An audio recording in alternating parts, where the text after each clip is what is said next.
debate, uncut, and after show. I'm your host Nathan Oakley, and if you are new to this channel, or you've not done so already, then be sure to subscribe, hit the bell notification icon and join button to keep up to date with the Flat Earth debate.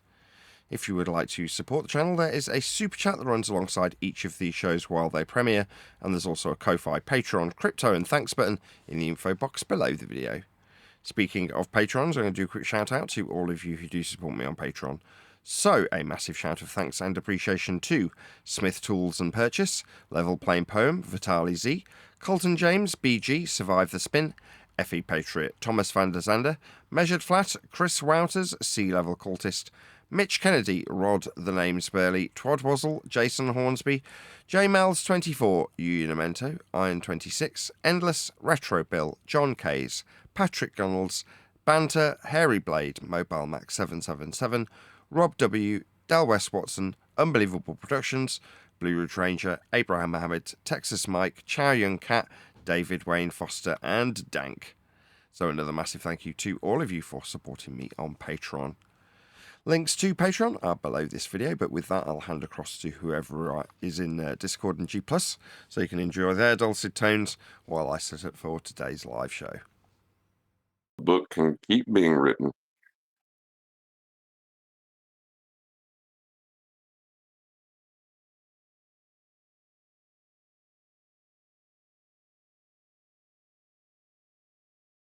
Yeah. I read your remark today after Nathan put that, I don't know, that book that he put in chat.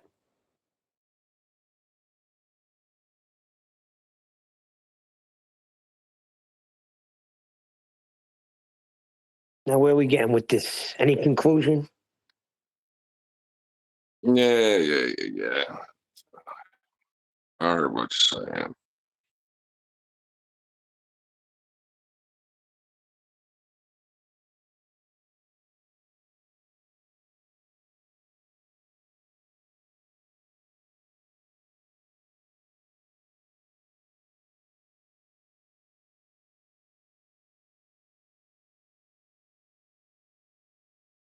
So, is it safe to say Earth is measured flat?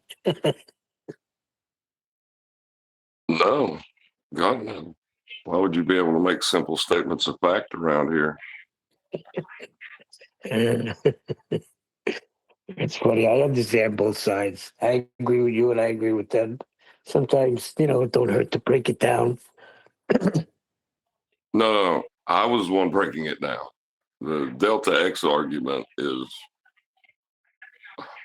it's not needed. If you understand X, why would you ever argue Delta X? Well, that's the whole thing. Does everybody understand X? So what's happening, I think, is in the circuit, in this circuit, you got people just running around mimicking Nathan and then getting held to task and not knowing what to do next. Right. If they don't understand X, why are they trying to educate them on Delta X?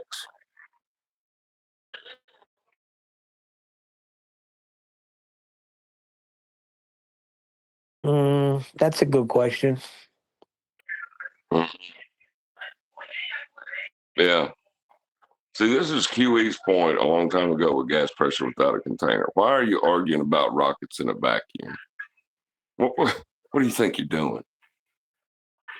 You know what still Wait. exists Can you at the make end that of that comparison? argument? Yeah, I did a couple days ago, yes.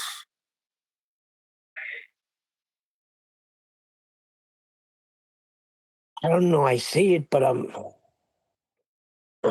man. Look, if your argument involves having two planes of reference being out of phase with each other, what does your argument rely upon?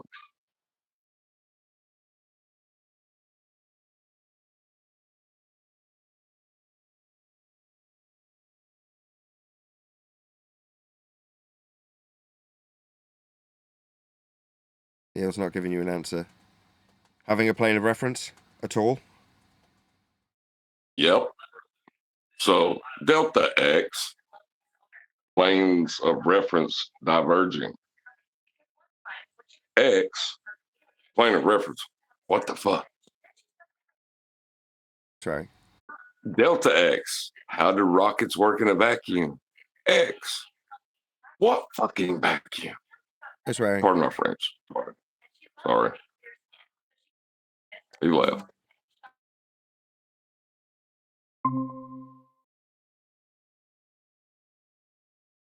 Mic check. Did you hit the wrong button? No, I'm freaking talking and nothing's happening. I'm not hearing anything. This internet is terrible, man. All day yesterday, it kept just shutting off on me. I had the same. Are you using a phone? Yeah. I'm thinking like the last update they did, I had the same friggin' problem. Mine just is horrible now.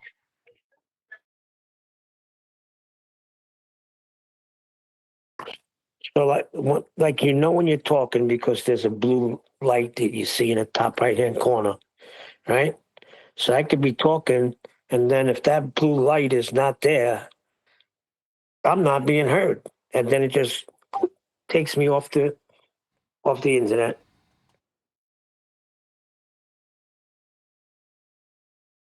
I feel your pain. Like, I would say I was choppy as hell yesterday trying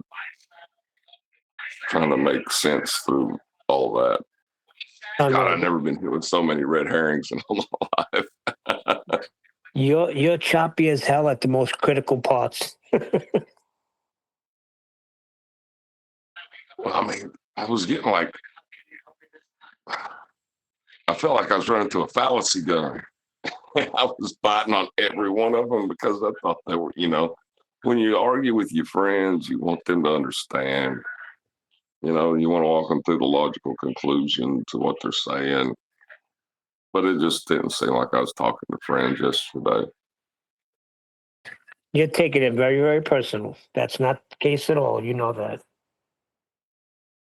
They're calling me a liar. That's pretty personal. Nah, but Brian uses that word a little too loosely. I got to have a talk with him about that.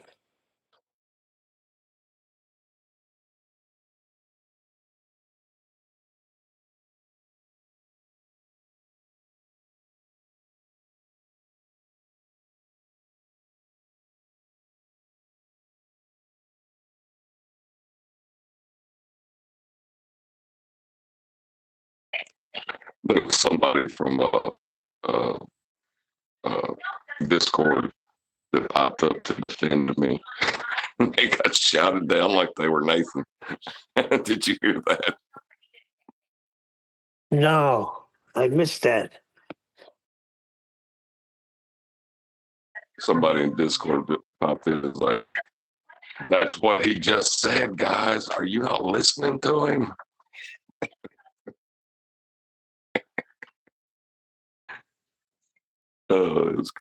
Yesterday was nuts. I don't like doing that. I don't like arguing. I hate it. Well, I'd say just continue to, like, hey, you say it, that's it. You could say it. Nathan could say it. And Brian could say it and go into detail. I could say it, go into detail, or I could say it and just say it. What's the big deal? Is it change the fact of the matter that Earth is flat?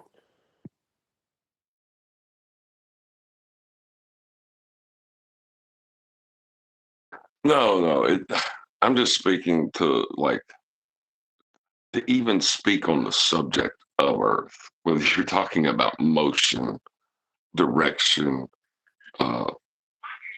vectors, anything you're going to use to describe Earth, it will always be within space, right? Because you're going to have length, breadth, and height. Even angular relationships are defined by creating that triangle within the Cartesian plane. You know what I mean? Yes. Well, it's like there's all these other words out there that you can use that mean the same thing, but they don't have plane in it.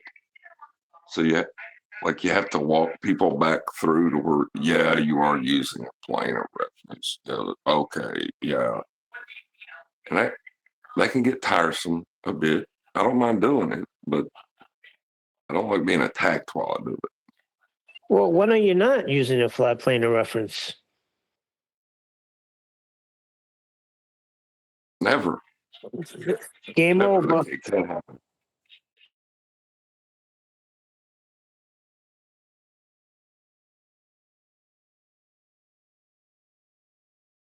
Yeah, I pointed that out to what's that guy?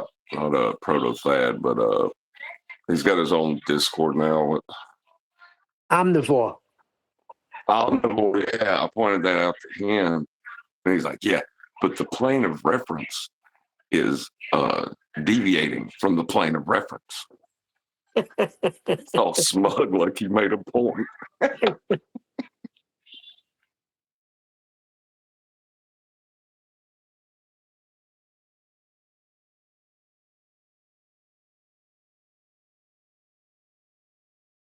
Well, I hope the book is out by Christmas because it'll make a great Christmas gift.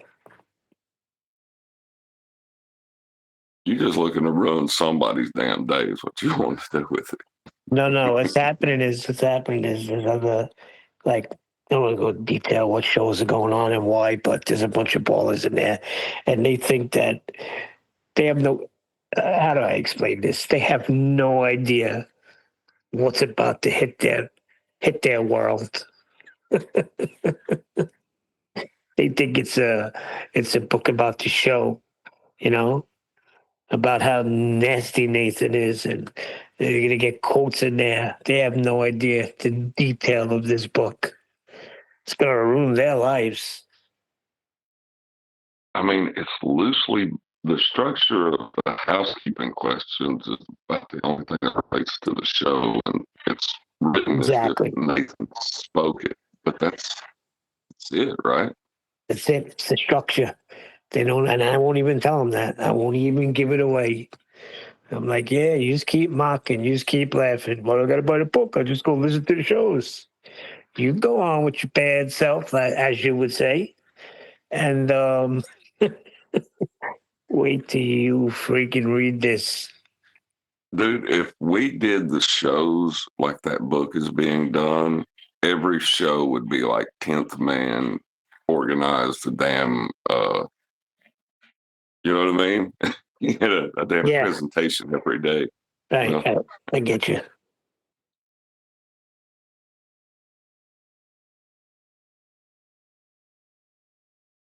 What if this book causes a wave of unaliving people, unaliving themselves?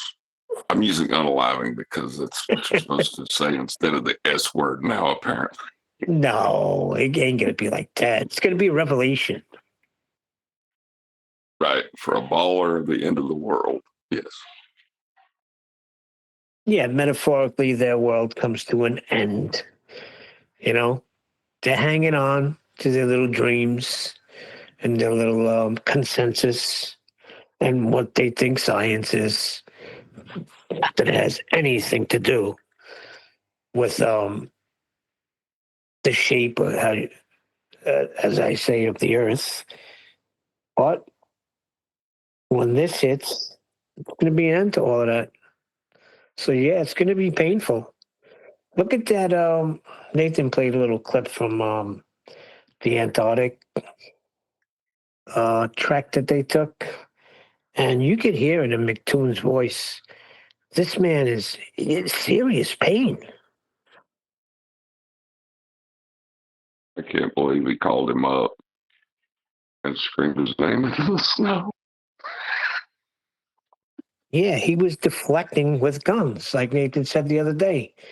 As soon as Nathan mentioned measurements, he deflected with guns and said Nathan tried to deflect with measurements. No. Nathan was just stating a fact. You deflected with guns, and he did not bite on it.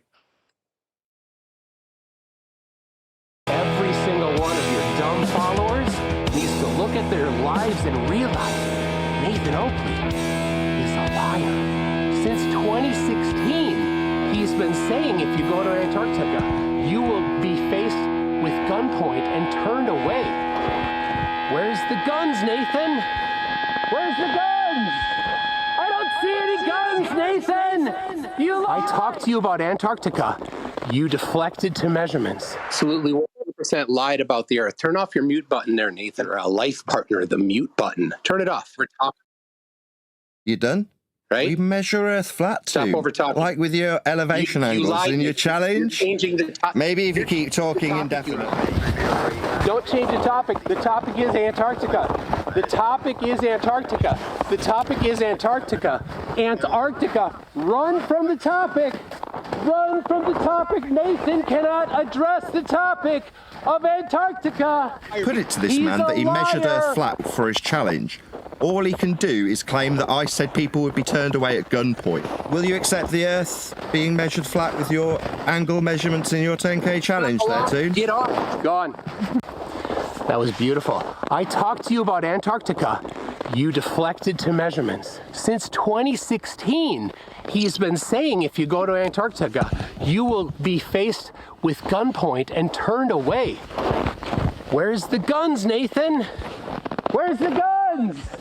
I don't see any guns, Nathan! You lied! Damn liar. They were on the boats that you flew over, of those, the military ships you flew over to get to Antarctica, apparently. I don't know. How No, did you miss the guns? no, they were pointed right at himself. He was looking right down the barrel. Didn't realize it. Maybe they didn't see any guns because maybe they weren't in Antarctica. Oh, that's a good one there, Craig. Maybe it was an Amazon Studios.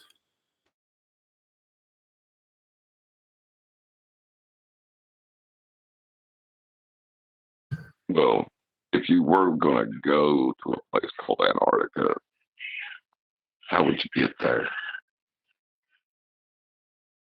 You'd fly. Well, you could use GPS, but then who knows where you end up?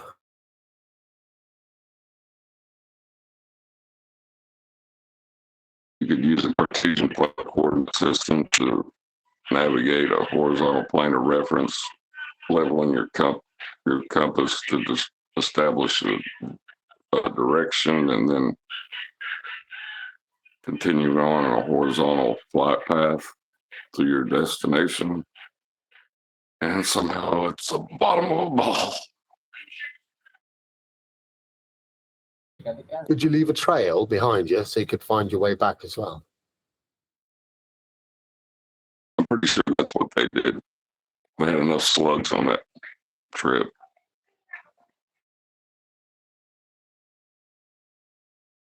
A big slimy trail, yeah.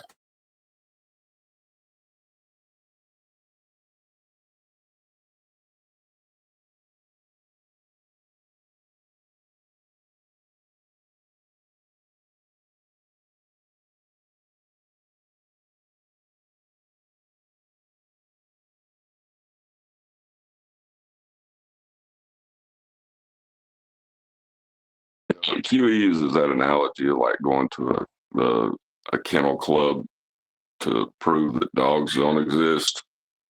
This is even worse than that.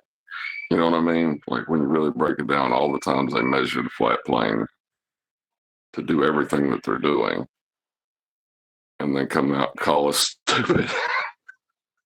I'll take. Why is Nathan Oakley 1980 so heavily censored for 10 points?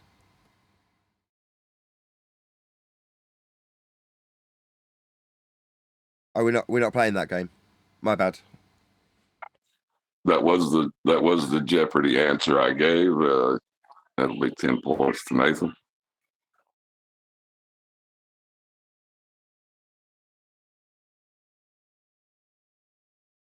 They've literally allegedly spent hundreds of thousands of dollars to tell the world that they've gone and done experiments which are in fact flat Earth measurements.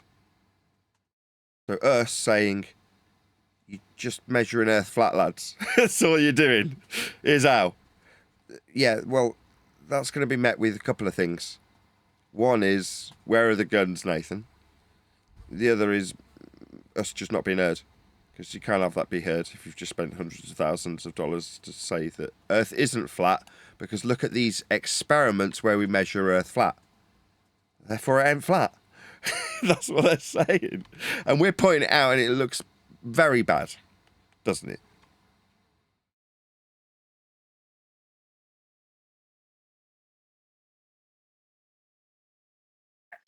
Yeah.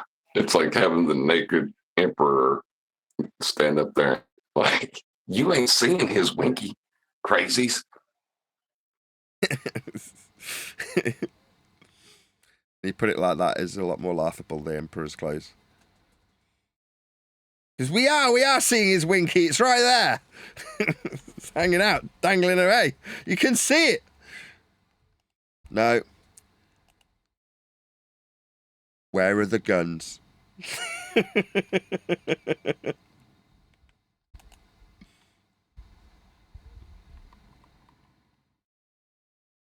Well, apparently in his mind, that if they would have been guns there when they got off the ship or however they got wherever they were, then that would have proved the Earth was flat. Guns prove that Earth is flat now? Is that what he's saying? Don't try and make sense of this, John. You're just going to hurt your head. Nobody wants a hurty head now, do It they? is kind of, it is mind-numbing, isn't it? It is now. I mean, I'm not going to be embarrassed about it either. QE saying, after recognising you can't have gas pressure without a container and believing in space all those years, you feel kind of embarrassed that you didn't recognise it sooner. Well, me, it's like, well, this is comparable. All that time we spent arguing about the sea level and the distance. You're like, what were we doing when we were measuring the height again? Every time we did it, we whistled straight past the proof that Earth was being measured flat. And the only argument that could be taking place only took place because we gave them a flat Earth for their argument. Instead of saying, no, that's where you lose. You're using a flat Earth to measure the distance. You're using a flat Earth to measure the height. We didn't do that. We just argued with them. Well, I'm not going to be embarrassed about that. That's just what we did, right? We were idiots.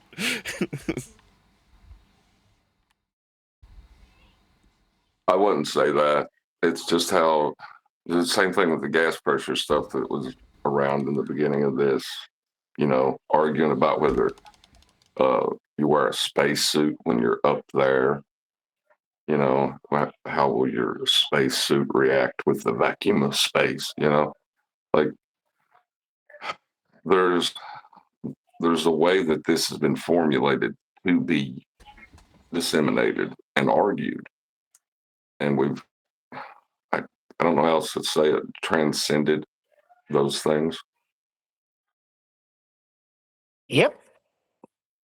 Yeah, there's been a concerted effort to create the Feast of Nonsense so that there's an argument that takes place in false dichotomy where both sides accept and understand that Earth will be measured flat to argue about whether or not it could be flat or a globe, the globe being created with the flat Earth measurements not being discussed at all, only the false dichotomy of an azimuthal equidistant globe projection suggested to be the flat Earth that you will accept as your flat Earth if you're going to argue in this subject.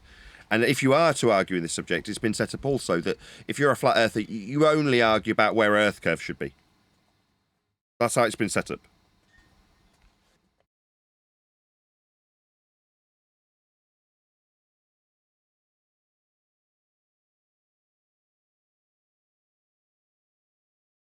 Yeah. Do we have I know we got the housekeeping questions, but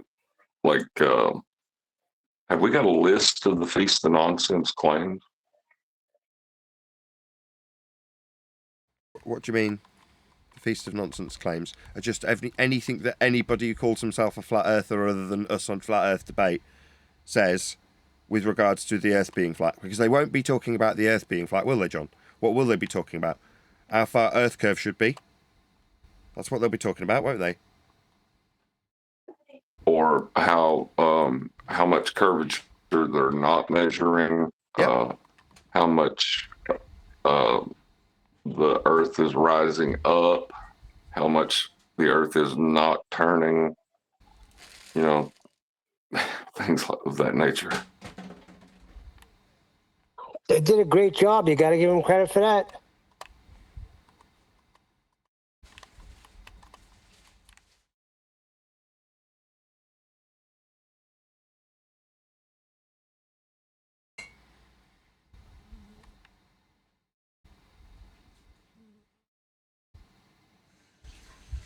I'm frickin' Superman.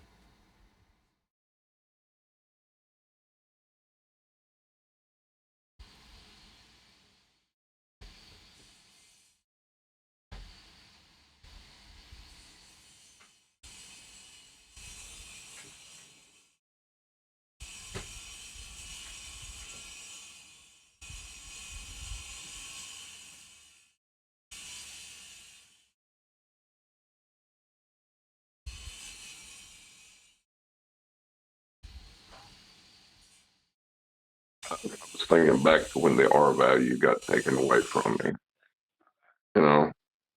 and how I tried to logically connect that to everything about every single claim ever made. And this makes that obsolete,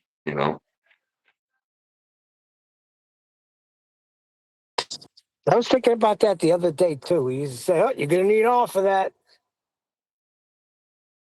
It was a nice progression. So you know what? Earth is flat, and it's just measured that way. There's no way you can get around it. You're going to need a flat plane of reference for anything you do.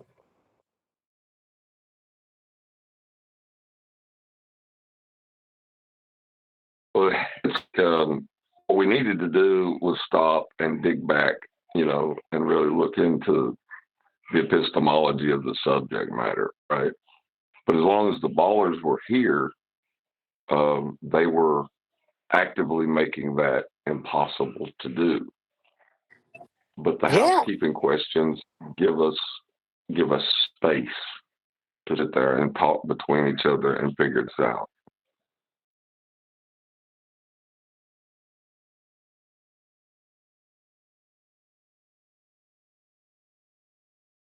But but there was nothing to figure out, John. It was right in front of our face from day one.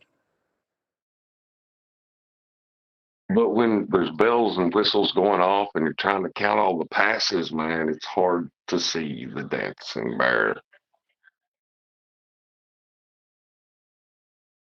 They were literally saying words like sea level.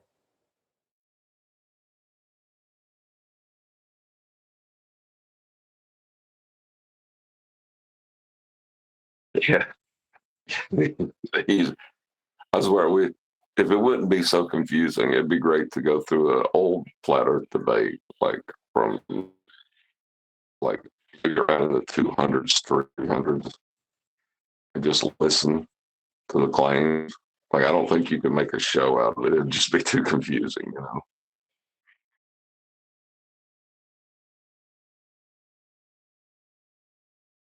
And I guarantee, somebody else said they'll give us a flat plane. Somebody agreed to that way back early in the argument. You'd find somebody agreeing, okay, you can have your flat plane. But look,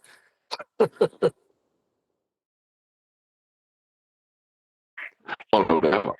No doubt. Huey catching conspiracy cats saying it. That was yeah. priceless.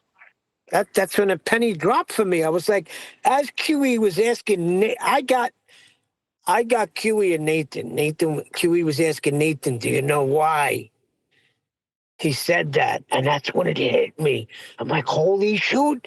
He has to give him it. That's why he gave him it. He's got no choice. But I guarantee it was said before that by other people. Absolutely. They've been using the plane of reference the entire time. Yes, they have.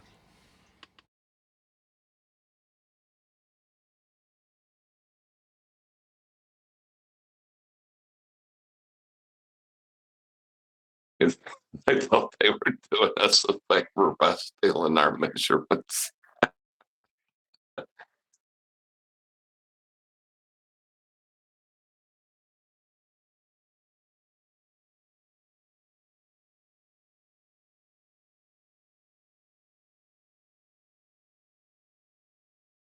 Well, I was bringing it there to, because I'm doing a subfloor, right? The other floors were on the way.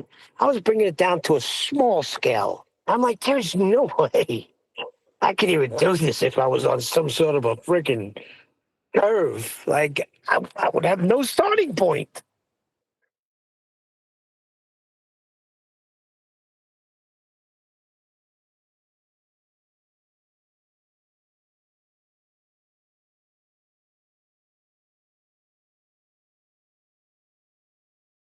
Fundamentally, how we experience reality would be different if if level was curved. You know what I mean? Could you even experience it? That's what I'm saying. That couldn't even be reality. Because now you're saying the creator could have made the world another way and would have had an alternate reality. No. It's got to make sense, right? Right. Right. It, it don't make sense because we don't experience reality that way. Yeah. Yeah, basically. I should never put it in the if statement. A statement of fact does not belong in an if statement. That's my bad.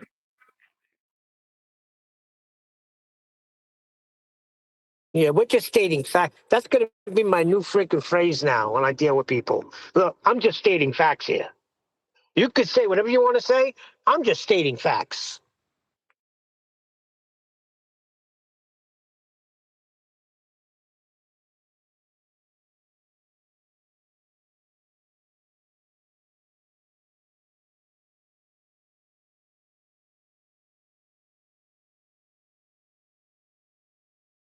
I like pointing out to them, an inch is not an arc length.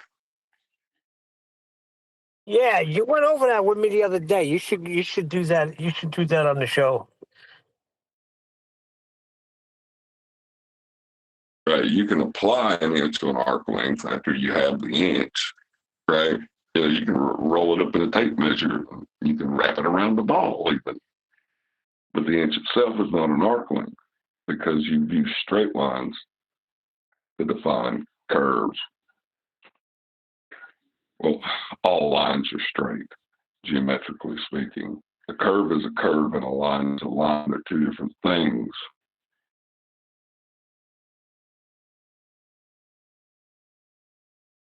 Yeah, but I've heard Brian even fighting QE over that it is a line. It's just a curved line.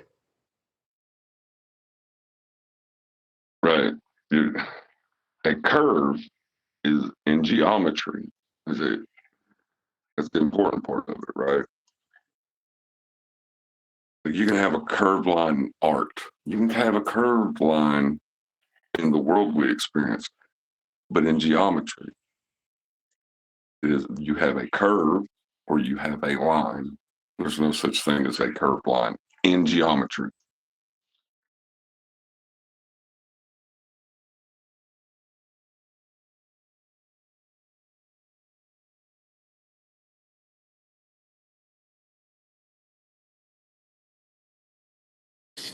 John, is it a fact that you need a flat plane of reference to get an elevation angle? Yes. That's it. I'm just stating facts here. So whatever anybody else comes back with, you're going against a fact. Well, they don't really want to go against the facts, Neil. They want to use the facts to tell you're an idiot for stating a fact. Yeah, you're right. They're using our facts, and I'm tired of it.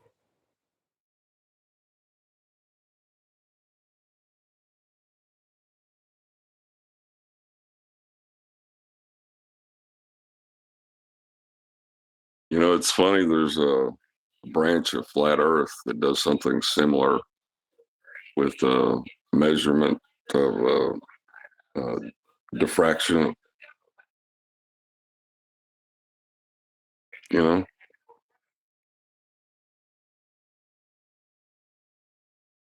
No, I just think there's. I think we're all on the same page. It's just that, look, it's the way people, communicate flat Earth and what we're doing here, and that's fine. It's personal preference. well, what I'm saying though, like with the ether, right? They take the diffraction pattern, which is measured with a collection of discrete points on a photoreceptor, and they create a wave function from that pattern to claim that those discrete points are actually waves. Are you talking about the So, Etherites? yeah. Who did you think I was talking about? Oh, no. The Etherites are not flat earthers. They're not flat earthers. I don't care what you say. They're not flat earthers. The twoo of us then.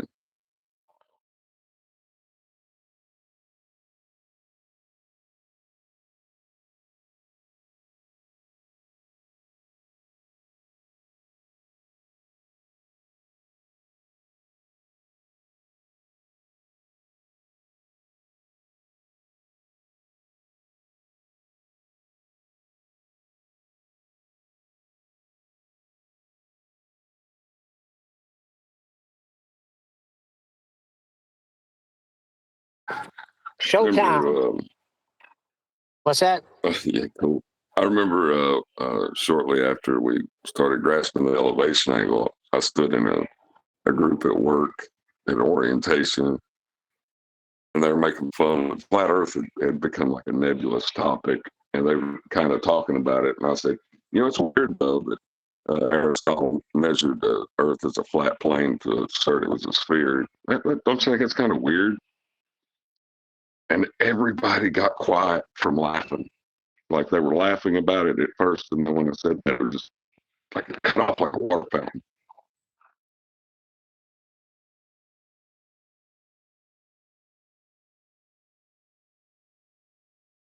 Yeah, you're definitely the guy that you brought it out and brought it to the light. That's a fact.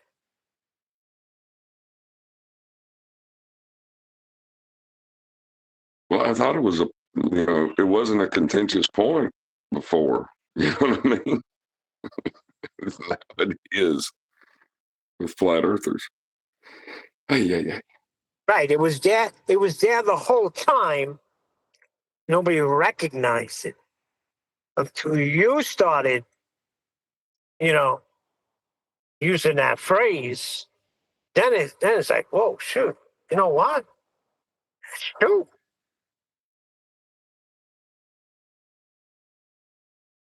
Well, the Earth curve calculator was the one that really kicked me in the butt, because it was there the whole time. You know what I mean? Oh my God, this is so embarrassing. I argued this. Oh, so wait a second. So you were basically just like QE, but with the measurements. Same way he got well done with gas pressure, right? Oh, that sucks. Yeah. When I seen it in the Earth curve calculator, I was like, Oh no, that's right. Oh no.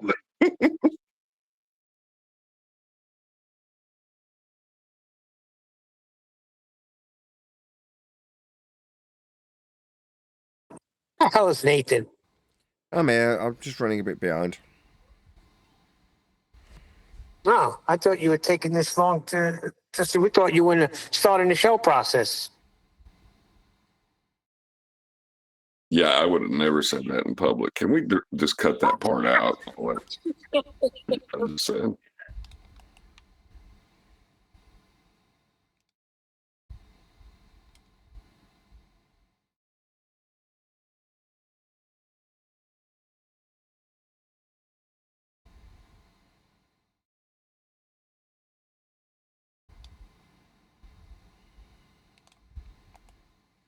And cut that part out too, where I asked you to cut the part out, but I couldn't let others know about. Cut this part out as well. So it's like nobody wonders. It's just a jump.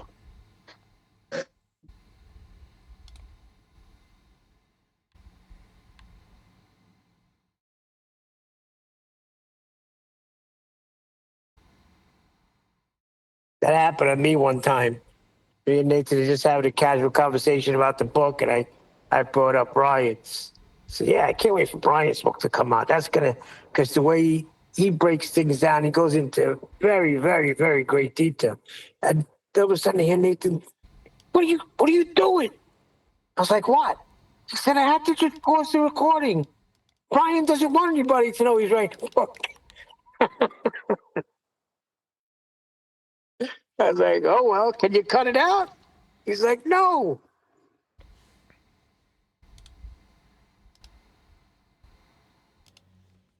Let's get it on. Get one on. I've got nothing planned. I'm absolutely delighted. It's Dogs the end ain't of the real. week, frankly. It's been horrendous. I'm really tired. I'm glad it's all over. I mean, I obviously love doing We the show. don't need you to get it on. What do you want me to get on? The Emperor's New Clothes? No. You got refracted here. You got click OK here. I'm sure there's at least 2 people in Discord. We could get it on, and you could just sit back and navigate. I haven't even glanced over at Discord. Can you hear us okay in Discord? Everything working well? Yeah. Loud and clear. Oh, thank you for letting us know. We could do a bit of housekeeping. Any evidence of a physical geometric sphere edge on your travels, gentlemen from Discord and G+? Unless there's any ladies here, of course. Gentlemen and ladies.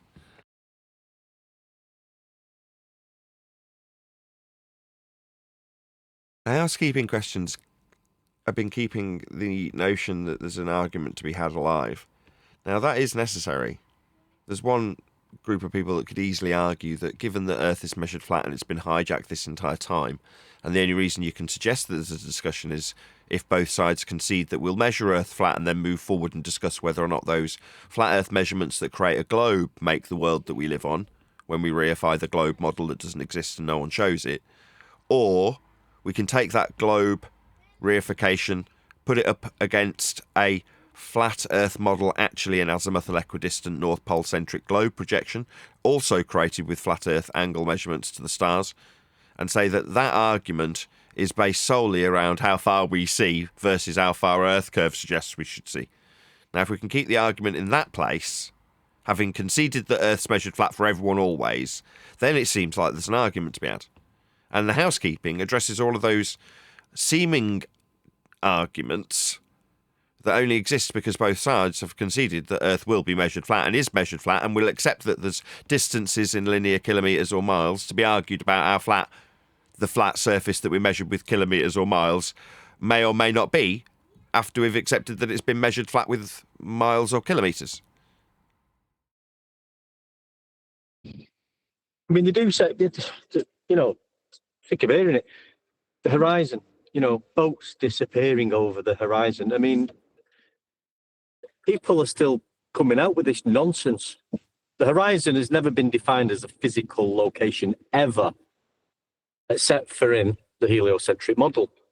Look up the definition. It doesn't say it's a physical location. It's never been defined as that.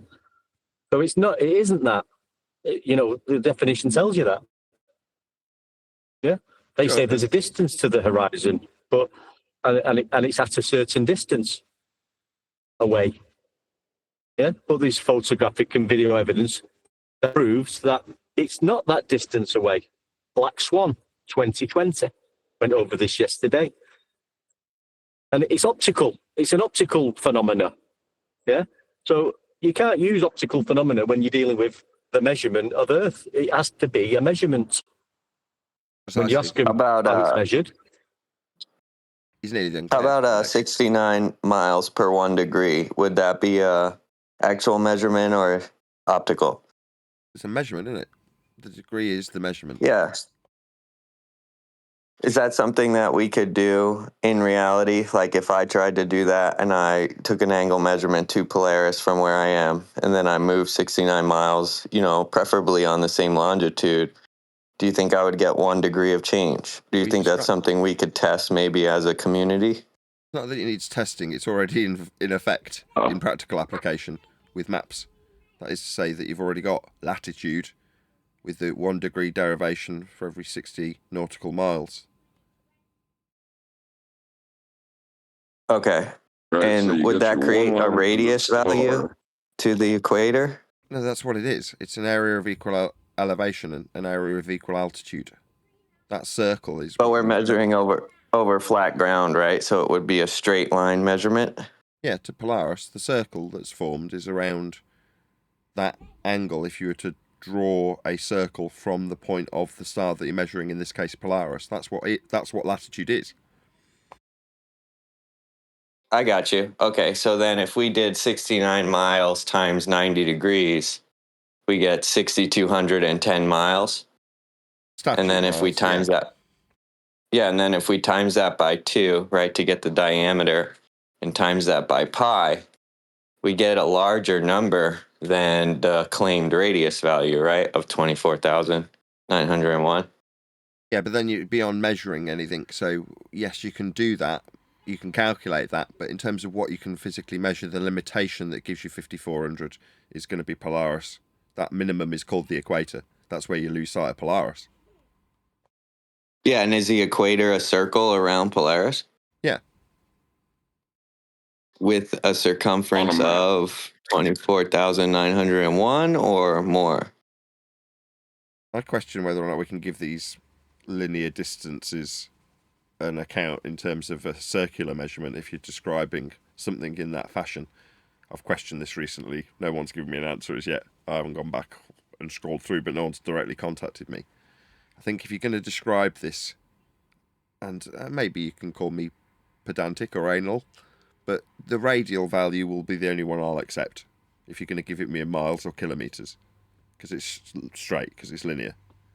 Whereas if you give me a circumference value in 24,500 miles, I'm going to start tutting and sighing and talking about how miles are linear.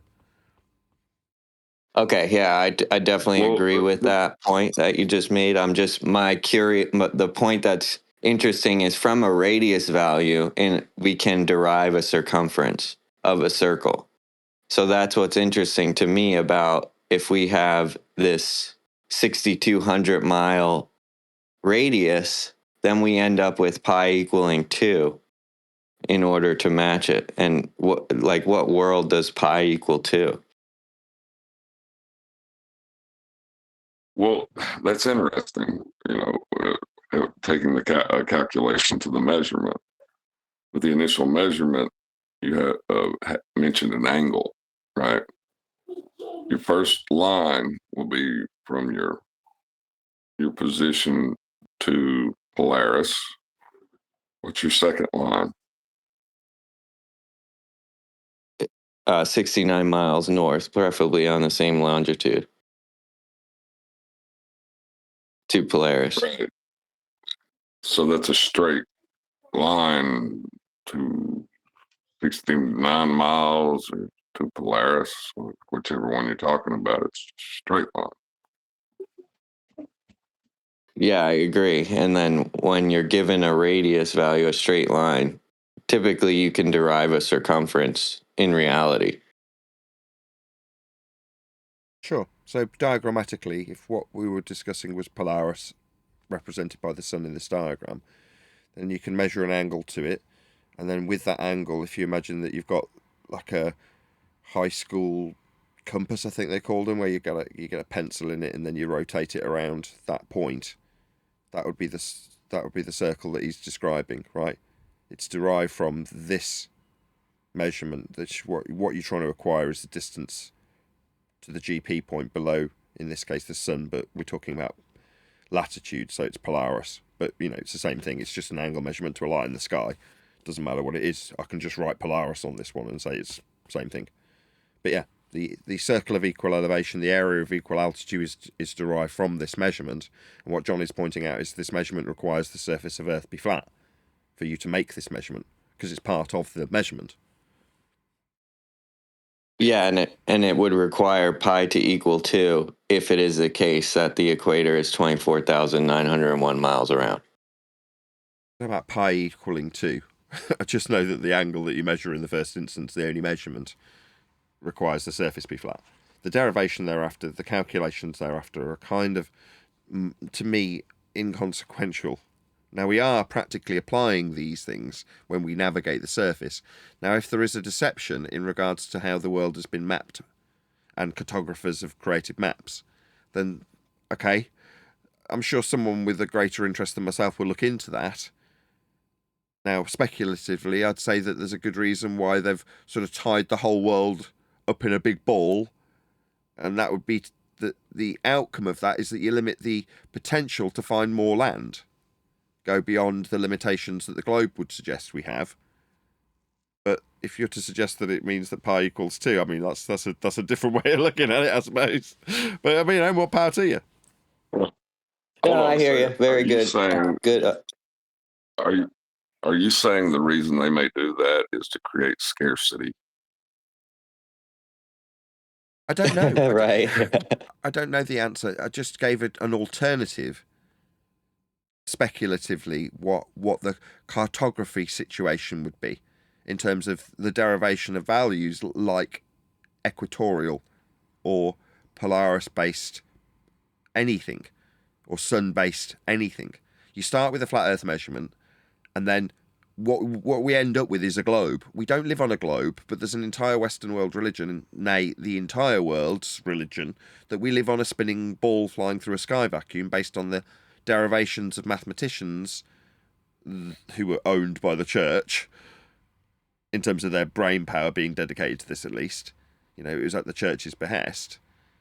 And those mathematical musings have now turned into a world that we definitely don't live on.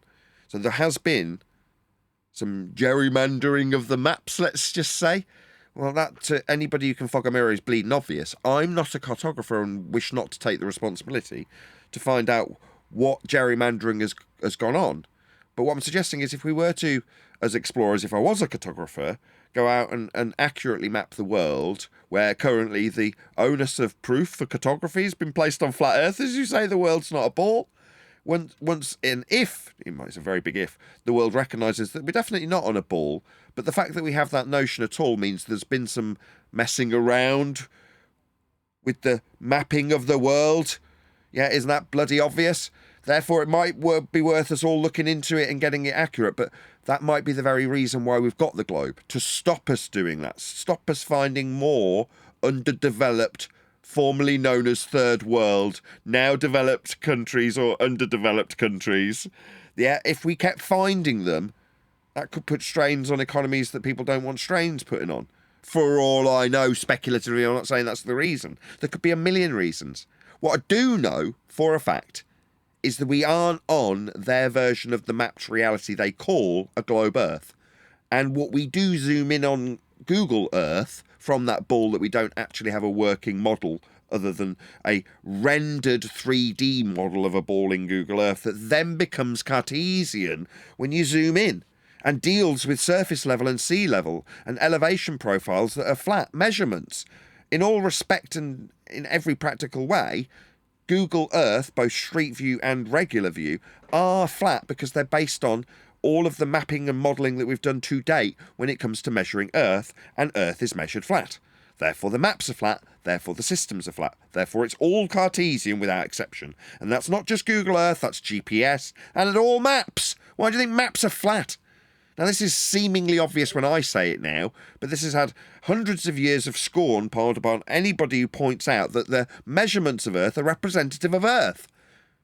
Lest we take the measurements of Earth that's flat and then start suggesting that it's ball-shaped, or how flat it can't be, once both sides accepted that we're going to use flat measurements. Yeah, I see what you're saying. The interesting part is if we check this 69 miles per 1 degree in reality, and then we get the 6,210, then the consequence of that would be reality is non-Euclidean if pi equals 2? No, it doesn't mean that. It just means that somebody's butchered what the translation from angle measurement from sky to ground, with Polaris being the measurement, has been messed with. If it's not 1 degree for every 60 nautical miles or 69 statute miles, as measured and utilised in the system we call latitude. Now, if you're saying latitude could be wrong, okay, I'll accept that. It doesn't mean anything in terms of the world being non-Euclidean. These are just concepts we use to describe what is done. And what is done with Earth is measure it flat. Yeah, definitely, with those angle measurements using Euclidean geometry. So I think it would be an awesome idea for the community to come together and we could all 69 the globe together. So we could all test this and see if this is accurate by taking You're this not angle listening to me. measurement. I'll just say it a third time. It already has been checked and tested and used. It's called latitude. Yeah, but you just said that latitude could be wrong. So wouldn't it be cool for us to be the ones that expose that? Could be. So based on Nathan Oakley saying speculatively that it's wrong, it's not me, it's actually you. We should go out and check. Yes. Okay. Yeah, I hear you. Why? Just to do things in reality so we can know. You know, like I feel like when we have the experience in the reality, that's when it becomes like a knowledge. Maybe I'm just incredibly bitter. Maybe it's the 2 mortgages and the having to flog microphones. But why? Like, the entire world wants you and I to die, sir. Do you understand this?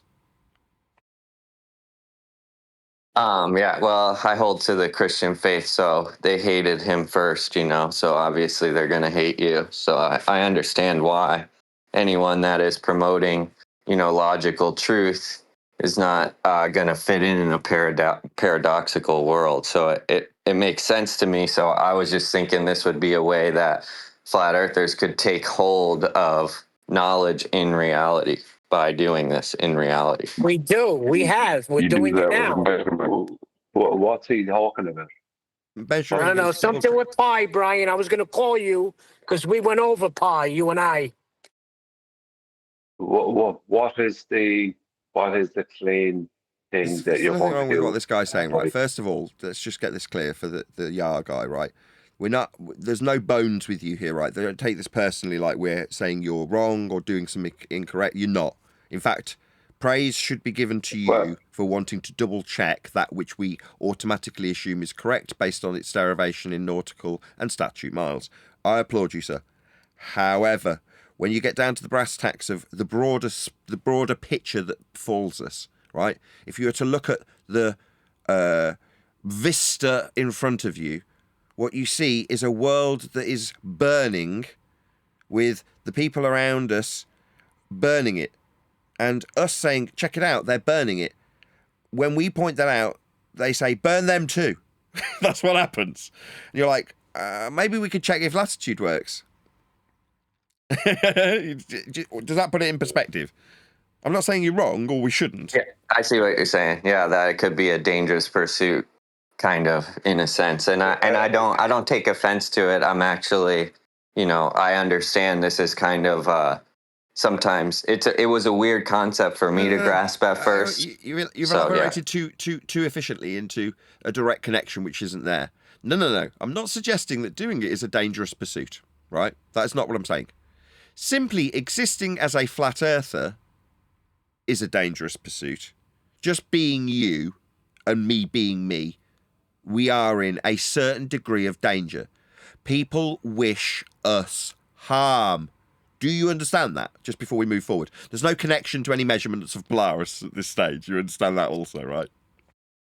Yeah, I follow Torah as well. So I've been, that's also something that's, looked down upon even in the Christian worldview, I get that. But without any connections to what you want to do in terms of measurement, the bigger picture here is that while we point out Earth is, present tense, that's now, utilised and measured flat for systems like Polaris.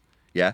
Now, it might be the case that down the road we go, really, we should double check that the flat Earth measurements they are currently using, it's called latitude, whether or not they're correct. But before we get there, people would rather see me dead than acknowledge that the Earth is, as we speak now, present tense, being measured flat anyway. You understand? I have to stop Mercedes here. This is getting out of hand. Did I just hear that latitude is incorrect? No. The guy's saying perhaps we should check if it is correct or not. And I'm saying, who cares? It's a flat Earth measurement regardless. Well, could I hear what this thing is? Because I don't know what it is yet. Yeah, I'll explain it to you, Brian. If you have 69 miles per 1 degree, right, we could check that, and we would each check that. And if that comports to reality, then 69 times 90 would be 6,210 statute miles. When we times that by pi, we don't get 24,901 like the equator. We get a number much larger, almost 40,000. So this is why, in order to get the 24, real quick, in order to get the 24,901, you would have to change pi to 2, which is interesting because that's a spherical geometry claim. Or I should say non-Euclidean claim. Yeah, but both are misnomers. Neither exists, right? Everything's going to be described Euclidean. There is no non-Euclidean and there is no global geometry. There's just geometry. Yeah, I agree. Except for the 69 miles part. That seems, if it is the case, it would be non-Euclidean. Hang on. Sorry, I was on mute when I was talking. No. There is no spherical geometry. There is no planar geometry. There is no Euclidean geometry. Euclid just detailed geometry. There is just geometry. And anything that doesn't adhere to geometry is not geometry. It's that simple. Now, you're saying if we take that 6,213 or 10 or whatever it is and do what with it? Times it by pi to get a circumference? But right, you won't get 24,000, yeah, because it's you're not working with 3959.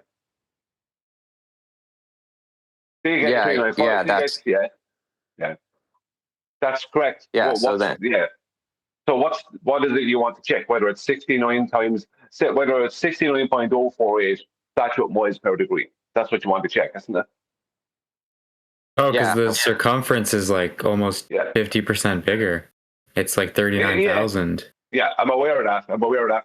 I understand that. Yeah.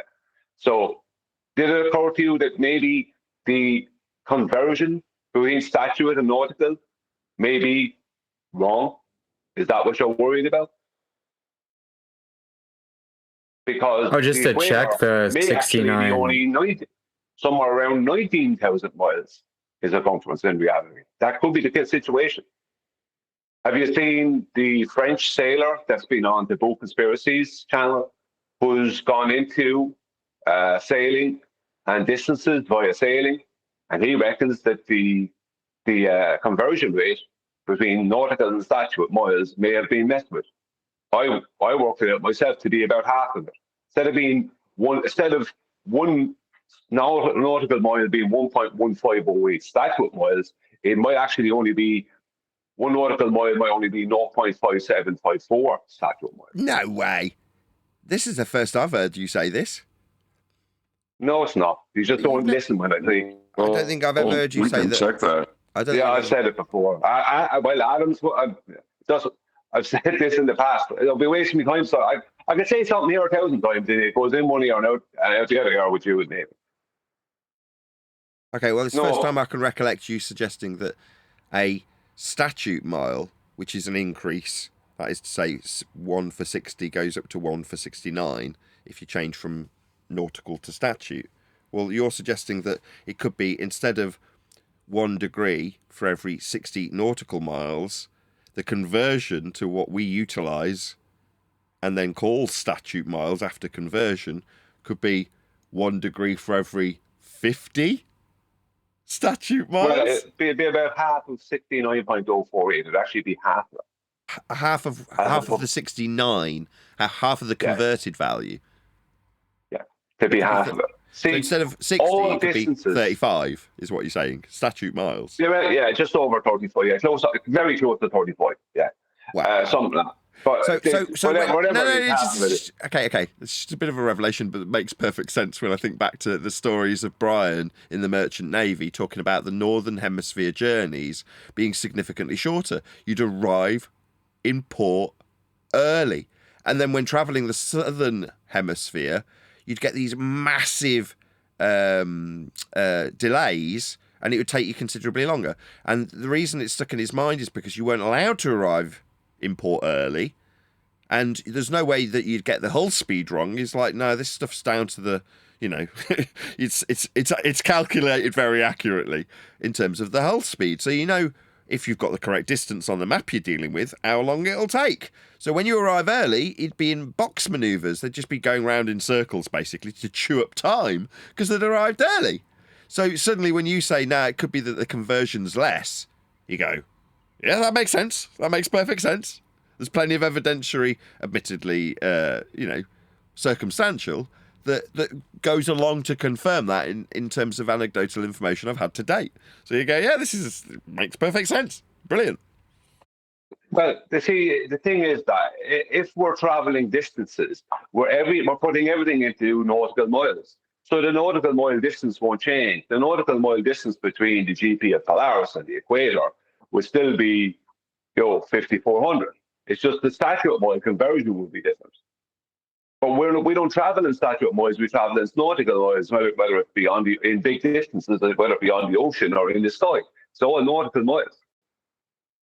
Because they're working with latitude and longitude, which comes from degrees. Do you know what I mean? So that's why they're working with minutes of degree, or a conversion of a minute of a degree into a surface distance. Well, when you say it's a surface distance, when you're giving it in nautical miles, what is that? It is just a direct conversion of the degree. All you're doing is referencing how far Polaris has gone up or down with respect to the horizon in terms of where you're measuring it, and then suggesting that that's an arbitrary figure that we've divided it up into, 60. I wonder why. Well, it's nice and easy to divide. That would be my suggestion. But that's completely arbitrary.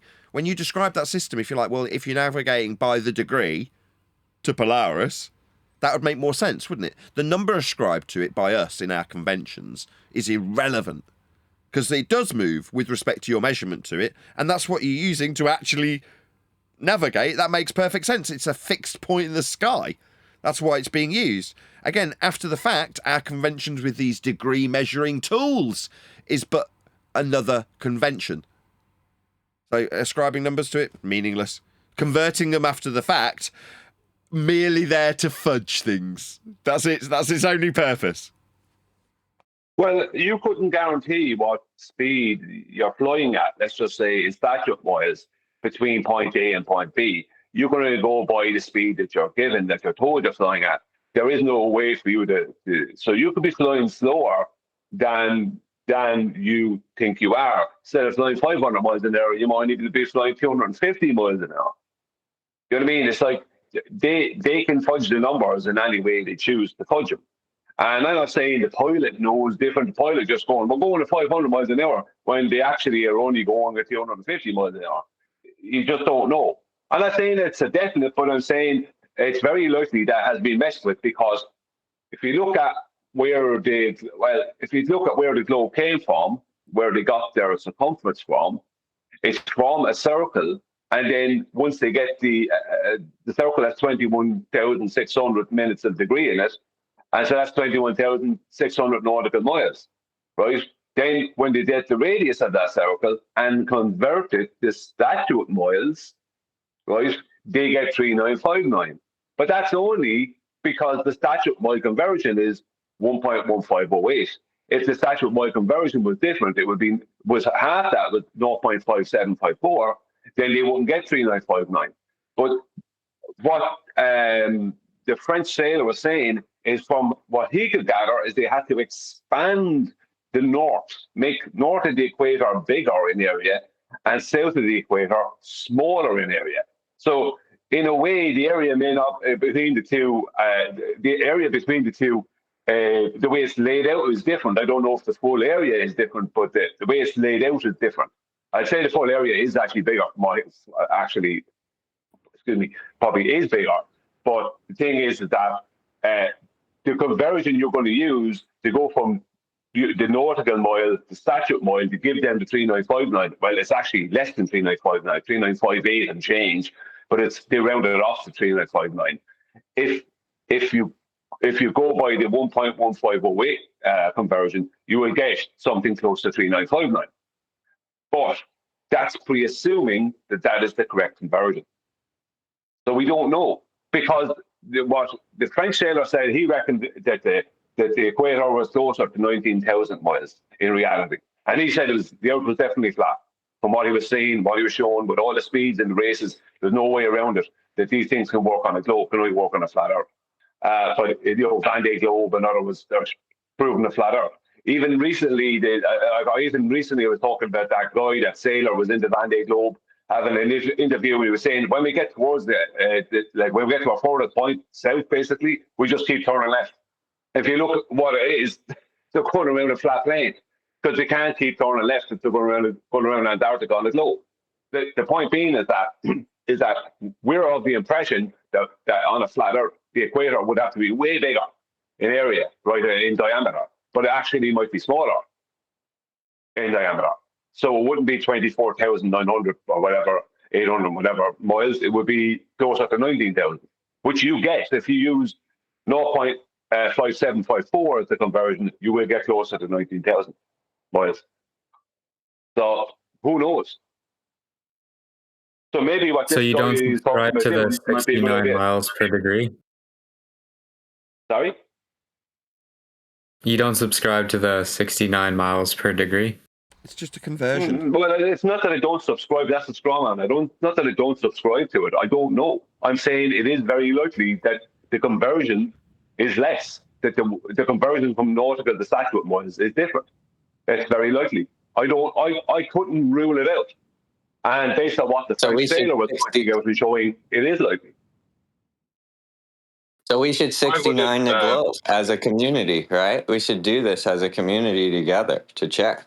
In reality, you take your angle to the Polaris, you travel 69 miles, you take your angle to Polaris, and then you can get an idea if that angle changes by a degree.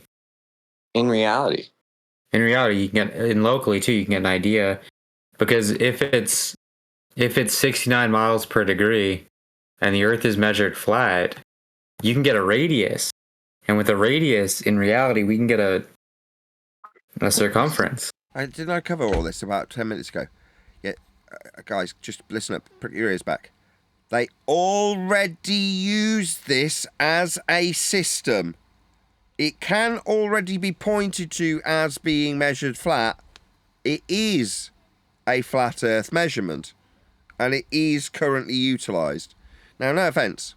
Whether or not it's wrong, I know it's wrong. It's fudged. They're telling us we're on a ball. You realise that, right? Maybe there's some disconnect.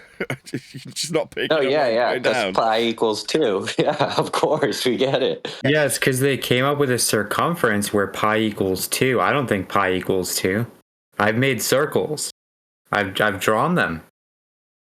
Sure. So you're saying the conversion in terms of what we take as a measurement of Polaris dropping to the horizon 1 degree, for what we then ascribe a value for that 1 degree of drop towards the horizon as being nautical miles, 60 thereof, and then convert it to just shy of 69 statute miles, We need to double check whether the statute miles matches the converted nautical miles. That's a derivation of whether or not Polaris drops towards the horizon 1 degree if you move away from it. It's already being used. It's called latitude. Well, how big is the circumference of the equator if the equator is a circle? It's a very good question. But now we're back to the original point where I get yammered over by G+. No, people want me dead would rather see me drink bleach. But I don't want you dead, Nathan. That's where I came in with this, though. I don't want you dead. No, but people who listen to this show and believe they're on a ball based on these flat Earth measurements that are being used for a Polaris-centric system we call latitude, I don't need to double check it. But that system is in use. Now you're saying, well, it might be wrong. Yeah. If the world appreciated that we're not on a ball, that's bollocks, the whole lot would be a reassessment situation.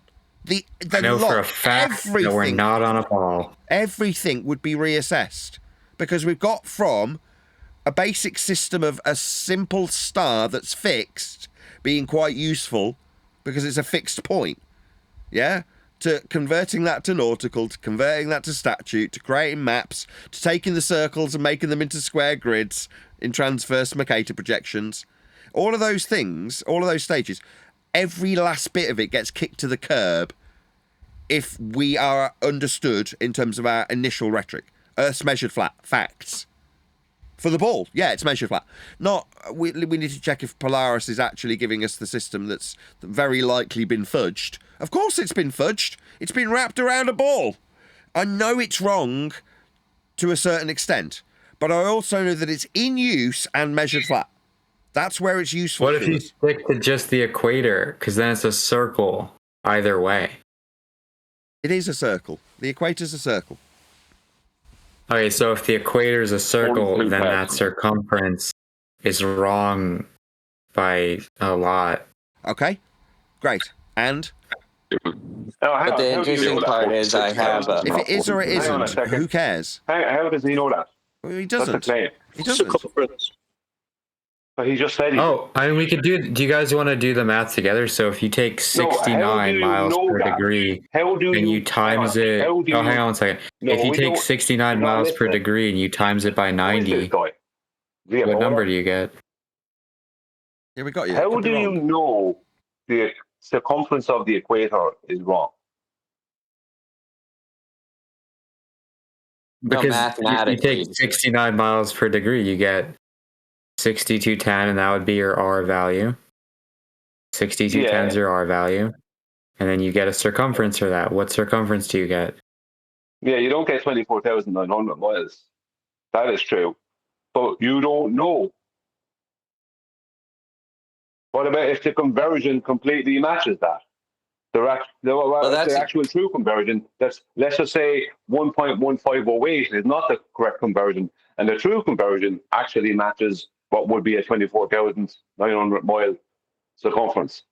Just as flat. Okay, Brian, I can test that because I use Navionics because I live in Florida, so I have a boat GPS on my phone, which gives me my nautical mile of travel as I travel across the ocean or even in my car, because I can use it. So I can compare the Navionics app to my odometer on my car or something like that. And would that help? Yeah, or as long no? as you cross-reference it with the actual measurement of the star. So you want to, ultimately, this is all derived from the Polaris measurement in the first place, right? That's what you want to cross-reference, not your odometer. Yeah. I'm just saying, how do I know I've traveled 69 miles? I would use my odometer or something that I did in reality, rather than just taking it off of a map.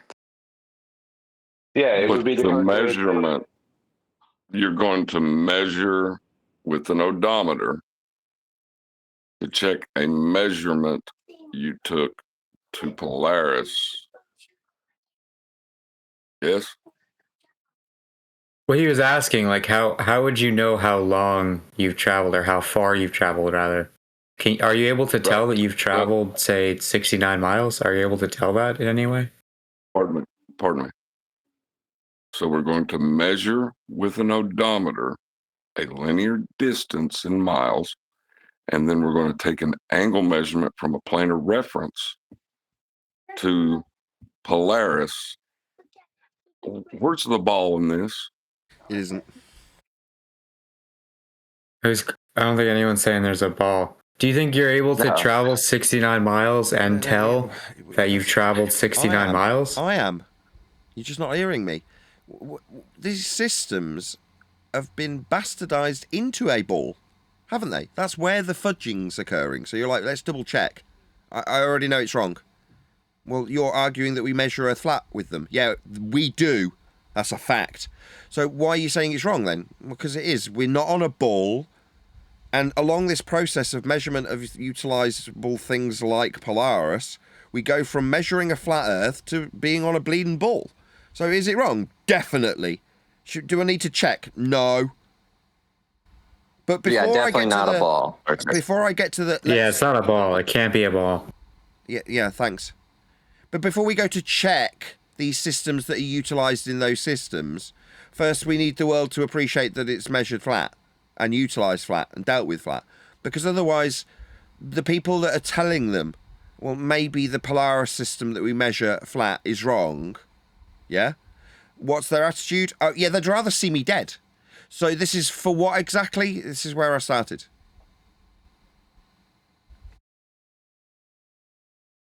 Okay, so we know that 69 miles per degree is wrong, but we shouldn't check it.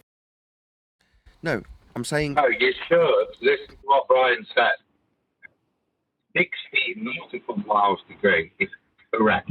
Now, you want to convert that, that's where your problems are going to start to occur. Because in different points, I think this probably adds to what Brian said, from what we can see, the rate of ratio between a nautical mile and a land mile varies depending on where you are. To the point, the ratio will be shrunk somewhat in the south and expanded somewhat in the north to mitigate for, as Nathan was describing, the ability to stick it on the ball, these black maps. And in doing so, a land mile in Canada is different to a land mile in Central America or South America. From the understanding that's been given to us by the French sailor Earth, his analysis of the data of the nautical mile maps and then application to land miles demonstrates this variance in the ratio between a nautical mile and a land mile. I think I understand what you're saying. The mile is like this malleable thing, like it changes in Canada, South America, middle or regular America. The ratio. Adam is saying that Adam is saying, well, based on what the French sailor was saying, that the ratio, they changed the ratio, which they do. They admit that, like, basically, they have to change the ratio as they're claiming an oblate spheroid. So they must change the ratio when they're claiming that, even though geometrically they don't have an oblate spheroid. Geometrically, they just have a sphere. But they must mathematically change the ratio. Like the length of a statute mile is not different, right? What's different is the conversion between that and a nautical mile. That's what's different. Now, I'm not claiming, and no one here is claiming, that 69.048 statute miles is not 60 nautical miles. But I can't say for certain that it is, because based on what the French sailor was saying and other stuff I've looked into, it's very likely only half that, or it's as Adam was saying, maybe they changed the conversion at different places, so we don't fully know. It's probably correct. Whatever the conversion is, probably holds true out to the equator, but after that, it's hard to know what will happen. Because the south is where they've obviously had to manipulate that a lot. The point being is, we don't actually know. That's the truth. We don't actually know for definite if it is 69.048 statute miles per degree. Okay, before you respond, guys, from Discord, right? Do you appreciate that there's now a disconnect? So Brian says, we don't know, we could check, it might be right, it might not be. It seems like the conversion's incorrect. That's where your odometer doesn't change what a mile is, but the conversion from nautical to statute is where your map scales will alter as you move along them, based on the grids and the circles that are derived from polaricentric measurements. Right, so with all that being said, I'm saying something different at this point. I'm saying that, notwithstanding that it could be wrong, I don't see it is that productive where we are now to focus on that. Now, I'm not saying that don't go out and do that. Don't go and check it. That's not what I'm saying either. If there's somebody out there that goes and, I'm going to go and check this, more power to you. Good for you. I'll be right behind you. I'll commend you. I'll prop you up. Great. But I wouldn't suggest if someone was at a board meeting with me, well, what do we do? We're flat earthers. This is company flat earth. What do we do next? Is the next thing to do check whether a latitude's correct? No. All of that will need throwing off the table at some stage if the world appreciates that they've been deceived in terms of us being on a ball. And the majority of the world do believe they're on a ball. We are in a very small and isolated group. So there's a disconnect between what we as the hated, disconnected, small group can do versus what the world, A, perceive us to be doing or should be doing, unaliving ourselves in most instances, yeah? And convincing them of the reality they actually deal with on a daily basis first, so that we can toss it all off the table, and then a reassessment from scratch would be necessary. Not just check Polaris, check it all. Every map. Where we get told as flat earthers, where's your map? Suddenly the whole world says the same thing. Because that, where's your map, is everyone saying, I want to stick with the status quo of these fudged, messed up, distorted, wrong maps. Because it's easier. We've been using them, they work, right? Well, let's just stick with that. Where's your better version if you say it's wrong? That's the attitude currently. Whereas the where's the better version needs to be sung in unison by everyone and not aimed at a group that is being told to unalive themselves, because that won't get us anywhere. Yeah? Yeah, but Nathan, you're missing something here. There we go. Right. What am I missing? When it's pointed out to you, you're going to go, oh, of course, right? You need to think about this, right? This is, I spoke with Adam about this in the past as well. Me and Adam spoke about this. If the conversion from nautical to statute is not 1.1508, let's say it is, right, on average 0.5754, globe is over. You understand? They need the conversion to be 1.1508. Now, it doesn't matter if it is or isn't for us, right, too much. It matters a lot more for them. So if the conversion is not a 1.1508 conversion, if it's not 69.048 statute miles, right, per 1 degree, if it's less than that or more than that, they're in a world of trouble. There's no way out of that. So you're missing that part. That is why it's important. I know what you're saying. Look, we just tell them it's flat, show them the processes, what they're using, how they measure, right? We don't need to go into all the details. And when it's shown that it is flat to everyone, then the whole lot will be reassessed. Yeah, that is true. But if the conversion is different from what they need it to be, that's like the ultimate killer. That's literally a measurement killer. You understand? Measurement killer. You think a mathematical conversion is going to destroy measurement? No, it's that when you're measuring the distance, John, it won't match what they needed to match on a globe in statute miles. Did you listen to what I said, John? You said a measurement killer. I was just clarifying. Are you off the globe? What globe? Forget it, John. Nathan, did you listen to what I said? Did you take in what I was saying to you? The importance of this, or how it would be important. Yeah. Did you take it in the importance that nobody's going to care? They all want us to drink bleach. I don't care what they want us to do. Right? Thank you guys for listening to us and hearing out our questions. We're just thinking about this. Tor and I, we do a morning lobby. We sort of like an apologetics thing. So we just, we just have some questions, Thank you guys. No worries.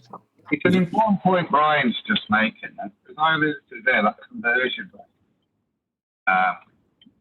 It's interesting, isn't it, that the practical people who are navigating have noticed this discrepancy when they're on the land. So people that are aware of these things say, hold on, when I'm moving around, when I'm looking at it, this doesn't feel correct. And this is when nerves gone into it. Now, this is the point. If I've got a different real world conversion rate, which I appreciate Nathan's point. How the hell do you prove this? But actually, if you can show this in a small way, the whole construct falls apart.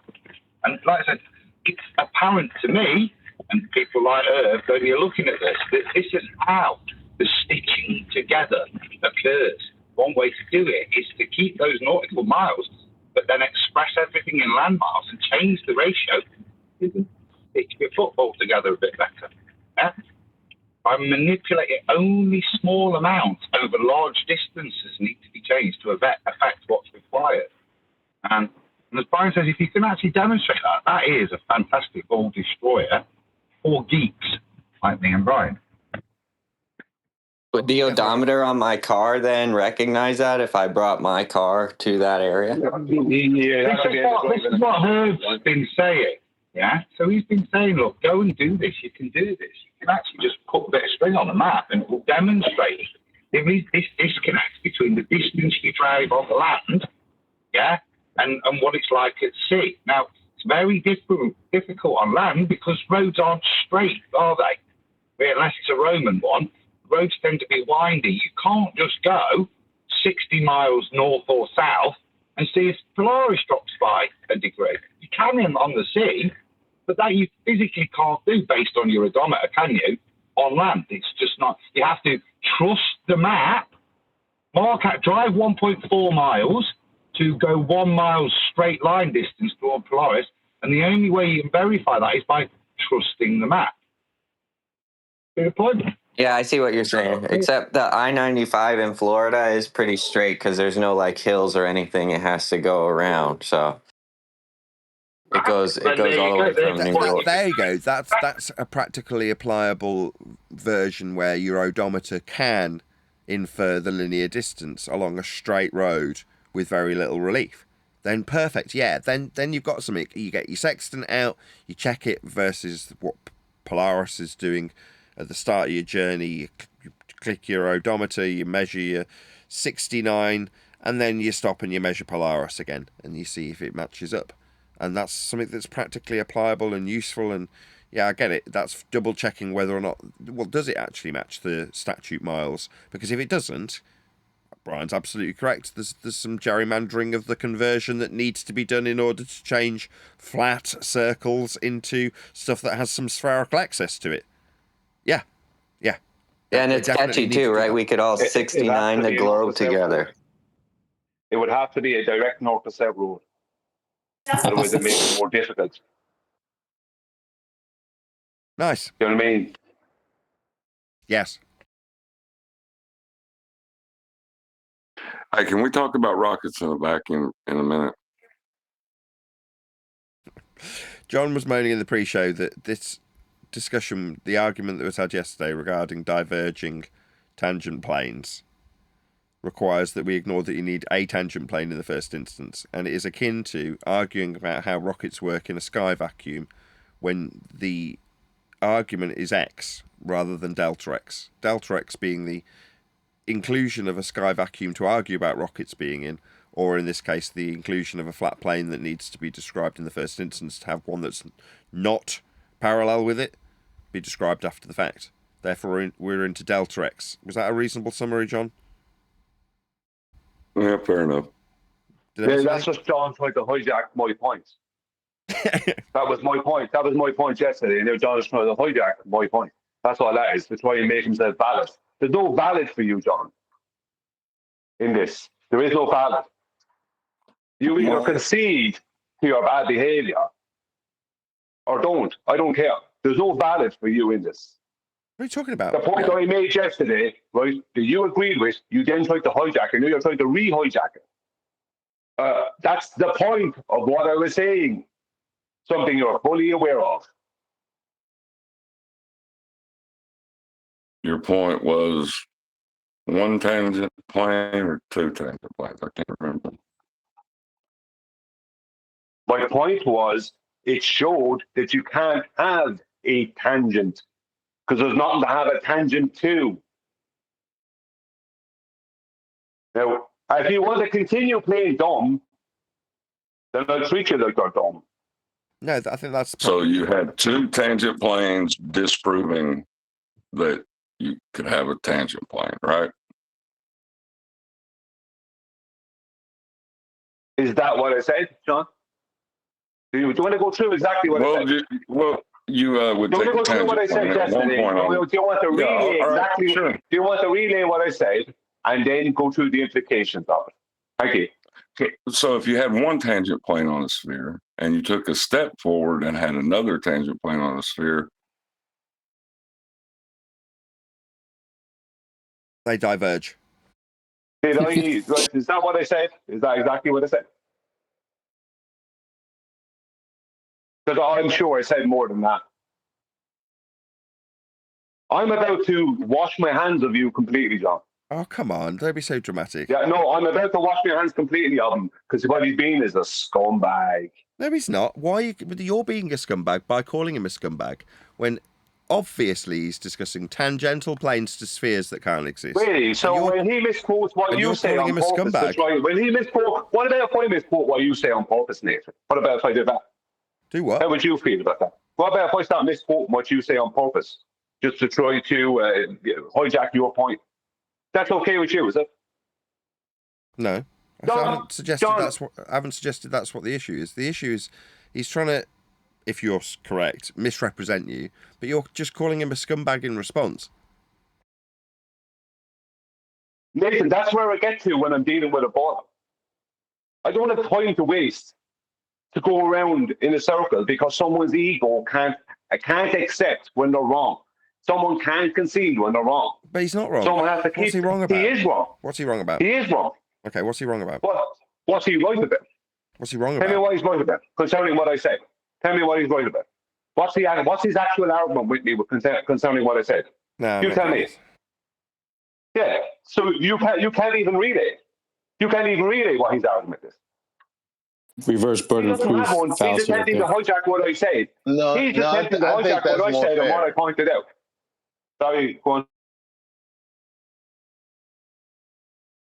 No, when he said reverse burden, I'm like, well, in this instance, I think that's kind of fair. Like, Nathan should be able to say what John's right about and why it's such a big deal, if that's how he feels. Yeah, Nathan, you should be able. Exactly. Able to what? You said John was right in this instance and what he said. So tell us what he said that was right. Tell us what it was that John said. No, that's not what I said. I said, what's he wrong about? Because you said he was wrong. You said he can't accept that he's wrong. I said, what's he wrong about? You immediately said, well, what's he right it's about something else. Was the response. It's about something else. Now you're rumpusing Not me. this. Now you're rumpusing me. So I'll just try I'm trying to tell you. I'm trying to answer your question. Second attempt. You've asked me to do something. You've misrepresented what I said.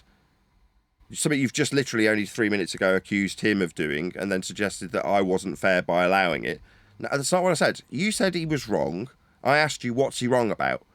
That's what I actually said. You haven't given me an answer. You've talked straight through the middle of it third time. You've told me, what's he right about? And I should suddenly, because it's not a burden of proof reversal fallacy, that I've got to go through what he's right about. No, you've said he's wrong. Fourth interruption. Because you're railroading, Nathan. That's a fallacy. No, that's a fallacy, and you know it. No. This is bigger than the flat Earth debate thing. This is about what's gone off. He said he was wrong. But genuinely, I'm probably with Brian at this point now. Yeah, you should be able to just recite it for both myself and the audience. What's it? Yeah, because if you can't, what's it? Then Brian's got the argument that you think that John has made correctly. What's it? I should be able to recite it. The argument that John's brought to the table now that you just introduced on his behalf. There was no mention of an argument. Relevant. There was no mention of an argument. So I can't now you're going to rumpus me. Yeah, because there was no mention of an argument. He's just not listening. Yeah, I can understand why, because you're on a sticky wicket here. He said he was wrong. I asked him to clarify. Fifth time I've been interrupted. Fifth time. I'm trying to tell you, but you won't allow me. You say you didn't. Now you're just lying. Now you're lying. Now you're lying. Now you're a liar. Listen back to it. Don't lie to me, Brian. I'll eject you. I'm this close to disowning you, Brian. You're just rumpusing me and lying. Can you shut up? Can you shut up? I wouldn't my fuck shut up. You just call me a liar. You are lying. Your own audio. You listen to your own fucking audio, and you will see that I tried to come in and you stopped me. You said, you asked me the question twice before this. You said, what's he wrong about? And I came in to answer that, and you kept on talking. You wouldn't let Right, I'll mute him, point out his lie while he rumpuses his liar. He did not say that. He told me to tell him what he was right about. He did not attempt to justify what he was wrong about. Brian is a liar. No, I just did. I'll mute Brian again and tell my audience what a disgusting scumbag Irish liar Brian is. He did not attempt to tell me what he was wrong about. What he did do, and I'll quote him, quote, what's he right about? So Brian is a liar. Do you like that? Be able to support that. Do you like that, Irish? Do you hear me, Irish liar? Yeah, I can support. Yeah. What's he right about is not Brian trying to explain what he was wrong about like he was asked. Now Brian's lying. Twice come in. It's just before the... You're a liar. You're going to sit there and accept that you're a liar. You did not attempt to tell me an answer to my question about what he was wrong about. You lied. What you actually said was, what's he right about? You liar. No, yes, that is what you said, you disingenuous scumbag liar. When I asked you what he was wrong about, because you said he was wrong, you repeatedly told me to tell you what he was right about. Now you've just told my audience that you attempted to tell me what he was wrong about. No, you didn't. You are a liar. I tried to tell you that. I'm going to eject you. You didn't try and tell me that. You bloody liar. You told me to tell you what I was right about. You scumbag, you liar. Brian's just a scumbag, a liar, and I'm this close to disowning you permanently for being a bloody liar. Don't lie to me, Brian. You stuttering Irish liar! You did not try and justify what he was wrong about, you bloody liar. You demanded that I told you what he was right about. Now you stuttering Irish scum are telling me that you attempted to tell me what he was wrong about. No, you didn't. You're just a liar. Do not lie to me, you scumbag. Do you like what I'm doing to you, Brian? Because it's basically what you did to John. You're a scumbag liar, Brian. I've caught you in a lie. No, you didn't try and attempt to tell me where he was wrong. What you did do was demand that I told you where he was right and then lie about that fact. Let's go back on the audio. Let's go back on the audio. Yeah, I've got it recorded as a live stream, Irish. I know what I heard you say while you rumpus the living crap out of me. Well, no worries. I'll calm it right down. Point out nice and calmly to my audience that Brian's a liar. I asked him what he was wrong about. Brian told me, tell me what he's right about. And then he's just told me, now he's rumpusing me again, so I have to close the line because I'm having to strain my voice over the top of the rumpusing liar who just told my audience that we're going to go through and listen to the fact that I was just told by Brian that absolutely I attempted to justify where he was wrong. No, you didn't, you liar.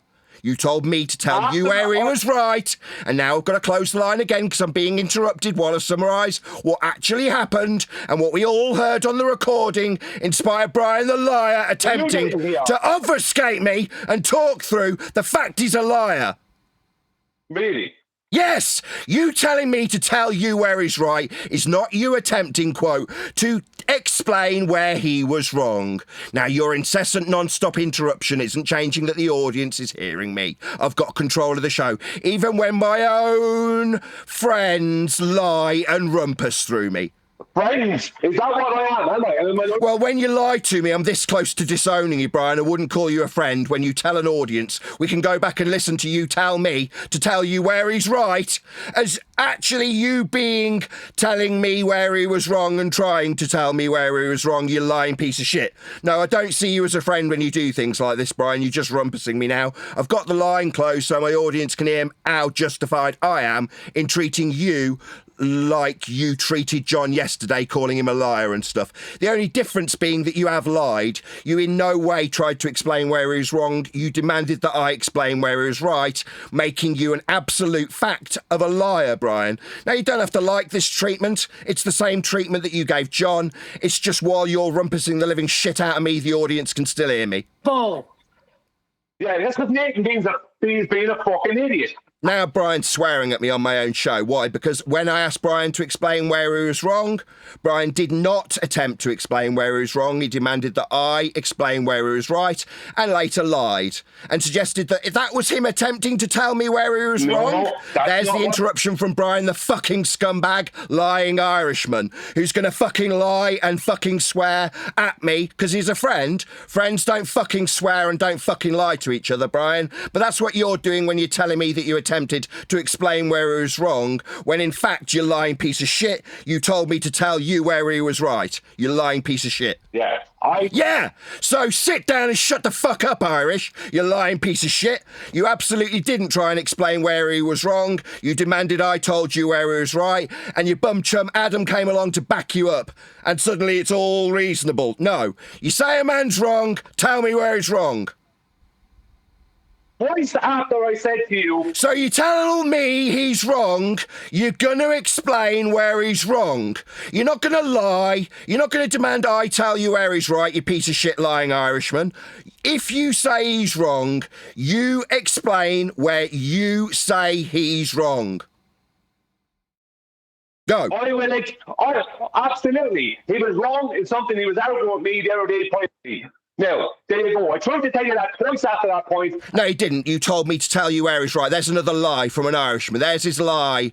Laid bare. You didn't try to tell me Jack. You demanded that I told you where he's right. There's the interruption. Are you going to start swearing at me, liar? Are you going to start swearing at me as well as interrupting me? No, you did not attempt to tell me Jack. You demanded that I told you where he was right. On the second and third time, I tried to come off mute and tell you, and you wouldn't allow me. No, I heard what you said. You didn't try. That's the third time Judas here has lied to me. I heard what you said. The words were, quote, you tell me where he is right, you lying piece of shit. You gonna lie again? You tried to come off mute and what, liar? I did say that. That's very high-pitched. After that point. Yeah, it's because you're a liar, Brian. That's not what you did. You lied about it. After the fact isn't what you did. Demanding that I tell you where he's right isn't telling me where he's wrong, and then you lied about it. Ask me 2 more times after that. You're trying to protect John here. No, I asked you where he was wrong. You demanded that I tell you where he's right. When I pointed that out, you said, I tried to tell you where he's wrong. No, you didn't. You lied. That's the lie. You've said it 3 times subsequently. While I'm pointing this out to my audience, Brian isn't listening to a single word I'm saying. He is non-stop rumpusing the living shit out of me in the vain hope that what I say about Brian's egregious lie, we've got it on tape. What, is this him rumpusing telling me that we go back to the tape and listen to his response, which is, quote, you tell me where he's right. That's not you coming off mute attempting to tell me where he's wrong. This is definitely you, the scumbag lying Irishman, interrupting me, though. I've got to constantly close the line because Brian won't shut his lying chops while I point out his lie to my audience. He doesn't like it when his lie's being pointed out. He didn't come off mute and try and tell me where John was wrong. What he did do is say, quote, you tell me where he is right. Yes, Yeah, so sit down, you lying scumbag Irishman, and I'll tear the same strip off you. You tore off John, calling you a scumbag, calling you a liar on a live stream. See how you frickin' like it, you proven lying scumbag. I'm this close to disowning Brian. I'm this close to never talking to you again. You're definitely not a friend, rumpusing me. Yeah, that's what you did say, Brian. Yes, you admit to it. Yeah, so you're definitely a liar then, because it isn't you attempting to justify how wrong he was. It wasn't you coming off mute and trying to explain how wrong he was, like you lied about repeatedly then. No, I didn't. No, so you're definitely a liar. So it wasn't you saying what you did then. That makes you a liar. No. Yes. Yeah, you telling me to tell you where he's right isn't you attempting when you came off mute to justify how wrong he was. You lied, Brian. Not something friends do. I never denied that. Not something friends do. I never denied that. That part I never denied. So you're a liar. So when you tell me to tell you where he's right, that isn't you explaining what I've asked, which is, where's he wrong? You to answer, and you didn't allow me. Yeah, I did. You told me to tell you where he was right. That's another lie. Brian saying I didn't allow him time to answer. I heard your response. It's on the recording. Where's he wrong? You tell me where he's right. Brian's got to continually lie now. Was that me not giving you the opportunity while Brian incessantly interrupts me? I've had to keep G+ line closed because Brian has interrupted this stream from me non-stop, like he interrupted John non-stop yesterday with his non-stop incessant rumpusing. Still Brian's interrupting. Yeah, Brian, you're a liar. Okay. Was it about the 69 miles per day? One second, and I'm interested. I have not denied at any point that I asked you, after you asked me what was he wrong about, I asked you what was he right about. I never denied that. It's after that point, you asked 2 more times, Brian, what was he wrong about? And I came off mute to actually answer you, right, because it was something that you obviously weren't aware of. Right, a situation you weren't aware of, and you didn't allow me to speak.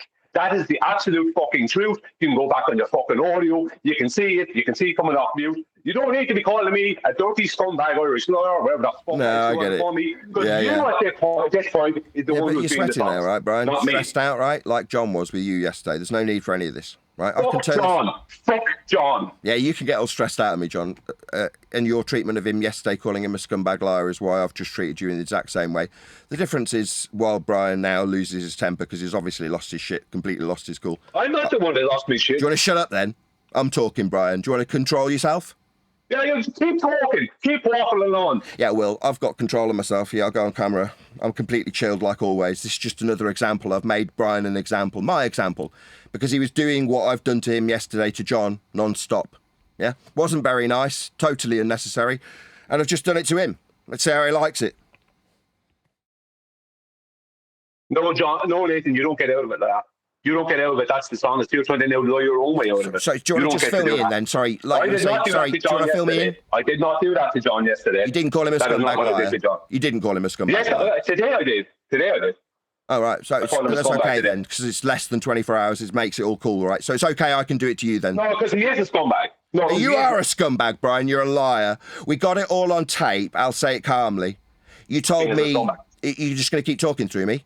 Is this you muting me? What the hell is going on here? You know this? Yeah, it's just me tearing a strip off Brian because his behaviour to his friends is unreasonable. Now, me trying to explain that and being nice and calm is being met with Brian completely triggered, talking through the middle of me. I can turn it on. I'm not completely triggered at all. Do you want to stop while I make my example? I can switch it off, Brian, right? I'm now not tearing a strip off you, calling you an Irish scumbag, treating you like you treated John yesterday. I don't think it either. No, I treated John accordingly yesterday. Anyone can listen to audio. Yeah, anybody can listen to the audio. Brian telling me to tell him where John was wrong after a direct question to clarify his claim about how big a scumbag liar he was and how wrong he is. Now, me using that specific example, Brian, why is he wrong? And then Brian lying through his back teeth continually about coming off mute and telling me that he wasn't. I didn't lie, that's no lie. There's Brian interrupting me now. He's not triggered, though. Of course, Brian's not triggered. Lying. Not triggered at all. Hey, Nathan, I'm sorry don't do it to John, and I won't do it to you. Now, I don't actually feel that way, but you do actually have that disdain towards John. Fuck John. I'll do whatever the fuck I like. I'll do whatever the fuck I like if you lie to me about what you are attempting to do and justify your scummy actions. When you're telling people that they're wrong and I demand that you explain how they're wrong, and you don't, and then lie about attempting to do it repeatedly, I'll call you a liar, I'll call you a scumbag with total justification, Brian. And all you'll do is try and talk through me. Is that all you got? I'll do it too then. Well, maybe everyone might start speaking. If you start talking, or you decide you're going to talk at the same time, it's going to be impossible for anyone to hear me. No worries. When I ask somebody... I'll try again, second attempt. When I ask somebody, third attempt. You don't get to carry on like you did today. You don't get to do that to me. Right? And I don't think this... I do. It's my show. I'll do exactly as I please. Brian thinks because he's my mate he can get away with this shit. No. If you talk to other panel members like Brian speaks to John, I'll just do the same exact thing to you. Now, close the line so that nobody can hear Brian's constant being triggered. There's me opening it so you can hear how triggered he is. Now, close the line, and I'll point out very calmly to my audience, don't treat other panel members like that. It's scummy. And if you do, I'll just do it to you. Well, Brian. you can fuck me off their panel if you want, buddy. No, I don't want to do that either. That's not what I'm trying Why to not? achieve. Why not? I thought you were a man of conviction. No, I'm telling you that if you treat John like that, start calling him names, scumbag, liar, things like that, I can find scenarios where you're the scumbag liar. Easy. I'm a scumbag liar. No, Nathan. No, none of us are. Being a lawyer. No. And when I laid out exactly None what of us happened, are. suddenly you changed it. Suddenly you changed it to you were just showing me what it's like when I did to John. Yes. I didn't do anything to John yesterday. I didn't do anything to John yesterday. So Today I just called him a today, scumbag. today you called him a any of that scumbag. yesterday. Oh, right. Yeah, today you called him a scumbag. You're still doing it. We didn't want to cause any trouble. I'm sorry. Is it, Brian, with the No, it's not 69 you miles guys. per degree? No, Okay. no, it's not that. It's not that. It's not the 60. Okay, yeah, because we were talking about 69 on the globe and all that, and we didn't want to we weren't trying to mess with you guys or anything. We're big fans. No, none of us are scumbag liars here, right? There's internal feuding, right? None of us are scumbag liars. Now, does anybody appreciate that everybody lies before I have this caveat put in the comments? I appreciate everyone lies, right? Let's just. I don't lie. I'm not having that. Yeah, you do. I find that morally. Yeah, I'm not a liar either. No, I do not. Everybody lies. No, I don't. I've lied in the. No. Let he who's without sin cast the first stone. I didn't say I was without sin. I said I don't lie. I go to great lengths. It causes me great pain to not lie. Sometimes I have to keep my mouth shut. But what I won't do is lie. Okay, fine. Adam's notwithstanding, as far as I am concerned, at some point in everybody's life, they have lied at some stage. Right, that's just my feeling on the matter. If I'm wrong, so help me, cast me down.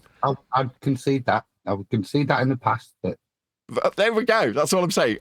Everyone's a liar then. No, well, not for many years have I lied to anyone. I can No, use my everyone's not a alcoholic liar line. unless you Excellent. A practice change lying. of subject. I remember an alcoholic saying, I am closer to my next drink than I am further away from my last. Fine. I think he's trying to say, just because I was sitting in the past doesn't mean I'm sitting right now. I'm not that doesn't going to mean I'm a anyone a habitual sitter. It's a lifestyle. I'm trying to make the opposite point, like Brian yesterday, and he was robbed from him by the bastard John. How dare he? Scum. My point, none of us are liars, right? We're not liars. That's my point. Wash it away like that. I'm not doing that. I'm saying none of us are liars. None of us are scumbags. And if there's a perception of smugness, let's just say, that doesn't make John a scumbag, right? But you're taking it to an extreme that isn't necessary. He is behaving as a scumbag. You don't know what the origin of this was. The other day you weren't there.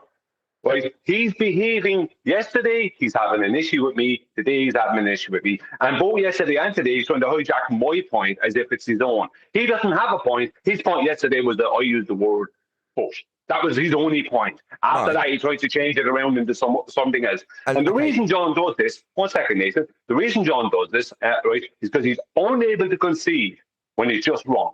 He's unable. He just becomes awkward and difficult. And he becomes, he starts strawmanning you. He's even likely to become abusive, right? He will not concede when he was wrong. The other day he was wrong about something. Me and Neil were there. He was there. He was fucking wrong. No He swear. did not concede. Sorry.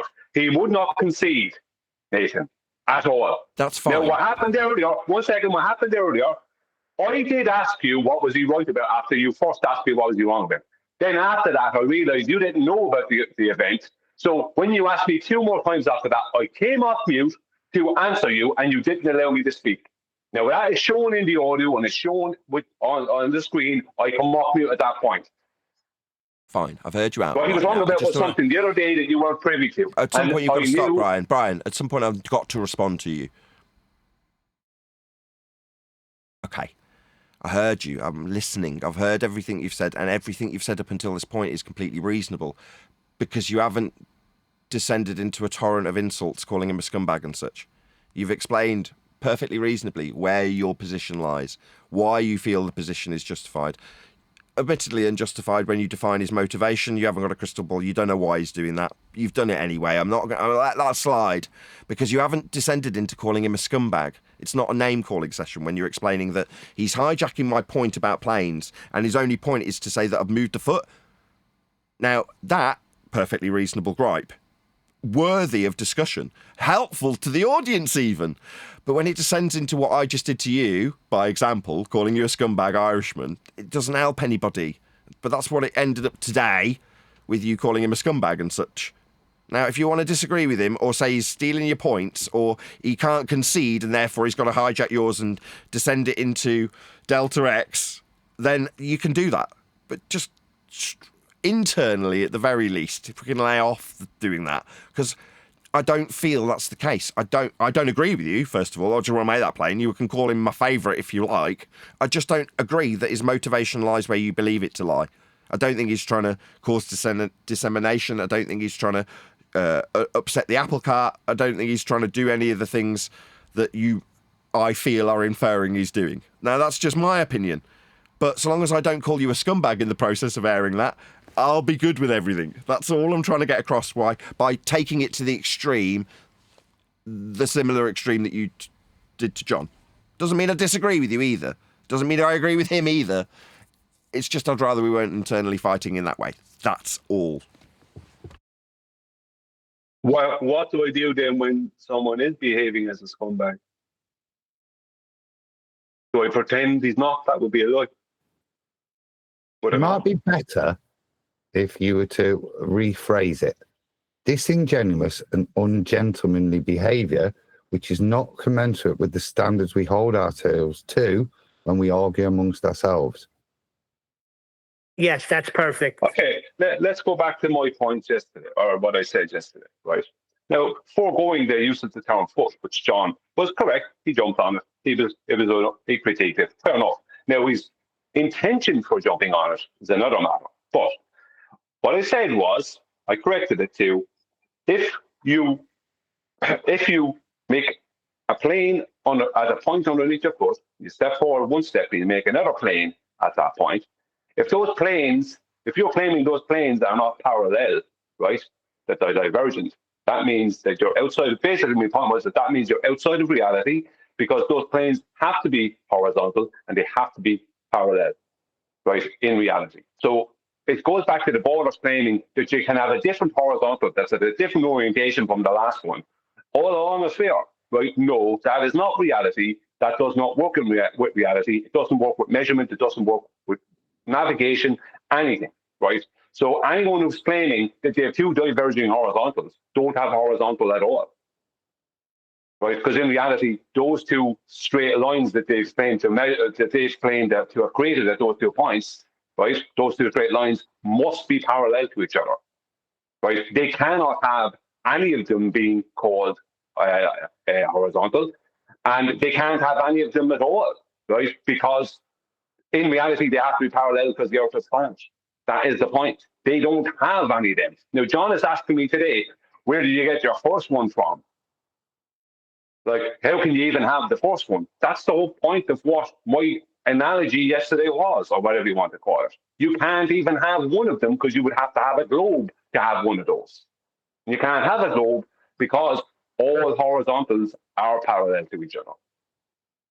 That was my point from yesterday. Now he's trying to hijack it, make it into his some kind of a gotcha point that he has. But that was my actual point. He tried to hijack it yesterday. He tried to hijack it today. He's having an issue with me for 2 days because I told him to be wrong with something 3 days ago. And he wouldn't concede to it. So he is behaving like a scumbag. That's the only, because I've had enough of John not being willing to concede, Nathan. Okay, just stop. See, everything was fine till the end there, wasn't it? Yes, indeed. Right, okay, I've taken on board everything you've said, fine.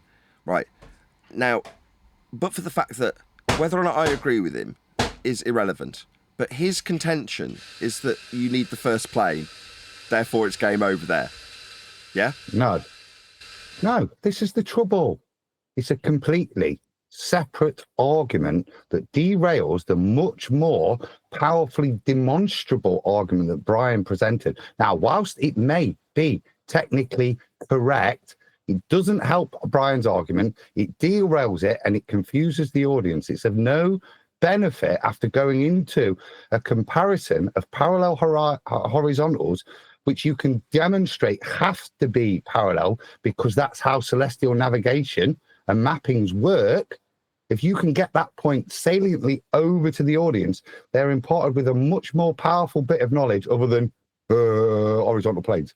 Yeah, which is very dubious. Unless you've got all the previous information, that statement that John summarizes it to as a separate point, which isn't necessarily related to cartography per se, yeah, this just disrails it, and it completely misses Brian's point. It completely makes the audience miss the powerful point with great detail and facts from Brian. It derails it, and it's taken into the derivation of a unit, which is a fine valid point, but separate. Does 69 miles per degree comport to that argument? Oh, good. We don't need trolling. Yeah, listen to me. It's not Everything would troll. be It was fine just if Nathan wouldn't have favorites. It's nothing to do with favoritism. Don't do that either, Neil. Right? We've got a disagreement of how we're disseminating data. Okay, take the personalities out of it. I've got no personal issue here. What I've got is how we're working together and what we're doing, how we're shortcutting and shortchanging our audience. They're not getting the benefit of our knowledge. Exactly. They're getting the benefit of our summary. Perfect, Adam. Thank you, first of all, because you were...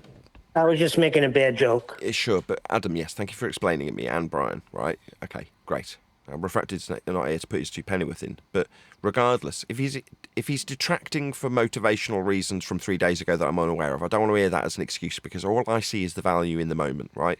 Now, if he's detracting and disagreeing and taking it to a place that's non sequitur, but reductive and useful in isolation, but because it's connected to a different point that's not necessarily going to be conducive to make that point isolated that it is, when Brian's making a separate point, that could be seen as a dick move, right? And Brian has seen it as a dick move, and he's going to point that out. Fine. But the process of discussion, incredibly useful. Today's... I'm absolutely exhausted. Two of the longest live shows we've had, yesterday and today. Why? Because this is useful. Now, Adam's just concisely summarised it. I'm going to do it again. What is perceived as derailment, to take it to a reductive point, as I just used the term, right? I see as John's effort to keep the argument as concise as possible. I don't want to hear anything about his motivation towards you, Brian. Just that's what I scrape from it in value terms. Right or wrong, it doesn't matter if he's correct. It's just what can we do to make this argument more concise? If this reduces down, and I fully appreciate Brian's argument, which at the time this argument kicked off, I didn't. Now, I hope that it still comes through and the audience eventually gets it. It will get discussed more, right? We're edging closer to the Discord answer that the guy's hopefully interjecting because he can sense that this has something to do with this question. Yeah, it does. We're on tenterhooks because we're on the verge of appreciation. That's to say that we all recognise through lots of research that there's lots of gerrymandering and fudging of all these maps and these versions of reality that we're given. And a lot of them could be wrong, so we need to figure out how to explain that. Me, on the other hand, I want to get to the most concise argument. But Adam recognises that if the, for personal reasons, is a derailment, then we're shortchanging the audience. It's not that it's coming down to being more concise. We're robbing them of a connection between this tangential difference that isn't possible if all horizontal planes are parallel with one another, Brian's overarching point. If you reduce that down to you're going to need a plane in the first place when it's not necessary, that's shortchanging the audience. Now, yeah, it's taken 3 hours of live streams to get to this point. I still have a point as the host of the show that I want everyone to remain friends, right? We all have to get metaphorically back in bed with each other on the next show. And I don't want us to all feel just like we're all scumbags and hating each other. We're not. I know, Brian, you're not hated by John as a scumbag, but the fact that you say it means that you feel that way in the moment because of his, let's call it, scumbaggery, right? Okay, I get it. You can feel like someone, as the metaphor went last time, someone's pissing down your back and telling you it's raining, and you want to shout about it. I get that. It's just as long as we don't literally start tearing each other's throats out in the process. Now, we do that enough with our opposition.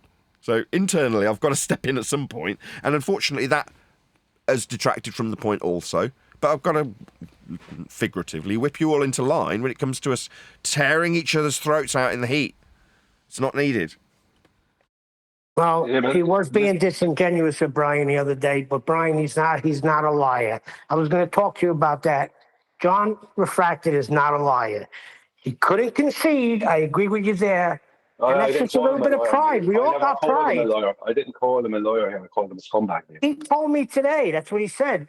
He felt like everybody was calling him a liar. He said he felt like he wasn't among. I didn't Let me call just him a finish, liar. please. I'm working. He was voicing to me and Nathan that he felt like he wasn't amongst friends. Now, that's bad when that's happening. I'm sorry. Yeah, I don't care what he says. He has a personal issue with me from 3 days ago because I showed him to be wrong about something. He didn't have, right, his ego, his pride, whatever, would not allow him to concede. This is not the first time I dealt with that with Yeah, John. but that's pride, Brian. Yeah. Hang on, right? But that's not my problem. I deal with that enough with the ballers, right? People. I can't expect, right? I can't expect honesty out of someone else, for someone else to concede if I'm unwilling to do it. So I do concede when I'm wrong. But he won't concede. He was wrong, he wouldn't concede. It wasn't the first time. And not only did he not concede, he became awkward and even a little bit abusive in the process. So yesterday he's picking at me, and then today he's picking at me again. That is a personal issue that he has with me because he doesn't like that I showed him to be wrong about something that he wouldn't concede to. Now, I'm sorry, but there's no point in pretending this is not a personal thing. It is. It's personal with me when someone wants to treat me that way. Right? His points may have some validity, but the when he brings them in and how he's doing them, the intent behind it is the issue I have, not his points. Now, he was trying to hijack what I was saying a bit, and he did try and derail it in the process. Yeah, that is true. But why is he doing that? Right? Because he has an issue with me, not the other way around. Kind of like when, what's his name on Discord? What's his name? Had an issue with me. No, but it's not that. Yeah. He has an issue with He had an issue with Flat. me. Nigel. An issue with me, not the other way around.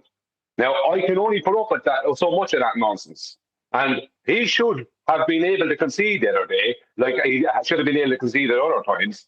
This shouldn't be something that's carried into 2 days later where he's having a little go at me. Right? It shouldn't be that. And I don't remember calling him, I might have called him a lawyer in the moment, but I don't remember outright calling him a lawyer. I really don't. I don't remember that. I did call him a scumbag today because he was behaving as one. And I could feel him smirking. I could feel him smirking behind his microphone. He knew what he was at. No, I totally get it, right? No, I get it. Your grievances have been heard. I totally get it. But on the other hand, you're like, I don't care how he feels about it. Yeah, that is perhaps the problem. You're saying, well, no, if you're going to behave like a scumbag because you're prideful, yeah, people have got an ego, Brian. That's people. That's not, if you're going to behave like a baller, what if you're going to be a person? That's people. Now, I get it. You don't want to care. And your attitude is, I don't give a toss how he feels or what his attitude is towards this. He's not my friend. He's wrong. He's prideful. He needs to swallow it and not just take it out on me and smirk and try and prove me wrong and derail my points. I take it all on board. He is still just our mate, colloquially. And yes, our mates can be dicks. So can you, so can I, so can... This was me and Sleeping Warrior. We would be at each other's throats because we didn't like the way that the argument was being put forth to the audience. And we'd be yelling at each other, falling out with each other. And it just isn't necessary. That's it. It doesn't mean I don't agree. It doesn't mean I don't want to hear it. And the grievances are valid. Like, this bit's valid too. You know what I mean? Now, I don't want to hear the full backstory about what he's wrong about, because that's like pouring salt in a wound that doesn't need opening, I'm sure. It's not about being right or wrong. Okay. It's about the kind of unagreed principles that we have amongst ourselves on the panel. Yes, we can get tasty. Yes, we can get salty. But when it's kind of pointed out to us, sometimes you yourself have even got to take it on the tin chin. I said yesterday, and then the next day, be a gentleman. Sorry, lads, I was a little bit out of order. I think we've all done that on the panel here at one point. Yeah, got a little bit salty because we're human beings, and then recognise once we've cooled down the next day, sorry about that, lads. Now, I think from Brian's point of view, and what I was expecting, because I kind of pointed this out to John that was the way forward yesterday. When what happened then unfolded, that recognition and respect for each other as a panel member and realizing carried on. And it was continued in a way which dragged you in, which I don't think is genuine gentlemanly behavior. It's not how we should behave amongst ourselves. So I can understand why Brian's gone to that vernacular of scumbag. It's not gentlemanly behavior, and it's not how we should treat each other. Yes, we can get fiery in the moment, but the next day, remember, as Nathan says, these are your mates. Yeah. And the reason you argue so well with them and are so productive in the arguments is after that moment's gone, we have to take a chill pill and also take a bit of personal responsibility for how good or bad our argument was with our peers. May I take it upon myself to say, first and foremost, I feel ashamed for calling Brian a lying Irishman. I feel like my family's been dishonoured, and I want to take it upon myself to apologise to Brian personally. I didn't mean it. I take it back.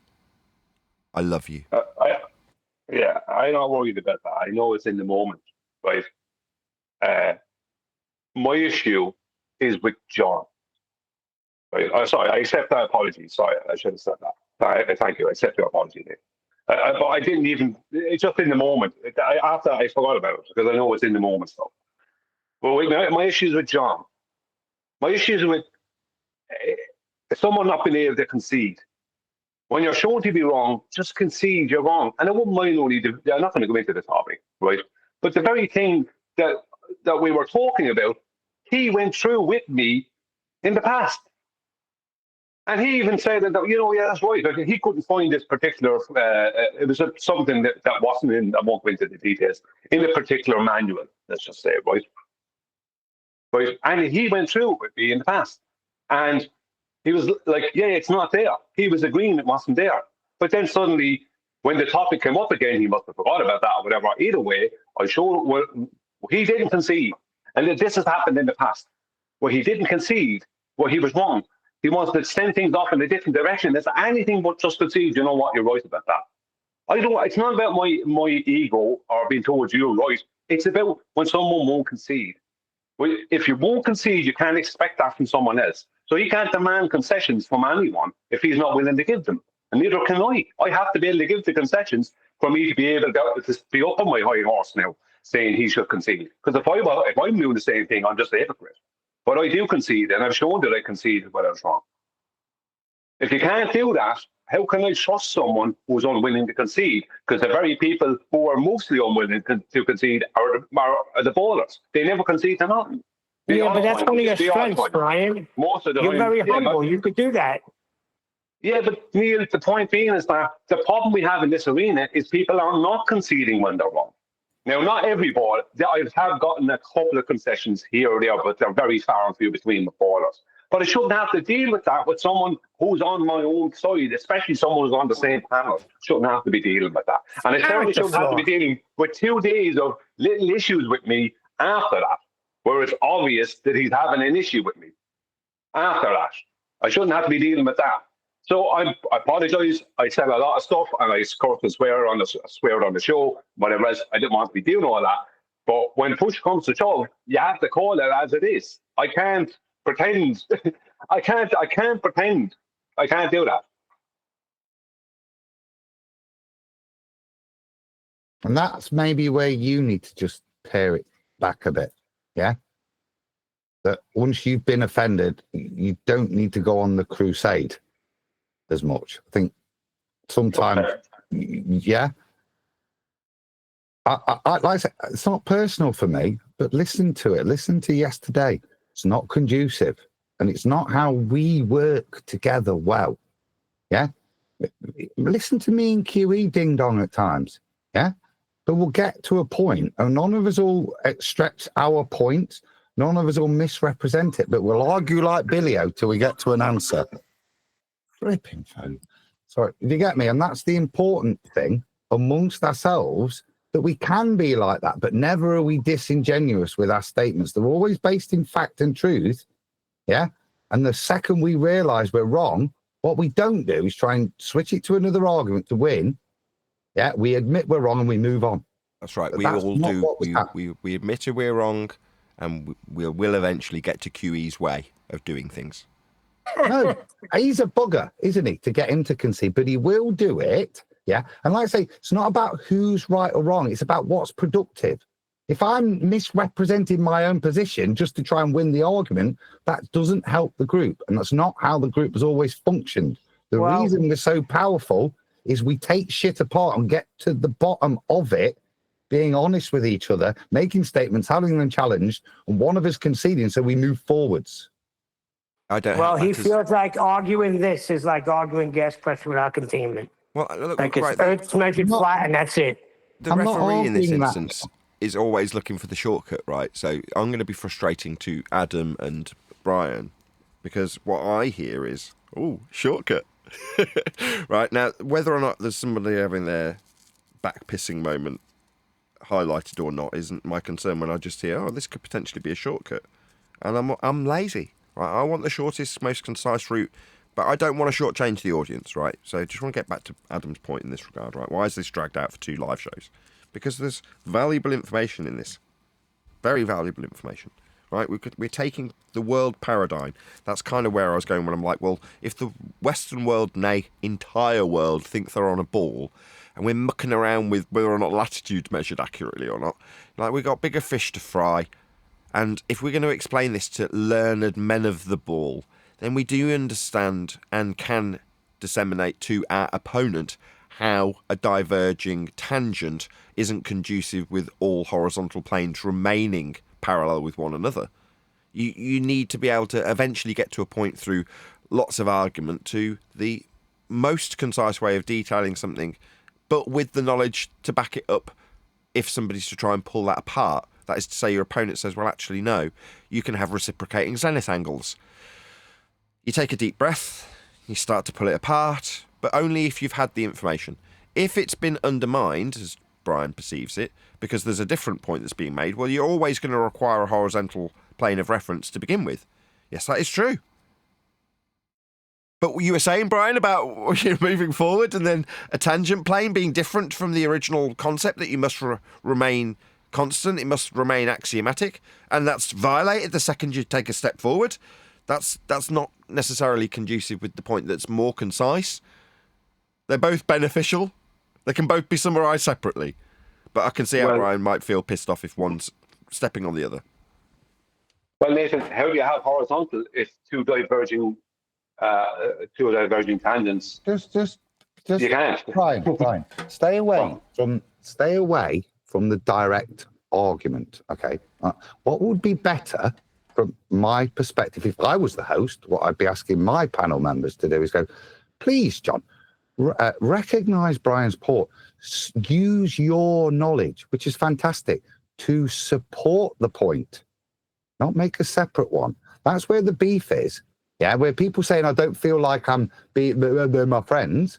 Well, that's exactly what that behaviour demonstrates, that I'm almost antagonistic, dismissive of your points, and I want to make my own. Yeah.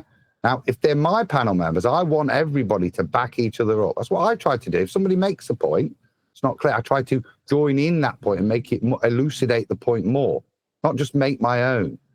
And in this case, there is no shortcut here. Yeah, it's not a shortcut. It's a separate point. Yes. Yeah, and you should be making both points. Yes. And you want the audience to hear both points individually, on their own, separately, concisely. And when you're arguing and calling each other scumbags, that's definitely not the case.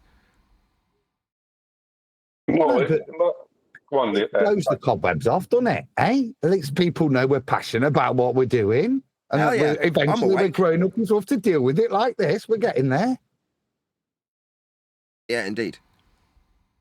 I'm not taking away from John's point, but the conclusion of my point is the same point.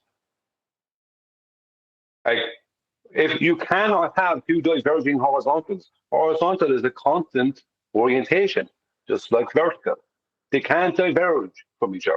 So if someone is claiming they have two diverging horizontals, the point being is that their claim can be thrown out the window. You can wipe that away because that doesn't happen in reality. It can't happen. That was the whole of my point. which means that this thing they're calling a tangent, they can't have a tangent, which is John's point. They can't have a tangent in the first place, because that would mean if they have two of those, it would mean that they're claiming there's two diverging horizontals, which means none of those things are horizontal, right? Which means that the person's claim is wrong. Sorry. What the ballers will often do, but Jaron did it when he was still a flat earther, supposedly, or a true earther, yeah, was to claim it was perfectly permissible to create a tangent. This is why I was arguing the point, to see whether people not can take the argument apart, and people still struggle with it. Because it is perfectly reasonable for ballers to claim they can go and make this tangent, yeah, and take the measurement from that. And that, right, that's very difficult to disprove in their mind. Because if you were on a ball, that's what you would actually be doing. You would be creating this plane. Now, the second you allow Brian's argumentation to come in, you can let them take their accurate flat earth measurements, because you're going to point out that their planes that they're now setting up are not parallel horizontal planes. That's what destroys it, with the knowledge, yeah, that you can't put these two things together if you're on a ball and still use your celestial navigation. It becomes incongruent with each other, the horizontals, which they mustn't be. They have to be parallel, equivalent. Yeah. No, I totally get it. They can't be. If they're claimed to be divergent, then they weren't horizontal to begin with, so the whole lot is thrown out the window. It's that simple. And now, John's point was that how did they have a tangent in the first place? But that leaves what I just said is the same outcome. It's just in a different direction. Well, it cuts out the middleman, and I think that's why you feel a bit aggrieved. So your point, which is to say that if you move forward and then you take another measurement and you're drawing out a completely new plane, even if you move a nanometer, right? And then John stepped in to say, well, if you move forward, you can't create the tangential plane in the first place, because you need that initially. Now, that's your end point.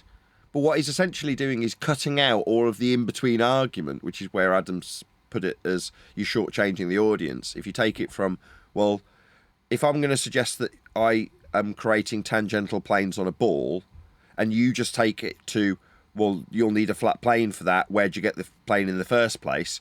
It robs the audience of hearing how, if you're going to describe the prerequisite flat earth measurement and then move forward on your ball 1 foot, you've got a completely separate new tangential plane that is not parallel with the original one that you measured.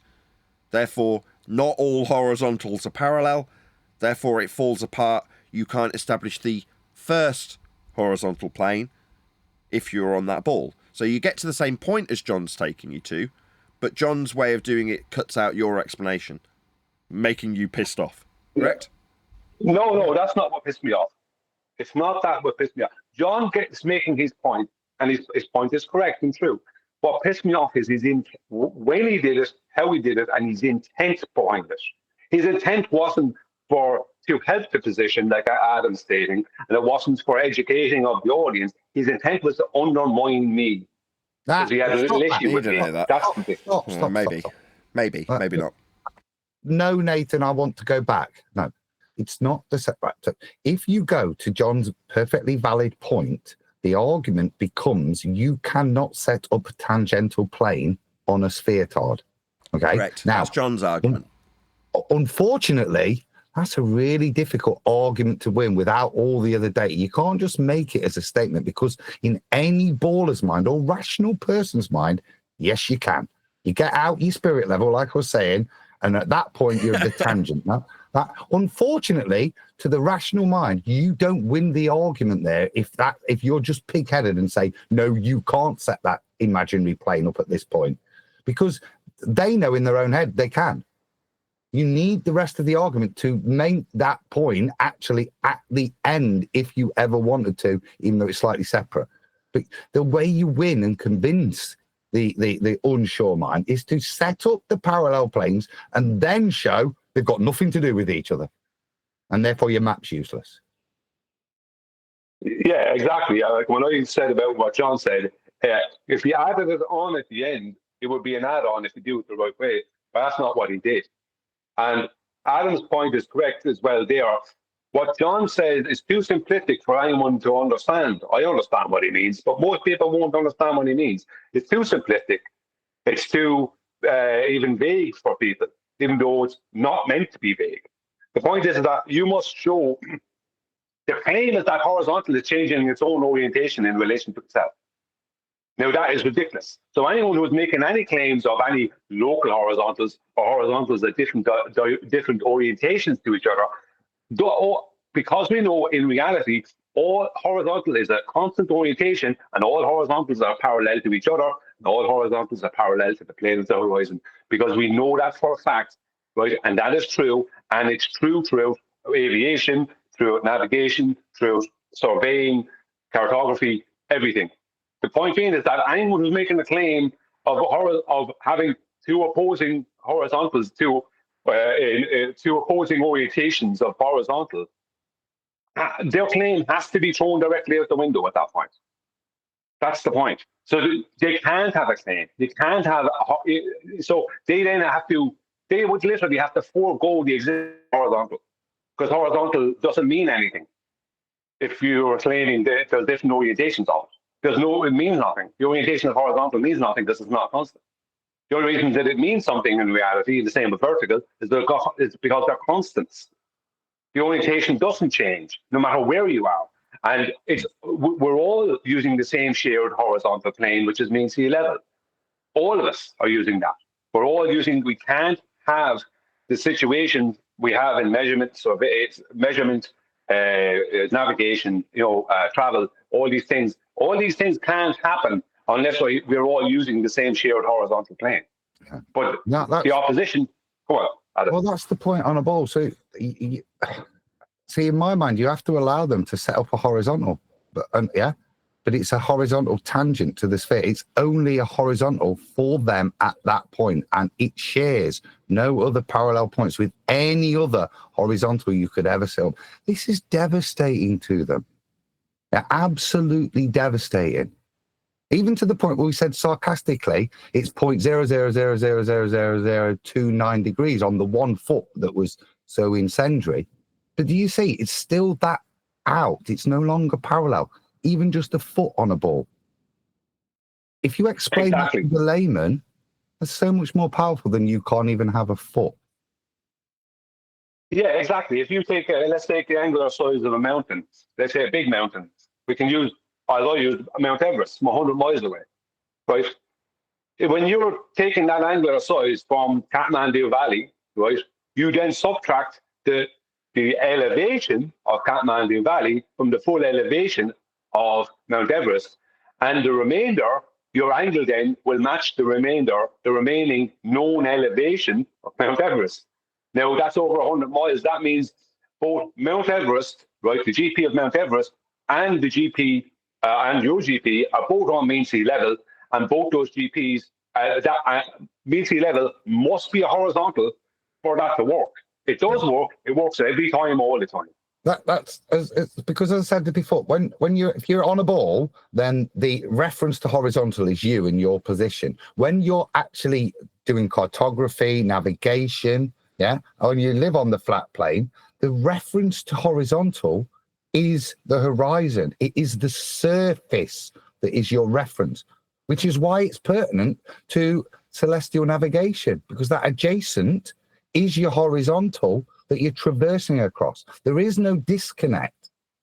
Everything is connected. Every horizontal is the same plane.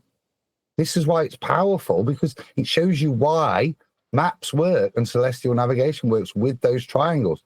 Because wherever you are, whenever you set up that horizontal reference to the surface, they are commensurate with each other. Unlike when you reference it to yourself and a tangent to a ball. Nothing is commensurate with each other. Exactly, Adam. The horizontal that I will create with my theodolite in Kathmandu Valley, 100 miles away from Mount Everest, that horizontal will be parallel to mean sea level, which means that mean sea level must be horizontal also, because I can't do what I'm just about to do, which is measure the remaining angular size of Mount Everest from that position, if mean sea level is curved. It can't work. It doesn't work. It can't happen. So horizontal has to be a constant. Mean sea level has to be a horizontal plane.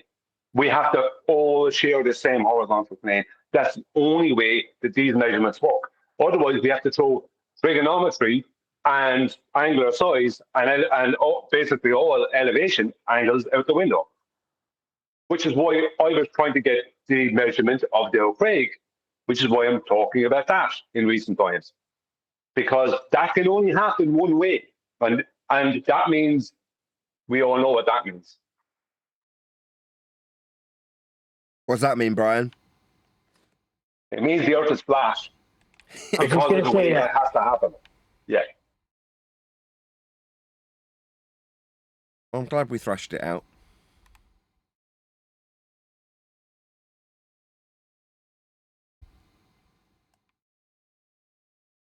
Okay, so are we happy to round out this live stream then? Oh yeah, it's up to you. You're the boss. Anytime we're on the verge of victory like this, the enemy's going to come in and try and cause dissension. But you cannot separate FED. If you say so, Neil. No. It's what I know, so I will not allow it to happen on my watch. Okay. Well, with that, I'm going to invite people who are watching on either Nathan Oakley 1980 or Nathan Oakley Programming streams to stay tuned, as there will be an after show to follow. That you need not go any further.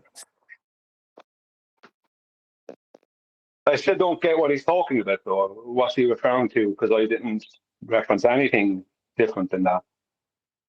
I don't understand.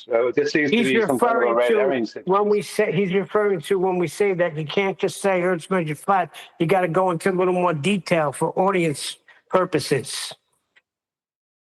Well, so he's making that comparison to gas pressure without containment. That we need not go into anything further with that because it is what it is. I have to disagree with him there because you can't just expect the audience to understand what you're talking about. Saying Earth's measured flat, it's the statement, like we all know, I even have aired my grievances with the statement. It can be, people can have an issue with the statement alone. So it's like just saying that alone is not, that's not proving your point. Do you know what I mean? So I'd have to disagree with him there.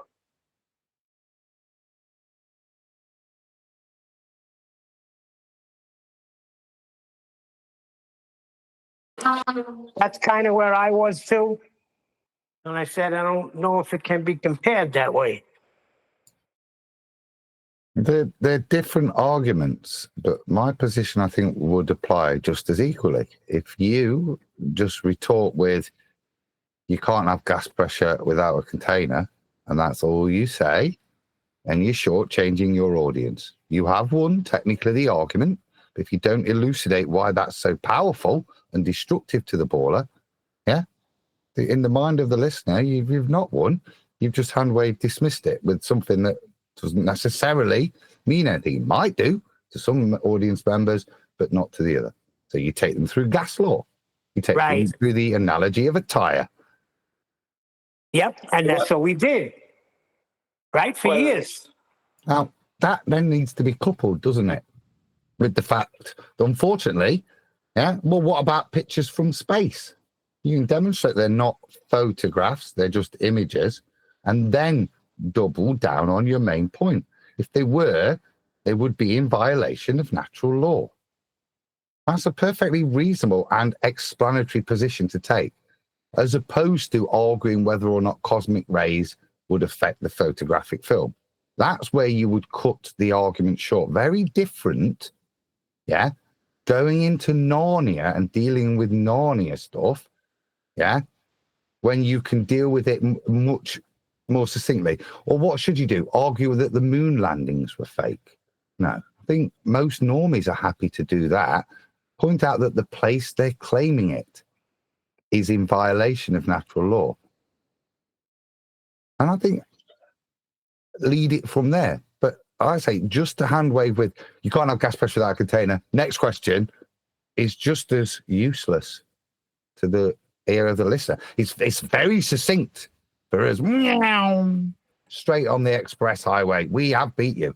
And if you're talking to Ruthie, he knows he's lost. If you're talking to Fight the Flat Earth, he knows he's lost.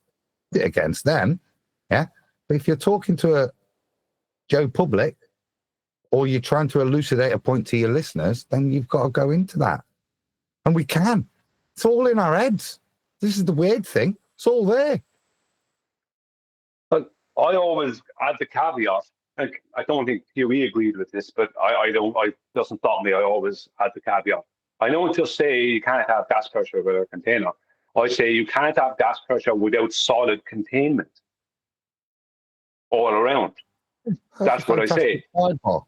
And that would be a point that you would get told off for coming in and derailing a bleeding point, you fruit. Yeah?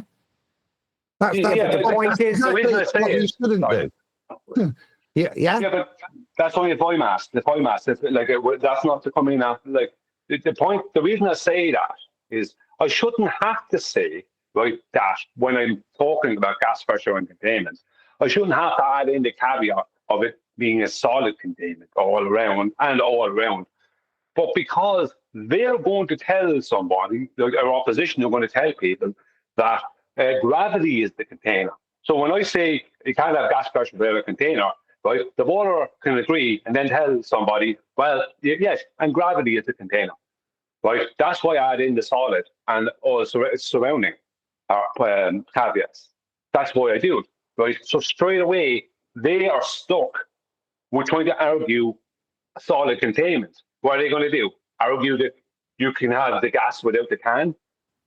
The pressure of gas without the can? I'd leave it open. I'd leave it open and wait for the ball tard to try and prove that containments aren't solid. Yeah. You can have a gaseous container, can you? You can have a point. I don't need to caveat it to them if they want to make a spastic statement. But the bottom line is you didn't start out. And then I'll double down with a little bit of knowledge, like I've just said there. Oh, so you're going to have a liquid container, are you?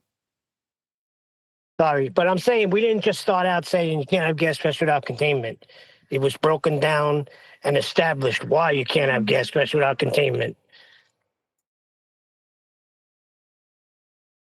Nathan does it nicely now. He will allude to PV equals NRT and ask them to, well, don't give them the opportunity, but point out what does the V stand for, yeah? The level you need more detail than that. Now we know, we're laughing because that's our shortcut. But I think that is at the moment to the detriment of newbies because they don't understand the point. Imagine what got us so many viewers was that great work, that repetitive work of 10th Man. But anytime somebody listened, they got a full factual description of why the argument was powerful. If all we ever said you need a flat baseline for that, it's not as conducive to convincing people to the power of the argument.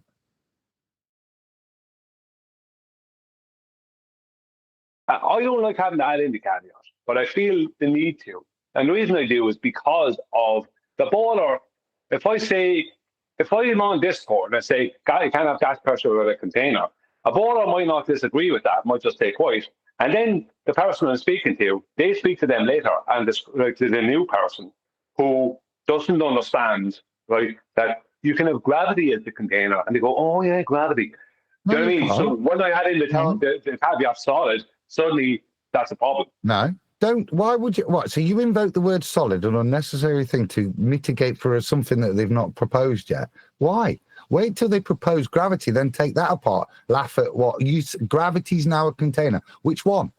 Take them apart. You don't need to mitigate for some argument they've not presented yet. Present the facts, and then if they are stupid enough, after being told you need a container for gas pressure, to postulate gravity, take them apart on that. Yeah, but my purpose of saying that is they can't then tell somebody that gravity is the container because I said solid containment. So straight away, they're then having an issue. That's what I'm saying. That word makes no mitigation. Gravity is not a container. Yeah, I know it's not a container, but to the average everyday person, they don't know that. Yeah, but by adding the word solid, it therefore doesn't mitigate for the word gravity, does it? Because containment itself is a solid container, yeah? That's why it's contained Yeah. So it's superfluous, and it doesn't address the point that you're using it for mitigation for.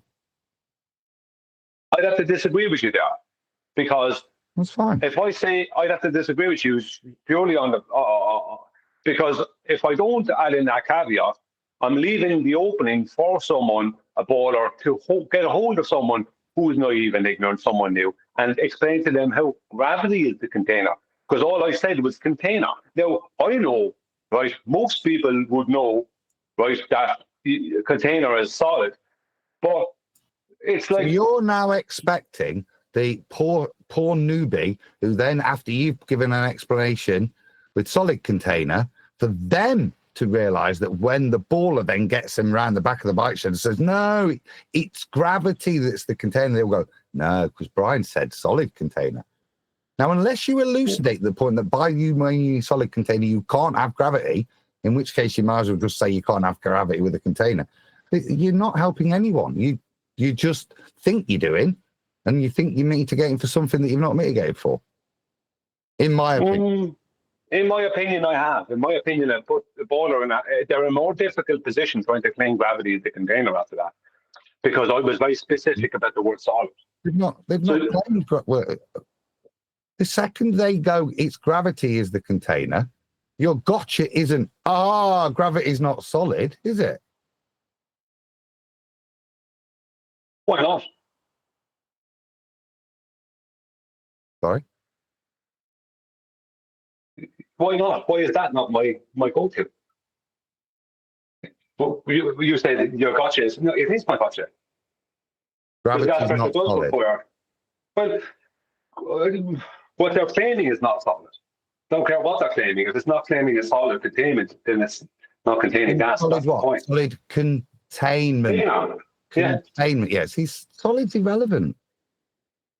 It's implicit by the fact that you're using the word containment.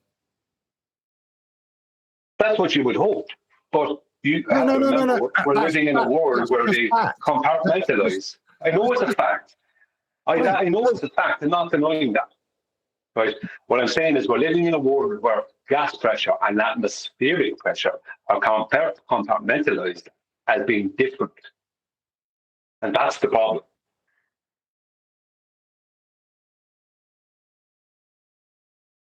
Not going to go over the point. I think the reason I wouldn't say it's been made clear. You say it. Yeah. And then we'll both deal with it when they raise up gravity. If they raise up gravity. Fair enough. I want them to raise gravity. It's another point, a separate point that you can then elucidate to strengthen your previous one and show them where Narnia comes from. Again, PV equals nRT, not PV equals nRG. I want them to bring that up. I don't want to scare them off. Yeah. I don't generally want. I want them to not be able to bring it up with confidence. I want them to not. I want to leave them without anything to say. That's what I want. Rather than having to deep. Now, I understand why you would enjoy them doing that, because your knowledge of gas behavior is well beyond most people, unless someone has the same knowledge as you. Right? So I understand why you would like to do that. I would prefer to, even though I can argue with them, I'm not saying I can understand, I'm not saying I have the full understanding you have, but I do fully understand. You invented PV equals NRG, don't you? I did, I know that. You don't have to have my knowledge of aerosol, my pharmacy. It's nothing to do with that. We all know the gas laws. And if they're going to invoke G, then we take them to all of those ones that are beautifully listed in the book, by the way. And you can take them and you can point out to them, there is no G here. Look, no, gas behavior is not affected by G. Certainly could not provide containment. What is gravity in this? Ask them to, are they talking Newtonian, Einsteinian? None of which provide containment. Yeah. Absolutely agree with you. That isn't, sorry. That's it, isn't it? That's all you need to point out to them if they're going to invoke gravity as their container. if after you've pointed out what the antecedent is according to natural law, you know. Yeah, I agree with you, and that's true. And I can go down that road with them, and I have no hassle doing it. And luckily, because of the likes of you, I can do it in such a way where I can do it better than most. The problem I have with it is that if I allow that road to open up, it's like I'm allowing a red herring to open up in some ways, or a sidebar away from the main point of solid containment. So whatever claim they make, if it's not solid, it's not containing gases. That's kind of the point I'm trying to get across to the person the ignorant person. I'm trying to, you know what I mean? Whereas when I start going into, I can go into gravity and I can deal with it and go to PV equals energy, right? And I can do all that, right? And have them deny temperature and other things, right? And deny the sun basically. But if I can avoid that and stick to solid containment and have the boiler being under pressure, because I said the word solid containment, the term solid containment, I'd be hoping that would be. I'd be hoping that wouldn't cause them more problems in trying to re-educate the ignorant person. That's what I'd be hoping for. Maybe I'm not. Maybe I'm dreaming. Maybe it wouldn't happen. But I always felt if you add in the caveat, right, that you wouldn't know in normal life, you don't need to add in the caveat. When you ask someone, pass me that container, they're not passing you something that's not a solid. You know, even if it's a balloon, it's still solid. So yeah, you are correct about that. I wouldn't argue that. It's only in this arena that the word solid, I feel should be added in as the caveat to avoid maybe going down that tributary of gravity.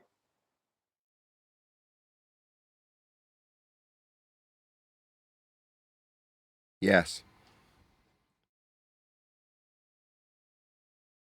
Is that an agreement? Yes, or just a yes, as in? Yes, to both. Right. We're arguing over one word, the use of one word. Now that's hyperspecificity. Yeah, no, it's strictly true. One is mitigating for the other. Gravity's the one word, containment's the other, or solid, depending on which way you look at it.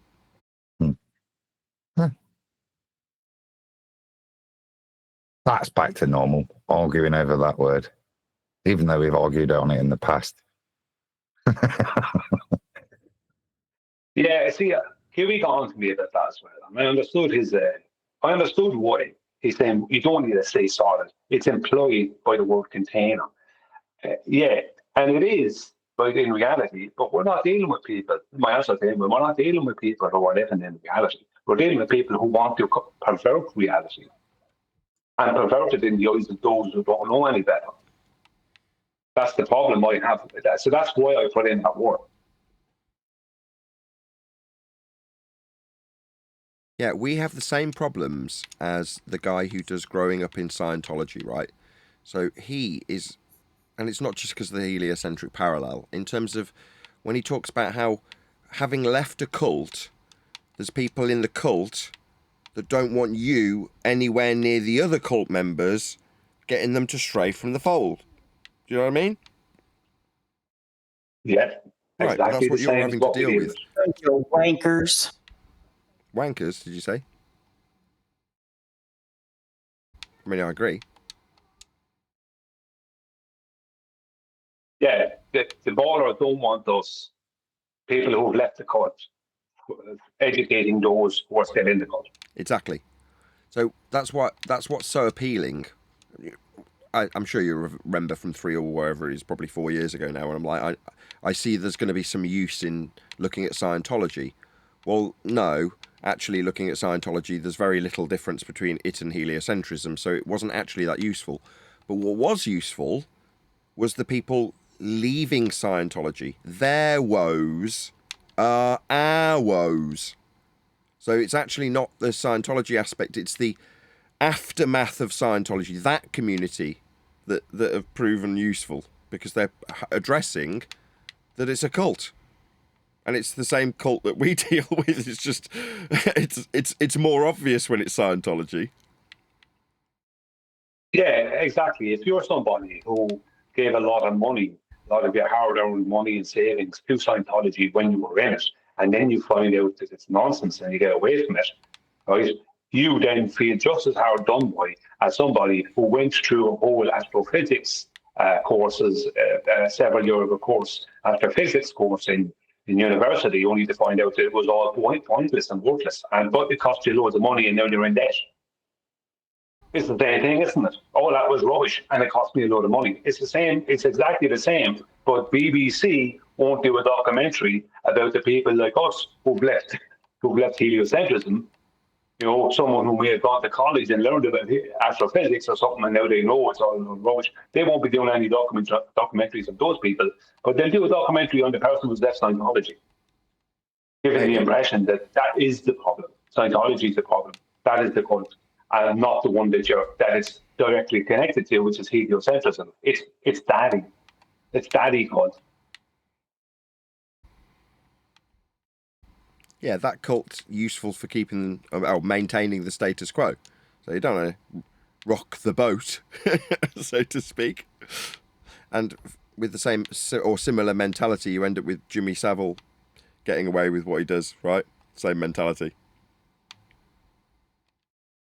Well, don't disturb the apple cart. Sorry. Sorry, say what you're saying. I was just saying that it's that don't disturb the apple cart, don't rock the boat mentality. Yeah, I mean, just on what you said a second ago, well, about Scientology, they gave people a cult based on a globe earth, right? But the globe earth is the cult. Do you know what I mean? They gave these people a pseudo cult. That's not the real cult. The real cult is heliocentrism. But they gave them Scientology to point at as the cult, not realizing that they are pointing at this supposed cult from a much bigger and greater cult.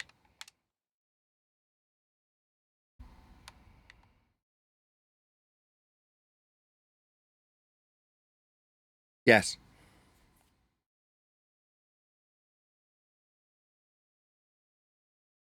There are only two things that I've found that were useful with looking into Scientology. Number one, Scientology is almost identical to heliocentrism. There is almost no difference. Now, given that if you started labelling what the statistically probable little green men in outer space are, and just called the little green men Xenu or Thetans, then they're the same. With that one alteration, they're the same. There's no difference. I mean, you could say that the shuttle isn't a DC-10. And I'd go, okay. Horses for courses, as far as I'm concerned. You know, tomato. Yeah. So that's number one. Because... Number one, they're the same. Number two, the people who escape that cult moan about their previous cult, that's Scientology, in the same way we moan about anti-flat earthers who are the equivalent. Because normies are blissfully unaware that they're part of that cult. Anti-flat earthers are the equivalent to the Scientology heavy hitters, the guys out on the street literally thumping skulls and, you know what I mean, causing legal problems for people. They're the equivalent, that's the word. The anti-flatties. Yeah, they're to me, I think, because we've never come across, I personally, and I don't think you have either, come across anyone in this arena who's a Scientologist. I find that extremely, what's the word I'm looking for? Suspicious. Suspicious, yeah, I want to say strange, not strange, suspicious. And because of that, I looked a little bit into the amount of money that Scientology has, and that's the money they say they have. I wouldn't put it past NASA to even use some of their budget via Scientology to be basically paying for people to be here in a way on the internet. I wouldn't put it past them, because if if we pull the globe down, we pull Scientology down with it. Do you know what I mean? There's no way out of that. One is connected to the other by the hip. There's no way that one can fall and the other can stay. And that's the problem. So because they're never around, these Scientologists, I find that very strange, very suspicious. It is bizarre that the only people who have any connection to Scientology are like Goldie, my mod. I believe she's an ex-Scientologist. I've never actually asked and confirmed that, but she's one of the mods on Growing Up in Scientology's channel. So I assume she has some connection. But other than that, that's it. And like you say, given how closely related they are, and how intrinsic heliocentrism is to Scientology, you would expect there to be some sort of level of engagement that says, "Oh, you idiot flat earthers," because by decrying heliocentrism, like you say, we're decrying their entire religion because it's the same. But something interesting was sent. I was tagged in it, and you were tagged in it too, but on YouTube. But I don't know if I saw it. I think it was Uncommon Sense Australia. Sent it. It was about this guy pointing out that when the internet, there was an internet drop for Elgin. I think it's Elgin Air Force Base in U.S. Air Force Base or military base in the United States. When there was a drop in their internet for a certain couple of hours or whatever happened, the tone online in certain subjects suddenly changed. The people that people were dealing with were far more open to conversation and blah, blah, blah. They weren't just getting direct opposition. And it just happened that while the internet was down for its Air Force Base or whatever it is, that it just happened that within that couple of hours of the time frame, people were far more supposedly organic. The people that people were interacting with on these subjects, I can't remember the full details of it, were far more organic, and there was a lot less straight pushback. You know what I mean? Kind of go, isn't that a bit of a coincidence? When this military base suddenly has an internet issue, suddenly the same level of negative is not being injected into a topic online. It's a bit strange. Almost like they've got servers full of AI bots spamming people's messages. When I look at your messages, Brian, that's what it looks like to me. They're just spamming AI-driven spam into your chat. Yeah, I don't know if they're AI, if they're paid, if they're actual people, if they're actually paid. I don't know, because I don't know how far on AI is. If I take, let's just say, Grok and them as being the level of AI interaction and intelligence, I don't know if Grok and that could interact with me like some of these people have over time. Yeah. But what you're asking is, can it pass? I don't know. It's called the Turing test. Can it pass the Turing test is what you're asking. Yes, absolutely, without question. They have easily got AI that passes the Turing test, and you just don't have access to it. It's like back when the technology of the day was cinematography. Who was on the cutting edge of that cinematography? NASA. And then you find out 10 years later with films like Gravity, how they're doing it all. Yeah, they show you the technology that they had access to long before we got to see it used in Hollywood. Well, AI is no different. Will they have AIs that can go into your comments and spam your comments for a political agenda, or in this case, a religious agenda? Absolutely, without question. There's no doubt in my mind that they've already got AI that can pass the Turing test, and you won't be able to tell it's not a real person. Yeah, what I would say in defense of your position there is that what can happen is that I can go in and make a comment, and it's often within 2 hours that the person's commenting back, or sometimes it's nearly immediately. And a response to somebody, and they're responding and I know from my time, the way my sleeping goes, because I'm constantly changing that pattern. It's changing from day to day to day. I'm up and awake at all kinds of times of the day and night. Yet these people seem to be able to respond most of the time within a short time frame, within 2 hours. That means they're not asleep. They're not asleep for those 8 hours or whatever. Now, I'd have to look into it more deeply to say for definite that it is actually that way. But it does seem with some of them that they don't sleep. And as I said before, how is it possible that some new person can write a comment in a video that's 3 years old, and when I get the notification, I go in and see it, and there's already 6 comments from ballers? How do they know that person wrote a comment on this video that's 3 years old? It doesn't make any sense. But the problem is that if I start claiming they're AI, even though they very likely might be, I then sound like the conspirator. Do you know what I mean? And it's like, even though it might be true, if I start stating it, I sound like I'm being a conspirator. And consequently, I'm then character assassinating myself, as opposed to just treating them as if they're actual people, even though they don't behave as actual people, or they certainly don't behave as people who aren't getting paid. But then again, who knows? There's a lot of crazy people out there. Who knows who these people are? Some of them might be real. No, I just don't think that there's enough people who care that much about it. I think the people who care are compelled, and we see them.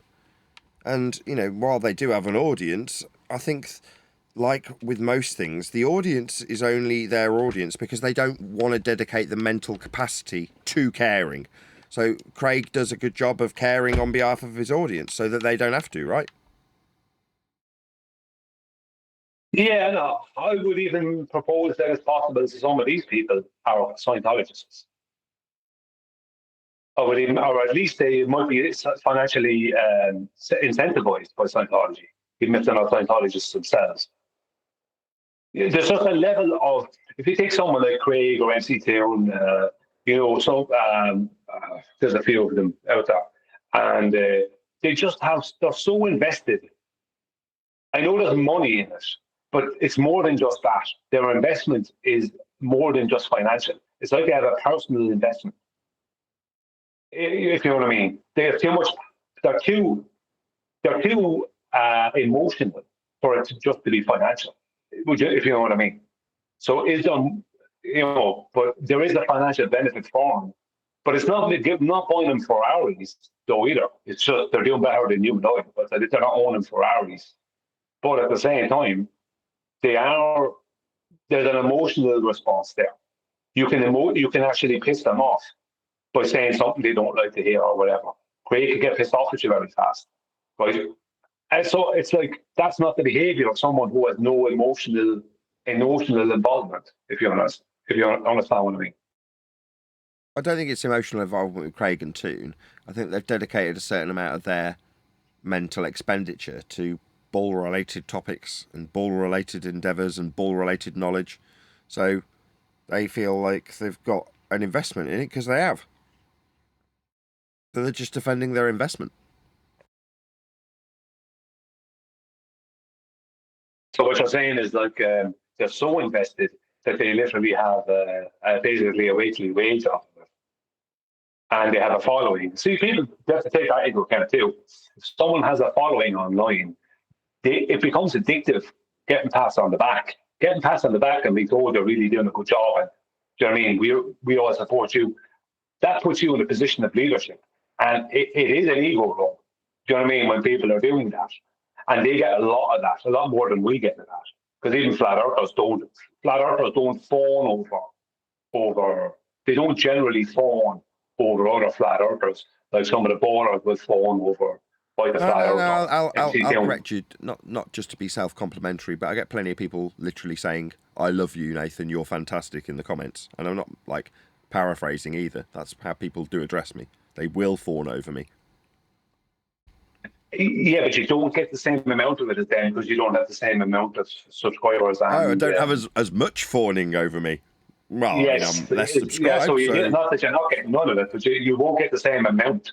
And so for them, they have a greater amount of this, and that also has to be a factor.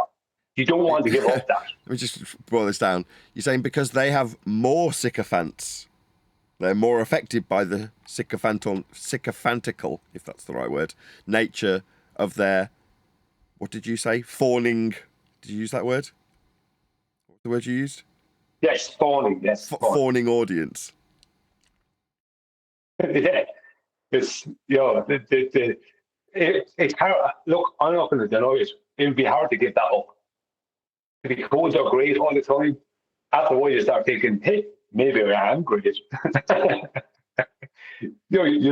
just the only that's going to be an ego, though, isn't it? Now, your ego will be getting involved by the people saying, I love you, Nathan, in the comments. And I've seen those comments, but there isn't anywhere near the same amount of them. Do you know what I mean? Because think about the amount of live viewers they get in one show and the amount of views they get on one video.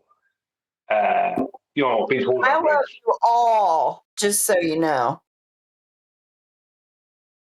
Sorry? One more time.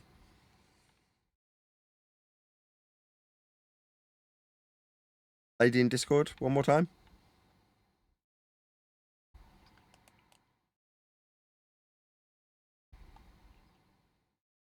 Okay then.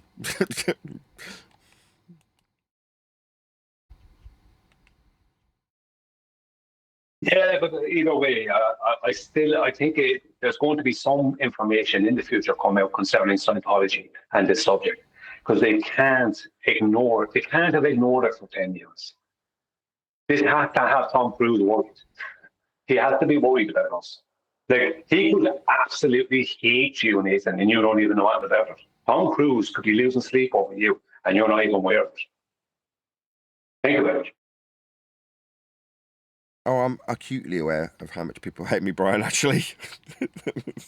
It's palpable, mate.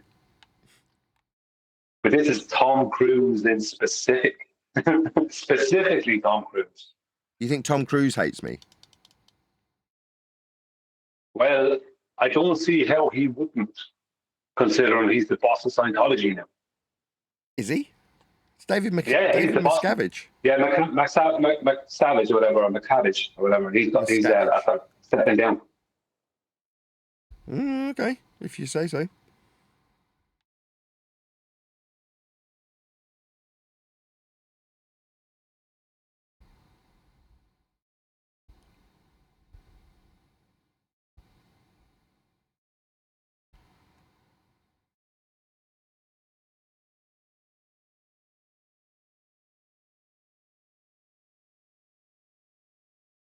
John Travolta, I think, is a Scientologist. He's also a commercial pilot. He can't be too happy. Although he definitely was a Scientologist for years. I don't know if he still is, but I haven't heard about him leaving, unless I'm incorrect. And he flies for Qantas. Wow.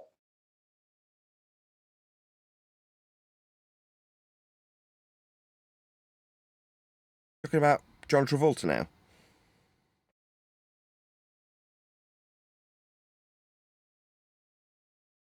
I have sort of an out of the box question. Go ahead.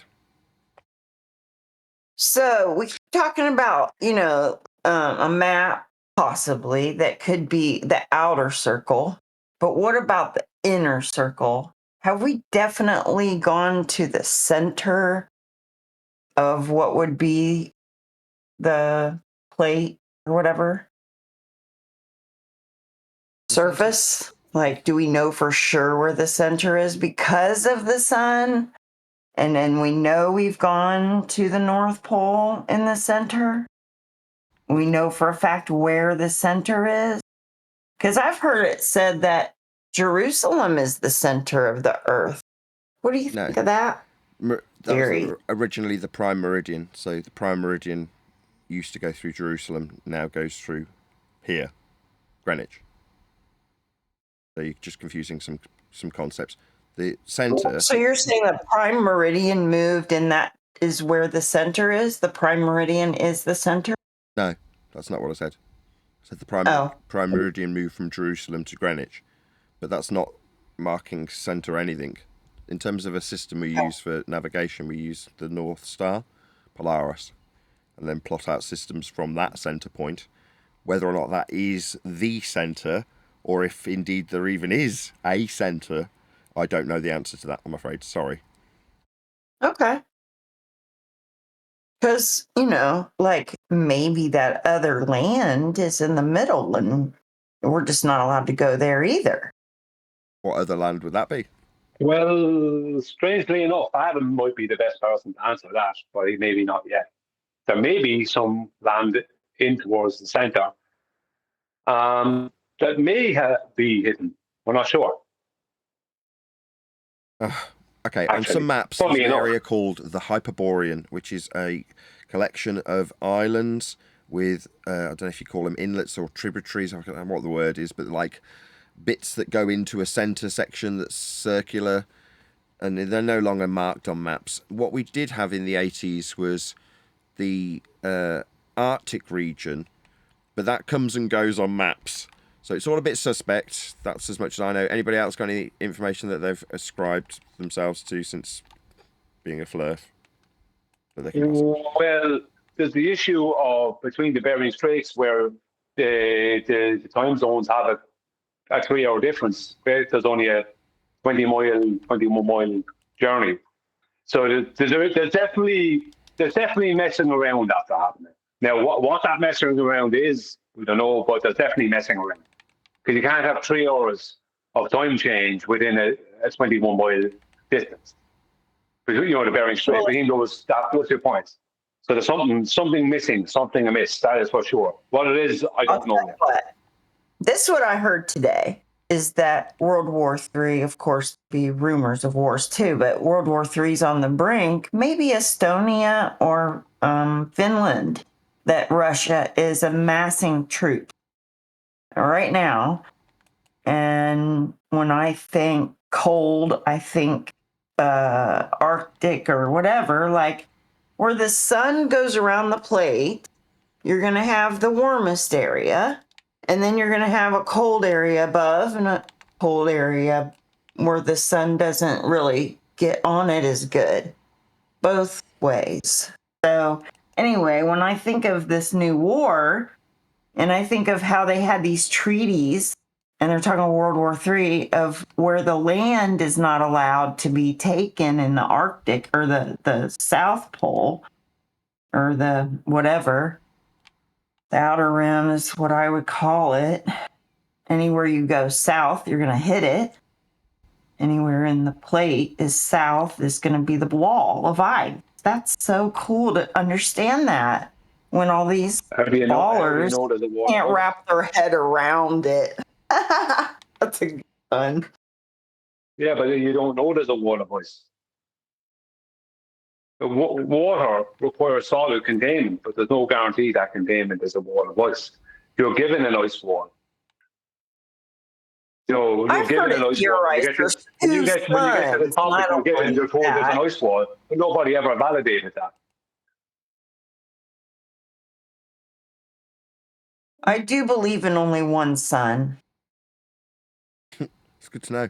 There you go. Yeah, but, I don't know. But you're saying you believe. It's funny that you're saying the word believe, because that means you're open to change. Well, I see only one sun. How about that? Well, I've never seen more than one myself in the sky. People have said they've seen more than one. They filmed it supposedly. I saw a video of more than one sun in the sky. So, but I don't know. I don't know if I really don't know. I can't. Well, I don't know what the sun is, how it does what it does, something else like that. I have no idea. We know that the atmosphere can make strange effects, and cameras and lenses have a fisheye lens, and they can make strange effects. So, yeah, it's hard to believe your eyes today with videos or whatever. But think about the words you just used, atmosphere. That would be sphere-shaped air. Does air take the shape of a sphere? Air has no shape. So the words you're using are actually keeping you keeping you held to a paradigm that doesn't exist. Atmosphere doesn't mean anything. It's an oxymoron. Well, I mean, if I call it heavens, they'll put me in the Bible section. You're just talking about the air. Yeah, the effects that we witness within the air. Yeah, we witness all kinds of effects within the air. We see mirages and all kinds of stuff happening. That is true. No, I can't deny that. Yeah, but you could just say air, though. Yeah, people are indoctrinated in the same atmosphere because they're hearing it and they're saying it all their lives. Then they come to this topic and they could be in their 30s or 40s and they're kind of going, you know what I mean? They're still saying it because they don't realize that that What do you call it? No, I just call it the air. Sorry, Nathan. But in different sections, it could be different things. So air is like hydrogen, whatever, right? So no, it's you the can't same all call the way. certain things air up there. No, there's no difference. I thought at one time years ago there was a difference, but there isn't a difference. It's the same, just less of it. With altitude, there's just less of it. The same. It's the exact air is air. There's no difference. It's the same. As far as I know, there's no difference in like it can't be just air because of diffusion. What's known as diffusion. So it is the same mixture. No matter what altitude you go to, the mixture is the same. There's just less of it as you go higher.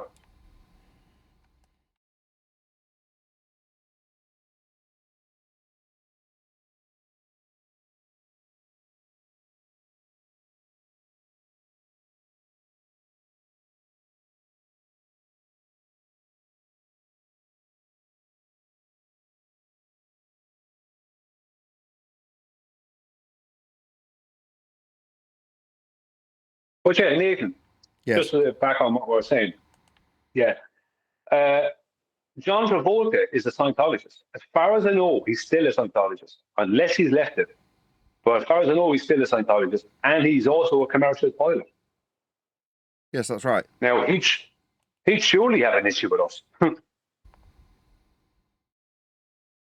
Considering the job he does and what he follows as a belief, as a faith.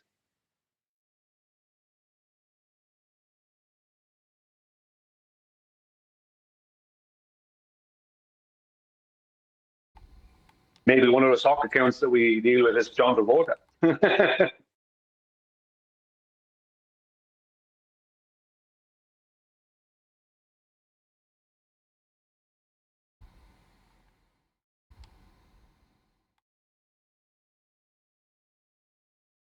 Well, if we can get hold of John Travolta or Tom Cruise, I'm sure there'd be an interesting person or interesting people to talk to.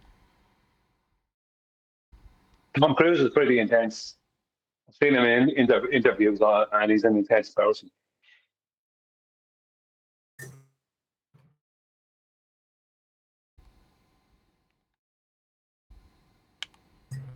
He'll intense you back onto the globe in a nanosecond.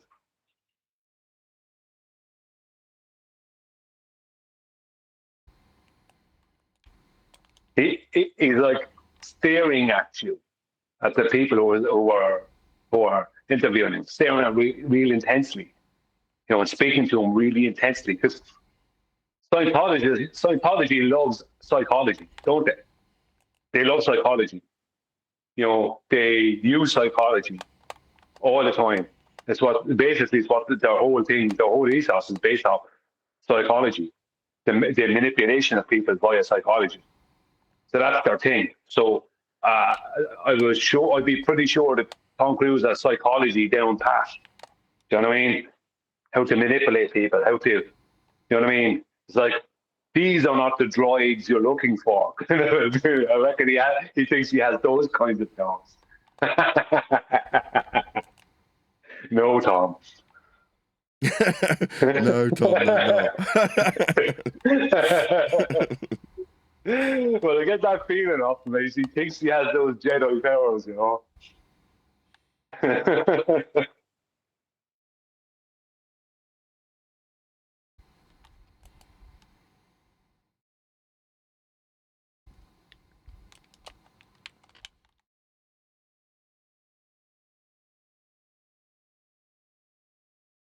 Wouldn't it be funny if they found out that John Travolta was one of your long-term stock accounts? That'd be coming in and abusing you. Long-term what? sock accounts. Like the John Travolta was one of the sock accounts that like was holding a host of sock accounts coming in trolling us all the time for years. That would be funny. You know, they are, right? Whenever you see somebody making a video about me, that's who they are. Because they're in the chat, right? They're watching. I mean, I've caught a couple of them a couple of times. So Craig McNeil likes to give himself superhero names. Like Batman, Superman. Didn't know that. They're just jealous because they don't know what you know. So, you know that last sphere, whatever you want to call it, exosphere? Funny, it's X, isn't it? Since we got X for Twitter and Elon Musk's son, and X over the United States with the solar eclipse. And I don't know, a lot of things seem to be X, but exosphere, I think that might be the dwelling of maybe above the stars, right? Or where are they saying the stars are? What sphere do they say the stars are? Because they say the aurora borealis is in the thermosphere, which is funny because one morning I woke up and I didn't know what thermodynamics is. I probably heard it in my sleep listening to you guys or something. And the first thing I woke up, my thought was the heavens are thermodynamic. Like that emphasis, are thermodynamic. And it's called the thermosphere. I just now learned that. Thank you. Y'all pick my brain. Like I go into investigation mode. We didn't teach you any of those things. We didn't teach you any of that. No, I know, but I'm saying I'm not taking any responsibility for any of that. Yeah, but you pick my brain and then I go into investigative mode and I always learn something in here because I study it. I try to figure out what y'all are talking about. But the stratosphere is where the airplanes are. What the hell is that? Thermosphere. What the hell is that? And then the mesosphere is where the meteors are. And then the thermosphere is where the satellites and the aurora borealis is. And then the exosphere is where the supposed spaceships are, which is supposedly between 310 to 620 miles and above. Wow, without no containment. And it says close to absolute zero. Does that mean temperature-wise? Because, yeah, they say the thermosphere is 930 Fahrenheit to 3,600 Fahrenheit. You know, there's a little spaceship. Yeah. Can't go. What about that? When they're referencing the thermosphere? What about if they're actually just referencing a build-up of radiative heat? Are you talking about my thermos that I use for coffee? So they say that it heats up all the way, like from low to high, and then it goes to absolute zero. How does it do that? Yeah, that's what's amazing. I don't know.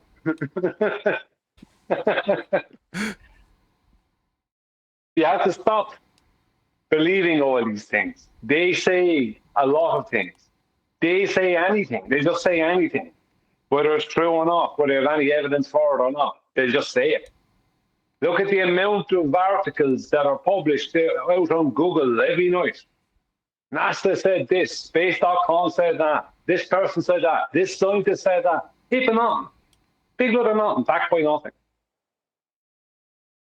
Well, they say that airplanes, when you go up there and you're a pilot, you're getting radiated pretty bad.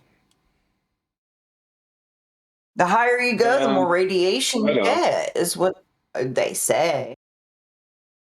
But there may be some truth to that for all I know. I don't know. There is a build-up of radiative heat up high in the sky. That seems to be the case. But that I want to know more about the aurora borealis and the magnetosphere. What is that? I have no idea Again, what all these spheres are or where they're coming from. I've never seen any evidence for any of these spheres.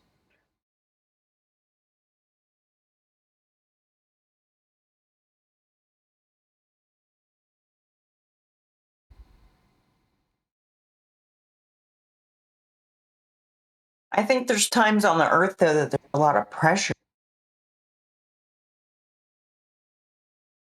from some sort of energy. Could be Heat, possibly. The sun, heat, maybe causing that pressure.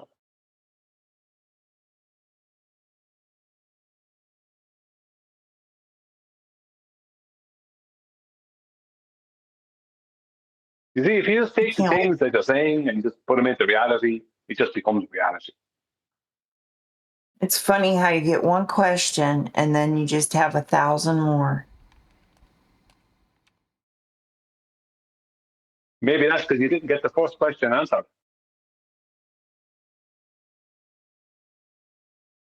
Well, I mean, I've learned so much today. My brain's full. So, what's a karma line or a Karman line?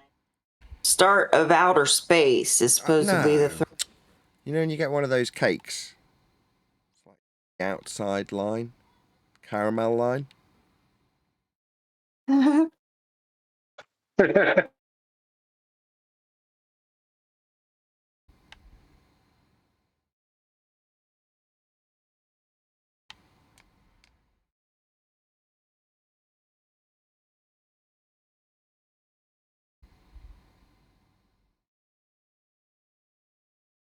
So it seems like we're in the Truman Show.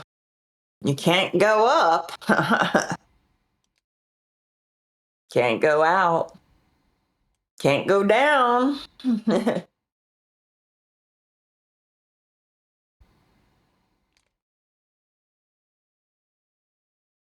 Something can go up, though. Well, you can go out if you want, but if you don't have the proper permissions, you will be met with guns in Antarctica.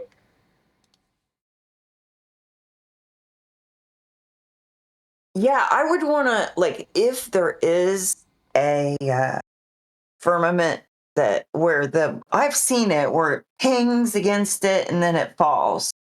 Like I've heard it and seen it on video, which you can't with your own eyes, like, trust anything. But I like to believe that they did do that, send a balloon up there and it popped or hit the firmament. I mean, so, but something 372 miles. Do you think they could do that by now with Elon Musk's stuff?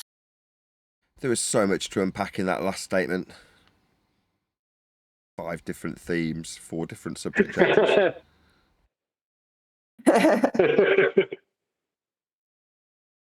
Where do you want us to start in answering that? Well, if it's really 3,600 degrees, none of Elon's stuff is getting get through 3,600 degrees. I want somebody to prove that on Earth. Okay. That you can make metal or whatever. We're making metal. We're at 600 degrees. Nobody knows what you're talking about. You're going to have to give go us a bit. through the thermosphere. It says 3,600 degrees Fahrenheit. 930 degrees Fahrenheit to 3,600 degrees Fahrenheit before the exosphere or spaceship. I know where you might get answers to all those things.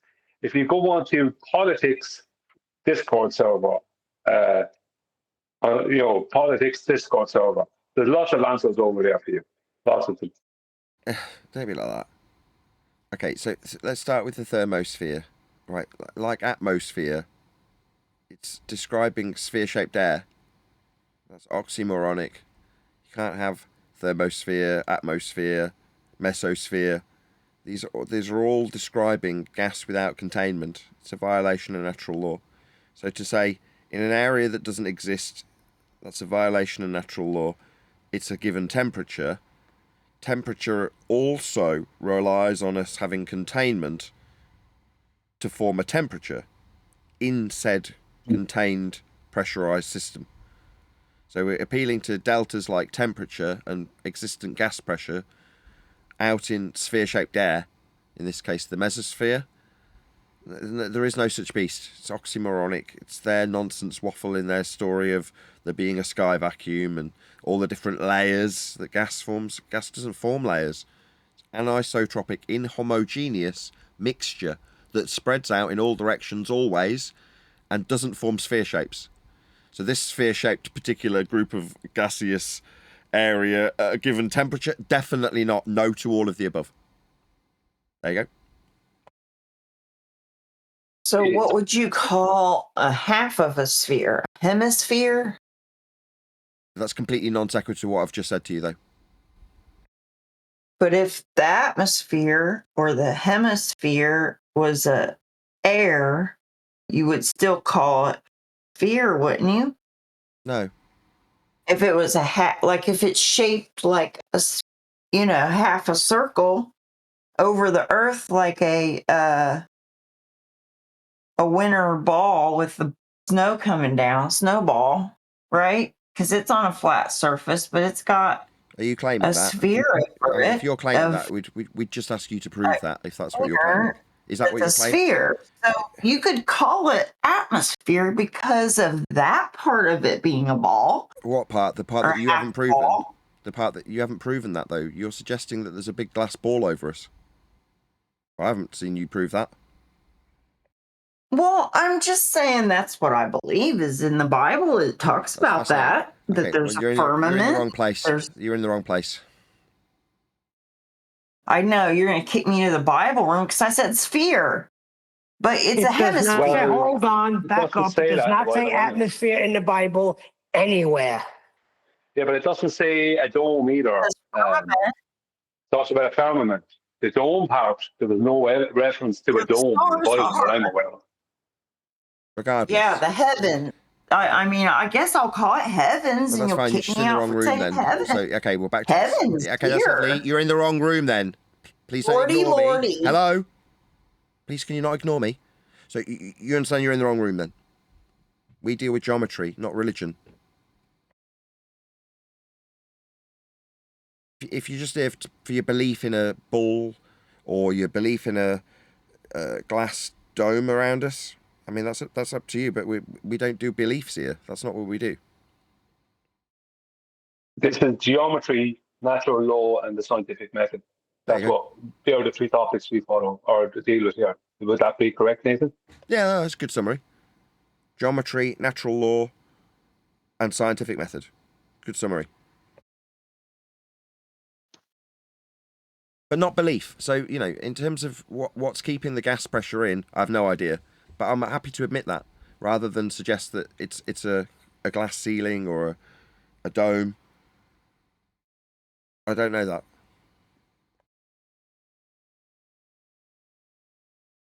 But you're entitled to your belief. What do you mean you don't know that? Hold on. What do you mean you don't know that? You know what's keeping the gas here? Containment.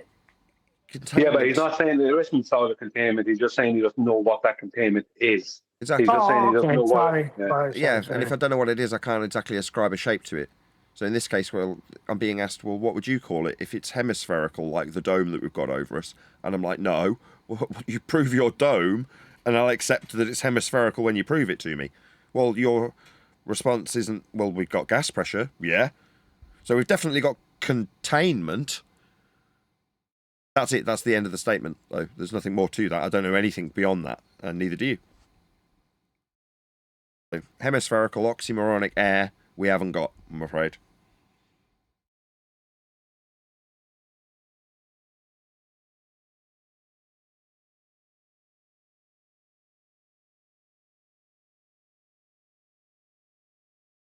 Maybe Adam knows. He's a bit of a know-it-all. Adam, what's the sky?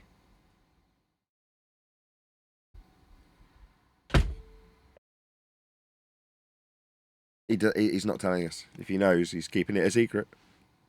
Yeah, big secret in Nottingham.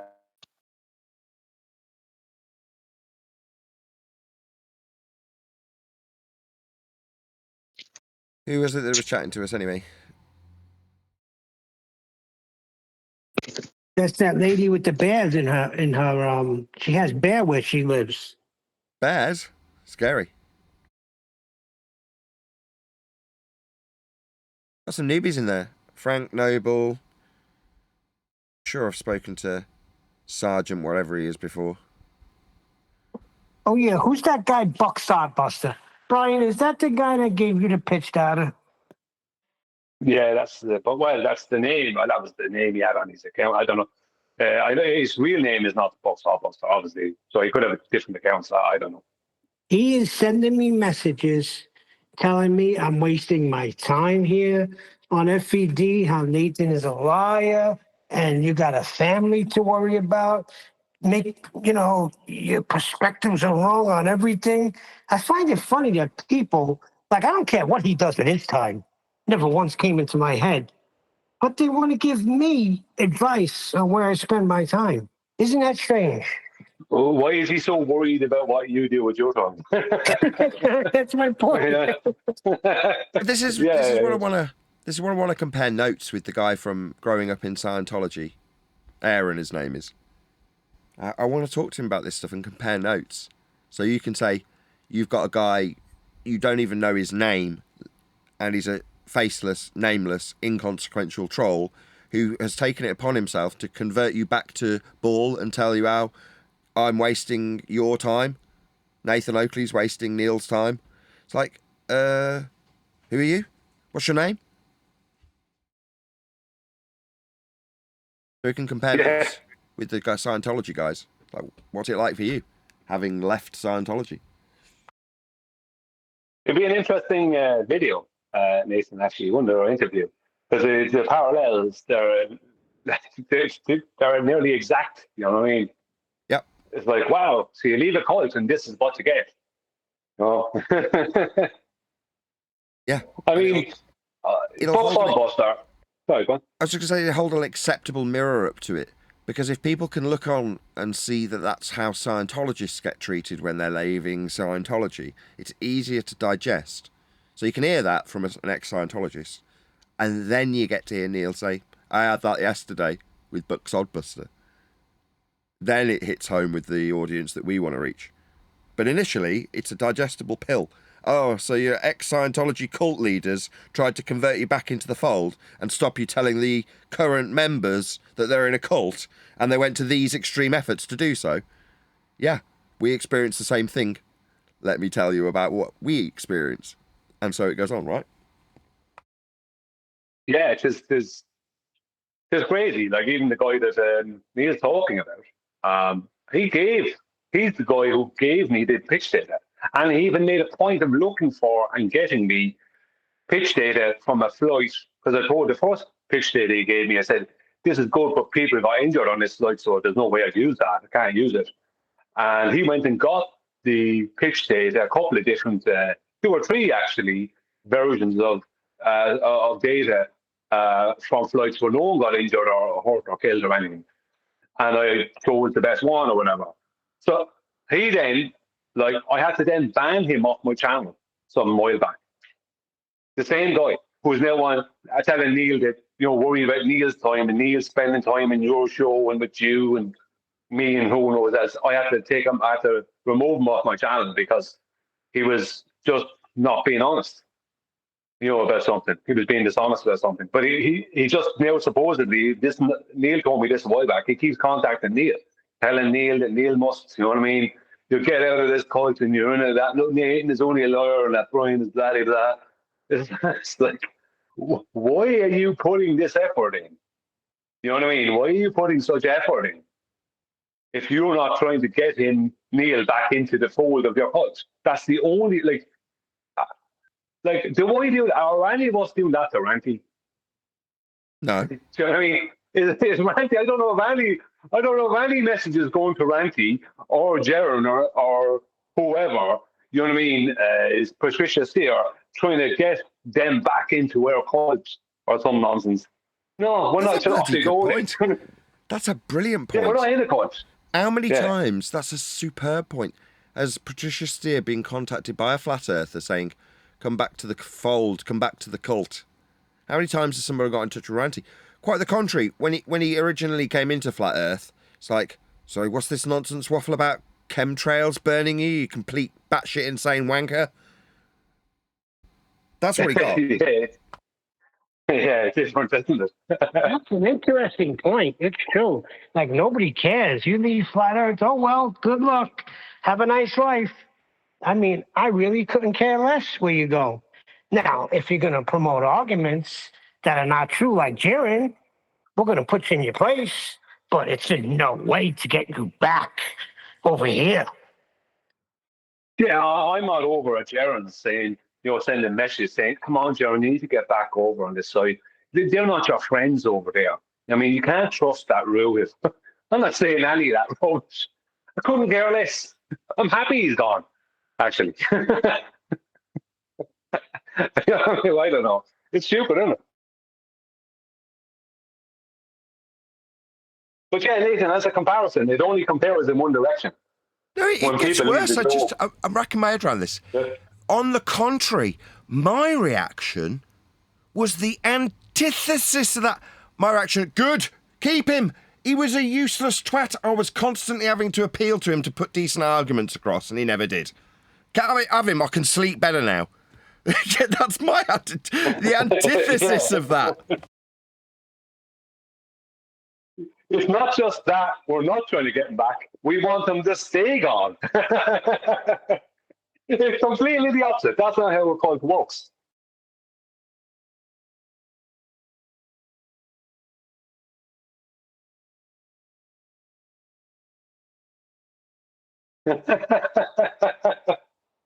Don't come back. That's what we're telling them.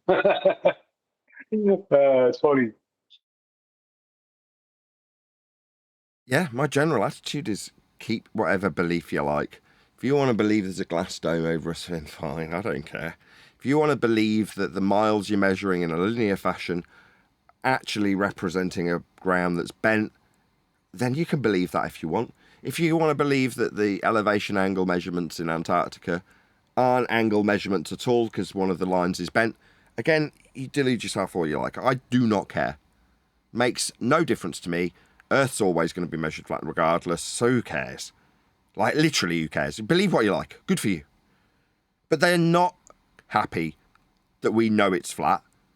They're especially displeased with you because you link your knowledge of knowing it's flat to how it isn't a ball. Now, me, I'm beyond that. Now, you can call it laziness when it comes to a lack of comprehension of how that's done, and you might be right. But for whatever reason, you're on that vibe where, look, I can show you why Earth being flat is not conducive with your ball belief. That's why you get 2,000 comments on a 1,000 viewed video.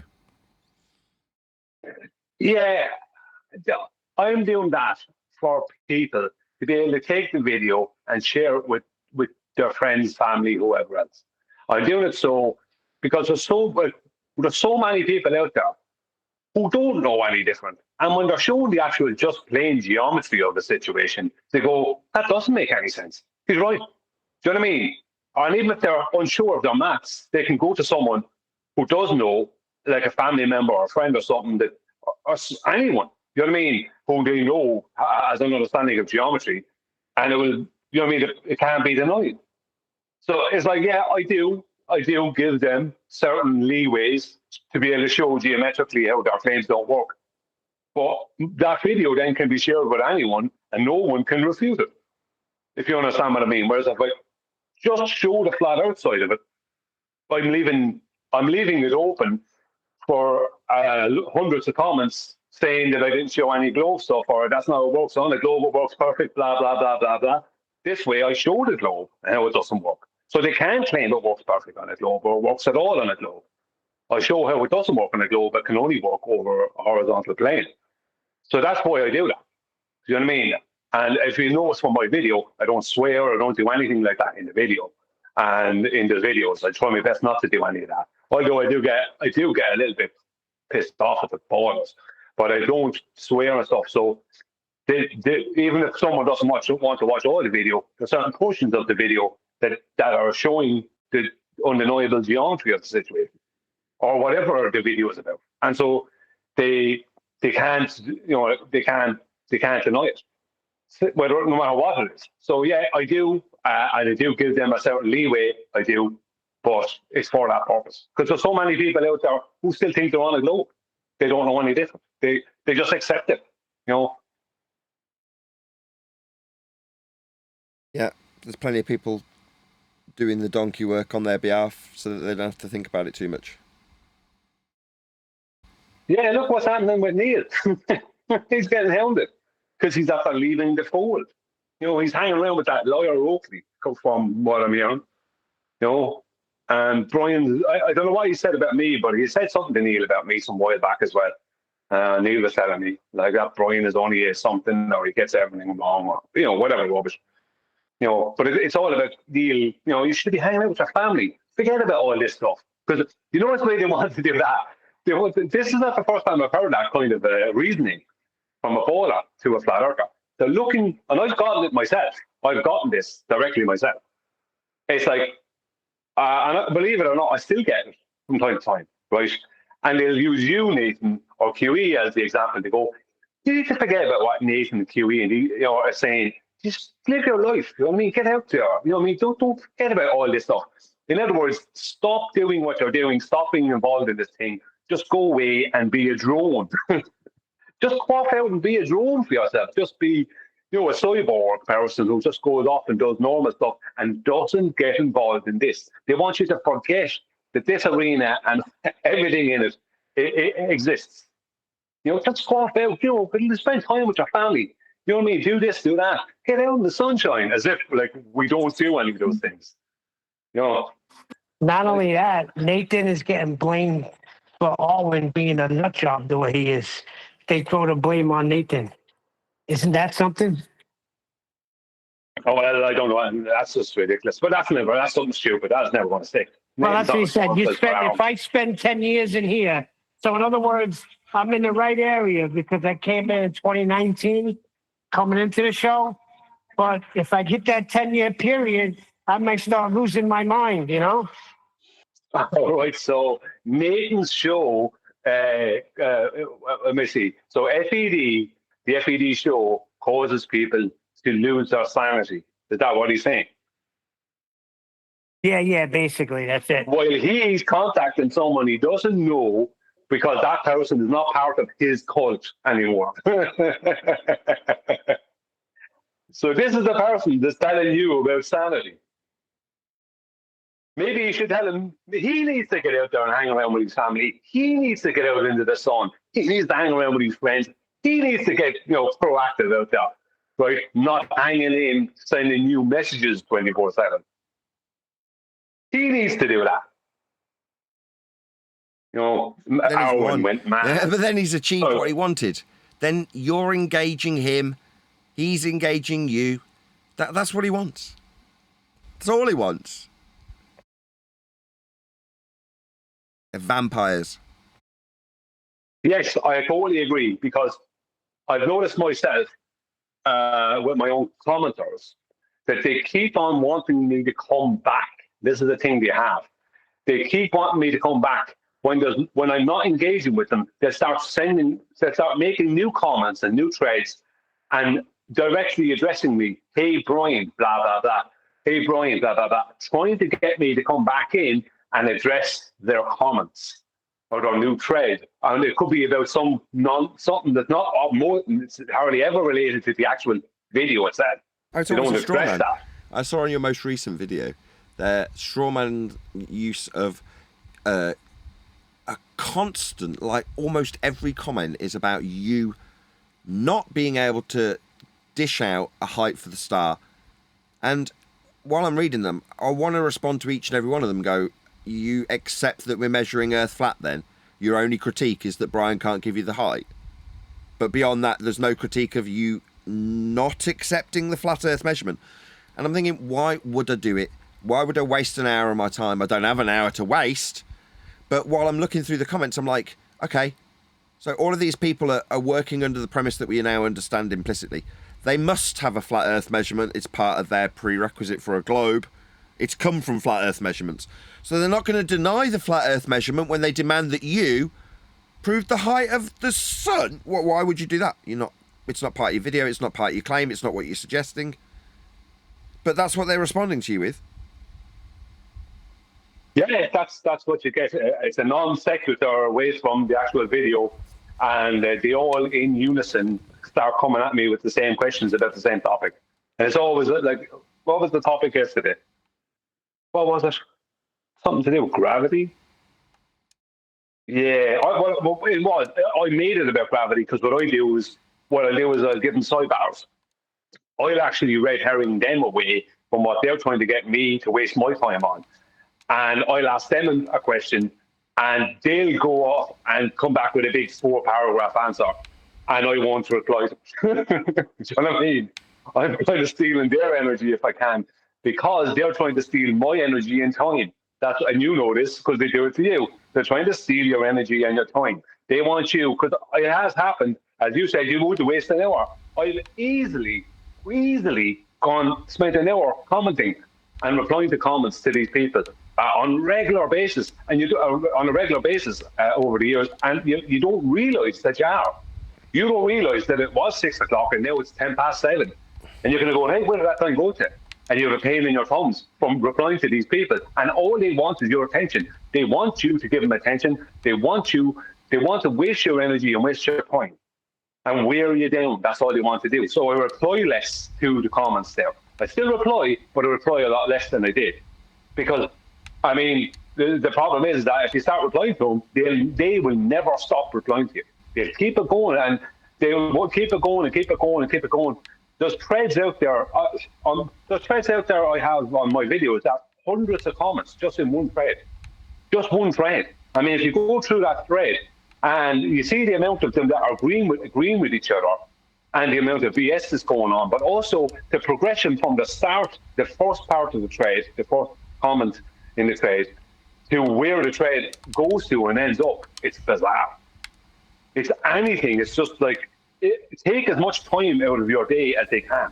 If they can wear you out, you can't make flat Earth videos. That's the way, or something. I don't know what they're. Actually, one of their much darker tactics is to try and cause you mental issues. They want you to be mentally unstable. So what your man Buster was saying to Neil about Arwen, they want us to be in a position where they can claim we're mentally unstable. So they try and goad you, they do with me try and goad me into a position where I would say something crazy or something. That's what they want. Because then they have a screenshot and a source of that comment where you said whatever. So you're crazy, so no one should listen to it. Because it's all character assassination. That's all they've got against us is character assassination. Because they don't have any geometric evidence. So they have to have something else. So what they want to do is label you in some way. And if you allow them to do it, they will eventually get you. It's that happening with Blackside a few times, where they've gotten him because they're getting to they get him to a point where he ends up saying something stupid. And then they hold him to it. And they try to do the same thing with me and everyone else, I'm sure. But that's what they want. They want you to make that crazy claim. They want you to say that stupid thing. You know what I mean? Or aggressive thing or something. And that's when they have you. Because that's their whole purpose. So it's not just drain your energy and time, it's get you to a point where you end up either in a rage at them or something. That's what they really want. That's what happens when you have no evidence. And that's all you ever have to tell yourself. If you're someone else that listening to this and you're dealing with them. They don't have any evidence. So this is what they must do. And that's all you need to say to yourself at that point when you feel like saying something to them you shouldn't say it to them. It's hard. It's very hard to not give them the true piece of your mind. It's very difficult to do that because they deserve it often. Yeah. And like I say, that's what you've got when you haven't got a winning argument and you've got to use your opponent's measurements. You've got to use tactics to discredit your opponent. So converting meters into kilometers, turning a misspeak into something that's lasted 6 years, Anthony Riley not knowing the angles for a triangle, and getting who Foucault was, because there's more than one Foucault. You know, those sort of things, never letting us live them down so that we are mentally strained under their bullying. You're like, okay, I mean, that's what you've got. Why not just prove that you've got a measurement of a sphere Earth and then we'd go away permanently, wouldn't we? But you can't. Exactly. So you've got to discredit us. So okay, that's your game. That's all you got. That's exactly it. They need to they'll pick on whatever they can pick on until something better comes along, and that's what they'll do. With you, they'll pick on the meters thing or some other stupid thing until something better comes along. Then they'll all latch onto that. Do you know what I mean? All of them, they'll latch onto that. As you said, when they've got to hijack your measurements to make their claims that they then can't geometrically support without the measurements that they have to hijack from you. That's what they have to do. They have to put you in a position where you either come across as a crazy person or a stupid person, because they cannot have you coming across, and we spoke about this many times, they cannot have you coming across as somebody who's actually just saying and knows what they're talking about. They can't have that. That is not a position that they want you to be in. Yep.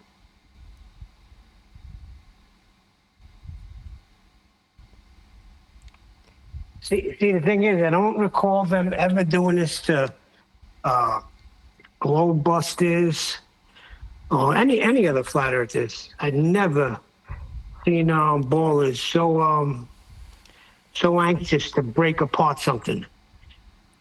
They have to separate FED by any means necessary. FED bad, get this show off the air. So cause dissension in the ranks. Well, they didn't really have as much of a need to deal with globe busters, because you had Bob coming out saying he just measured 15 degrees per hour drift, and Jaron saying, interesting. So what reason would they have? They were given plenty. Do you know what I mean? And even when them things were happening. So you're saying if they're not a threat, don't worry about them. They're no threat. I mean, I'm sure they got a certain amount of trolling, but they certainly weren't. They're not Nathan and QE. If we want to talk about FED, it's been Nathan and Q, obviously Adam and everyone else involved.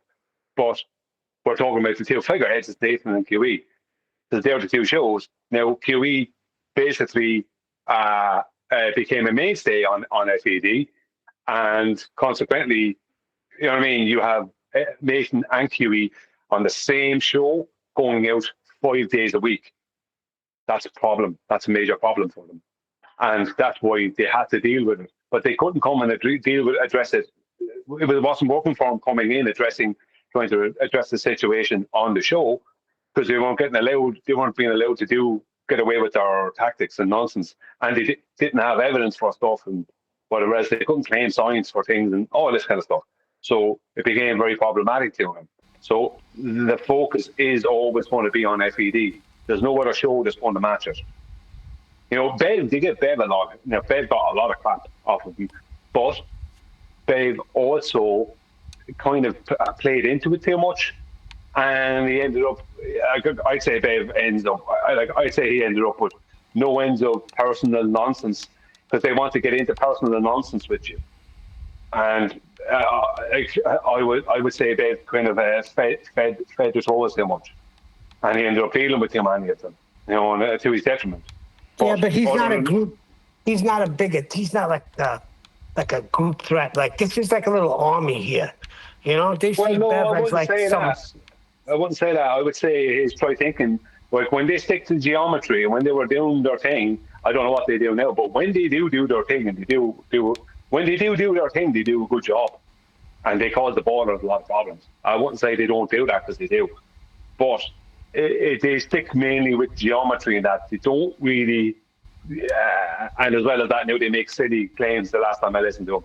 But the point is that they don't really deal with so much natural law or scientific method or any of that. So here you have not just geometry, you have also natural law and scientific method. Do you know what I mean? And people who have degrees and understandings, you know, of things. You know what I mean? So they can't say to Adam. Hold on. They can't say to Adam, what's your education? They can't say that to Adam or QE. They can use that a little bit on me, maybe Nathan, but they can't say that to Adam or QE. Why? So they educated us. Yeah, but the point I'm making is they can't appeal to their educations because their educations are high. All right, before I get off, it's funny you should bring up Bev, because he's another one sending me messages. Hey, Neil, why don't you come over here? There's a new argument I think you might be interested. Like, what's going on? You're just a highly desirable guest on a lot of shows, Neil. There's nothing more to it than that, mate. It's just in demand. No, that's not it. Yeah, well, They know I'm directly affiliated That is with literally it. FB. You are literally in demand. People are literally asking you to be on their shows, though. That is literally it. I hate to say this to you, Neil, and Nathan is not saying it, but I'm going to say it. They see you as the weakest link. Why would you say that? That's a good one. I'm sorry, but that's how they view you. They view you as the most easily manipulated. No, wait a second. I can't read it then what any are you other way. saying about Brian's right. yourself? Because they always refer to, ask Brian. He was here. Ask Brian. He was here. Brian's right. You can't really view it any other way. Them inviting you to be on their show and, you know, spend more time with your family does basically mean they see you as a retard. There's no other way of describing it. I would take that.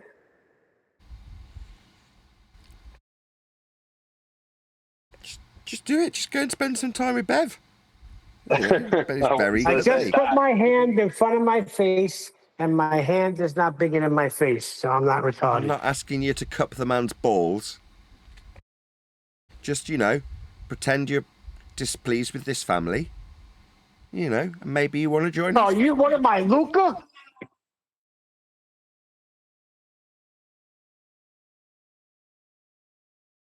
Yeah, Luca, send Luca in.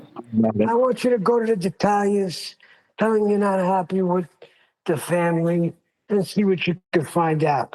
Now, that's what he meant by 10 years ago. Could I have gone to him?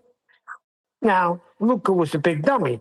He should have saw that. Like, are you kidding me? You just refused this guy at a sit down to partner up with him when all the other families are lining up with him. Now you want me to go in there and say I'm not happy here? I don't know. That's a red flag. I wouldn't have went.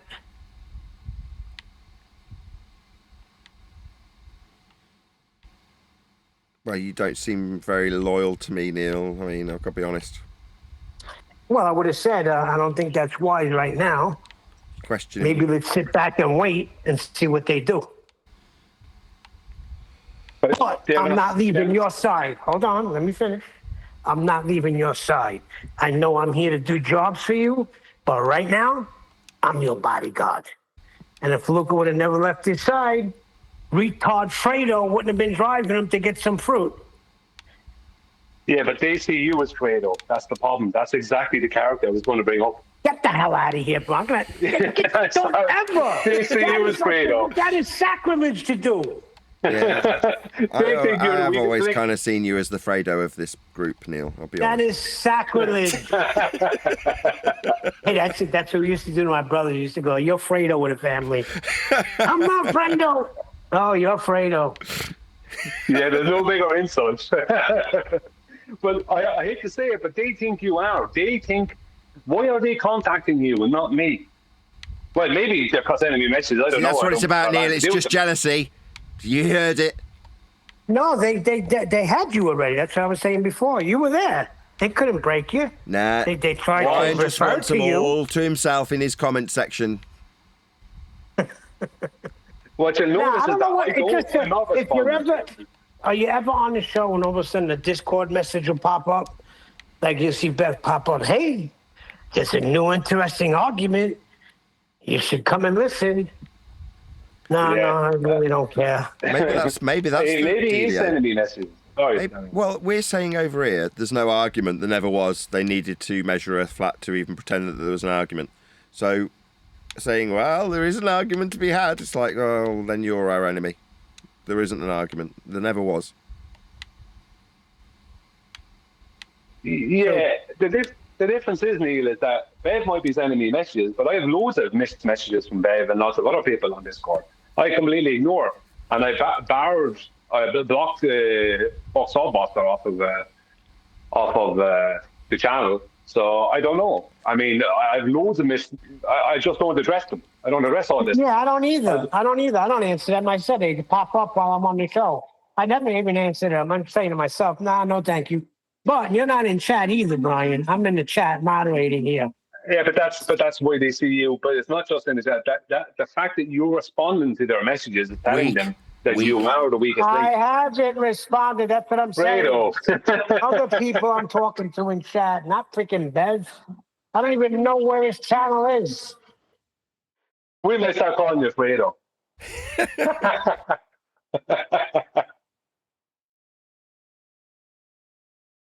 So you're all no thank you, eh, Neil? Weak. I'm not dumb. I'm smart, and I want respect. Send Fredo here to do this. Send Fredo here to do that. He was a really good actor, actually, to be fair. He was in Dog Day Al Afternoon. Pacino, He plays a completely different character. Obviously, he's not some weakling betraying Fredo in Dog Day Afternoon. But I think that's also got Al Pacino in it from memory. Al Pacino freaking said he was one of the best actors he ever worked with. Yeah, he's really good. That was amazing. I agree. Very good actor. Like, we are completely bought into Fredo as a person, as a real person. For example's sake, you can say Fredo. He is the embodiment of that guy playing that role, isn't he? He's a great actor. Absolutely. And in real life, he is nothing like that guy. He's very smart. Yeah, but I was just going to say, often actors, which are very good, especially, they can very accurately portray someone who's 180 degrees opposite from them in their character. Like Colin Farrell, right, plays an epic bad person. He's very good at playing someone bad. But he himself is not a bad guy, right, by all accounts. But he can play a bad guy in a movie. He's very good at playing it. Colin Farrell spun that in Friends. Do you remember what he did in Friends? He lays a guy out, punches a guy and knocks him out. And you're introduced to the character because he's next to him in the hospital. He's like, well, who are you? And then he has to explain to him that he's the guy that knocked him out. But he's not such a bad guy that he'd leave him there after knocking him out. He's made sure he's all right. He's brought him to the hospital and that. With Colin Farrell, there's a movie. It's called Intermission. It's not a well-known movie. It's made in Dublin, but he plays the part of a Dublin basically thug, right? Your average Dublin thug from kind of late 90s, early 2000s. He plays that part perfectly, right? When you see him in that movie, the way he does what he does, he's perfect. Now, you have to understand, he knows the type of character he's playing, but his ability to become the bad guy is very, very good. He's very good at it. Like, his best roles are as a bad guy. He was a bad guy in one of those, I think it was one of those superhero movies. He was a bad guy. That was one of his best roles. The one with the blind lawyer. He plays Bullseye. I can't remember. Is it? Yes. What's the blind lawyer? He's Daredevil. Daredevil. Yes, he plays Bullseye in Daredevil. The one with Adam. Yeah. He plays that very good. And his most recent role that he's best known for is to play the Penguin. I know he's a lot of makeup on, but he plays it very good. Right, so even to the point where he played the character so good in the movie, the Batman movie, that they made a series out of it. So, like, he's that good at playing the bad guy. So, like, some people just have an ability to be able to play somebody 180 degrees opposite from them, like, very, very accurately. It's like, to understand something, you have to be, truly understand something, sometimes you need to be the opposite of it. You know that kind of way? Maybe, I don't know if that's the right way to describe it. Yes. But you're right about Fredo, because if you think about it, I just said that to Neil. He said, no way. Right? Now, I know he was having a laugh because he knew we were having a laugh. But that is an insult. Like, surely, Neil, as you were growing up in Brooklyn, right, in Italian Brooklyn, if someone started referring to you as Fredo, right, those are fighting words. Yes, right, because that means they're calling you the weakest link, and it's like it's a complete disrespect because he played that part so well. Yeah. Do you know what I mean? He Those played are the part. fighting words. I've seen people literally fight in a club because he referred to the other guy as Fredo playing cards. Fist fight, outright, no holds barred. Yeah, it's a direct insult, especially as an Italian. It's a direct insult because they're saying you are the weakest link, you are the fool, you are the weak one. You know, it's a complete direct insult. Yeah, the truth hurts. Yeah. Send Neil over to Bev to discuss this. Send Neil over to the dumpster fires. That's the way FED wanted. That was a good one, Nathan. Do you know who Johnny Depp said is the best actor he ever met? Who? Paul Whitehouse from The Fast Show. Paul Whitehouse. Yeah, there's a comedy show he used to run here, or not here, but he run in Britain. Over there, here I say, over this side. And there's a guy, a comedian on it, who basically is the backbone of the show called Paul Whitehouse. Now, there's more than him involved, but he's like one of the main people there. And Johnny Depp said he's the best actor he ever met. And I would totally agree that he's an epic actor, this guy Paul Whitehouse. But he's just always doing kind of comedy stuff. Comedy's the hardest thing to do. No, it's very hard. Very hard.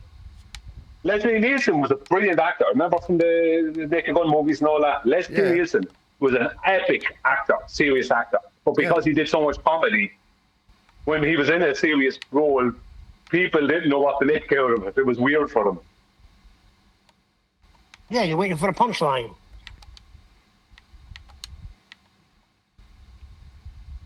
Well, what's his name? There's this show, one of the Baldwin. I think the youngest Baldwin has it now. It's a YouTube show called One Bad Movie.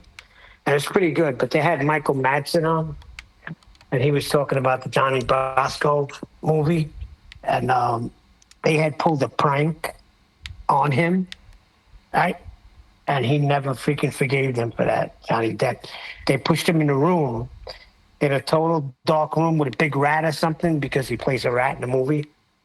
But they coaxed him into bringing him over there, and Michael Madsen shoved him in the room, and they locked the trailer, and he freaking didn't let him live it down.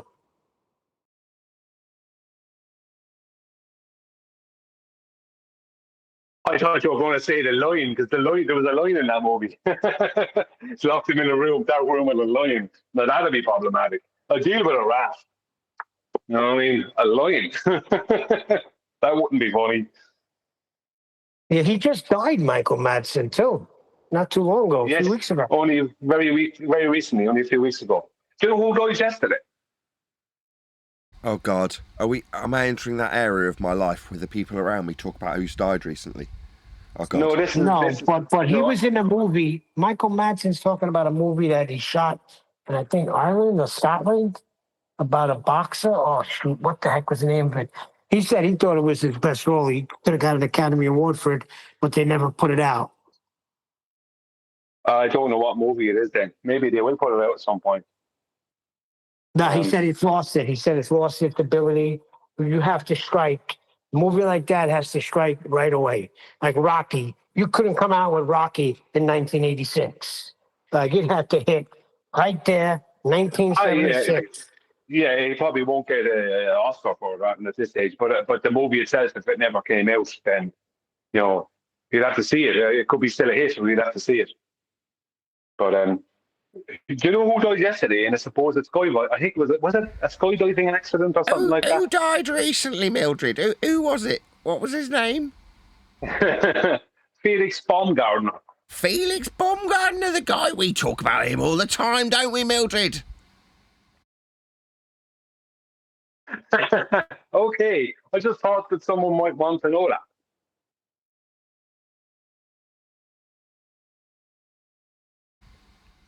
Like, did you think I was going to say someone like Tom or Ted Jones or someone like that? I don't know.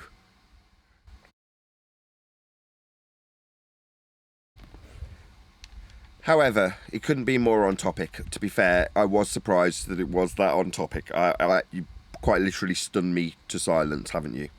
Because you couldn't get much more on topic. Yeah. He was 55, and I think a skydiving accident or something. That makes sense. Strange, isn't it?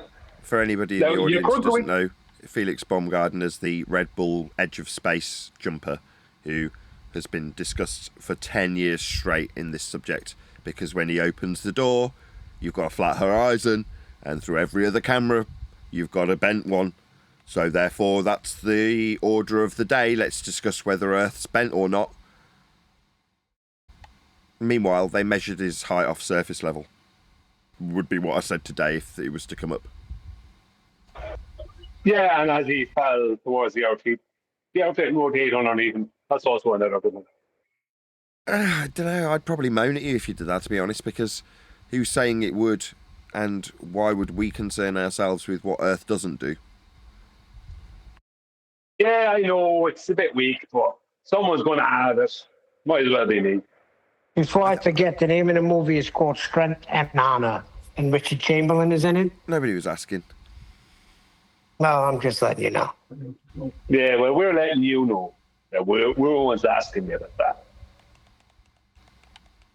Listen, Fredo.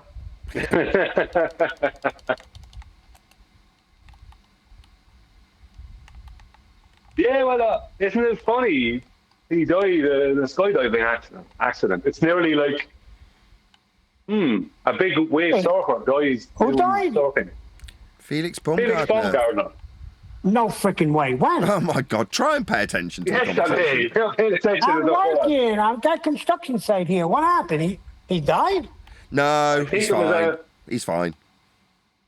Yeah, it's supposedly a skydiving accident, I think. Something like that.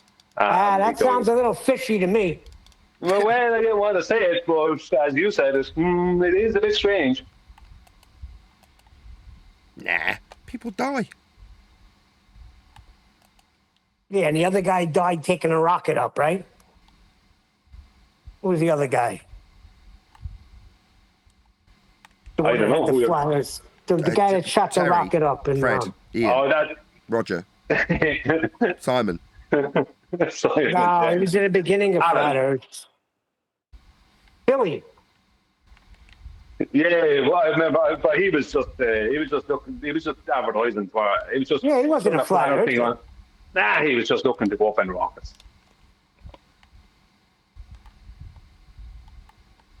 Could have put Jaron in there. Mad Mike somebody. Oh, Mad Mike, the guy with the steam rocket.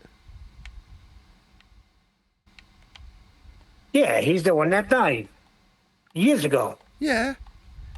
With flat Earth plastered all over the side of his steam rocket. Sponsored by IPS.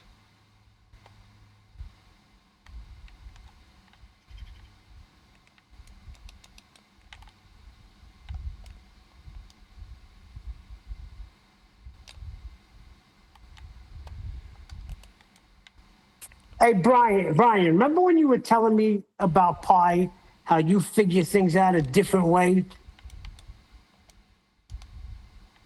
And it comes out to the same thing? Well, no, it comes out more accurately. Comes out Right. more accurately. Pi is not accurate. So what was that guy talking about this morning? I don't know, Neil. I don't know who the guy really is, or even if he's not just a troll. I have no idea. He's talking about cakes. He was and stuff. talking. He was talking about. Basically the size of the equator would have to be. Well, we've all been through this. The size of the equator would have to be if there's a straight line of 5,400 nautical miles between the GP of Polaris and the equator. If the conversion from nautical to statute is 1.1508, that makes that distance 6,210 or 13 or whatever statute miles, which would make the circumference of the equator really, really like 38 or 39,000 miles, if I remember correctly. But that's based on the conversion being correct. You know what I mean? But he was using pi and stuff like that within what he was doing, because he was talking about, like he was like saying 2 pi r, was it, to do with the circumference. But you know, I can't. I'm not going to correct everyone who decides they want to use pi. It's more of a thing of like over time, you know, people will start saying that pi is not correct. You know, pi isn't correct. That's why they call it an irrational number, because it's irrational. It's not a correct. It's not. There's always an issue. There's always there's always a little something. bit over. There's always something with pi, isn't there? Yeah, there's always something with pi.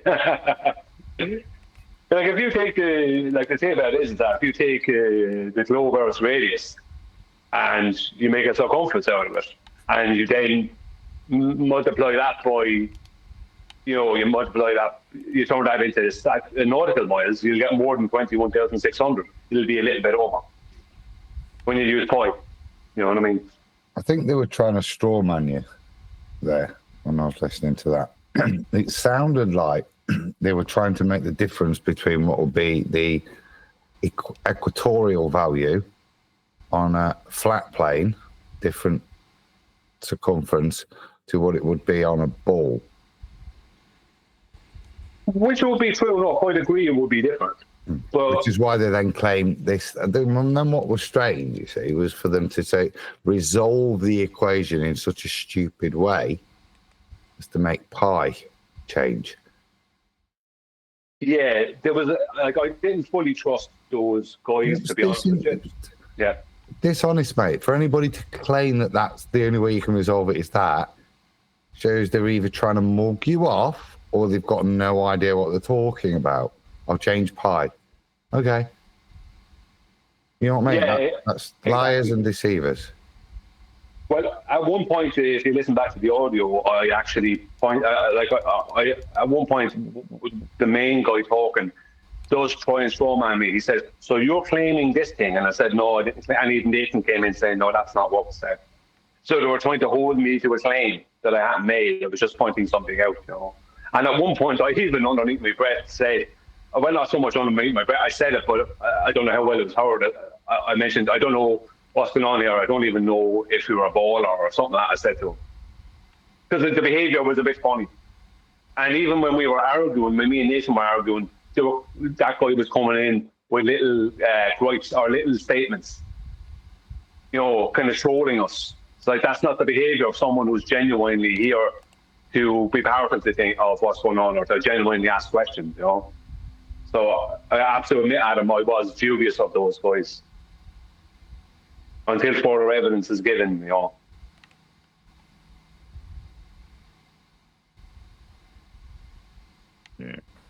it claims to be Christian, but that don't mean anything. I know a lot of Christians that think we're on a spinning water ball.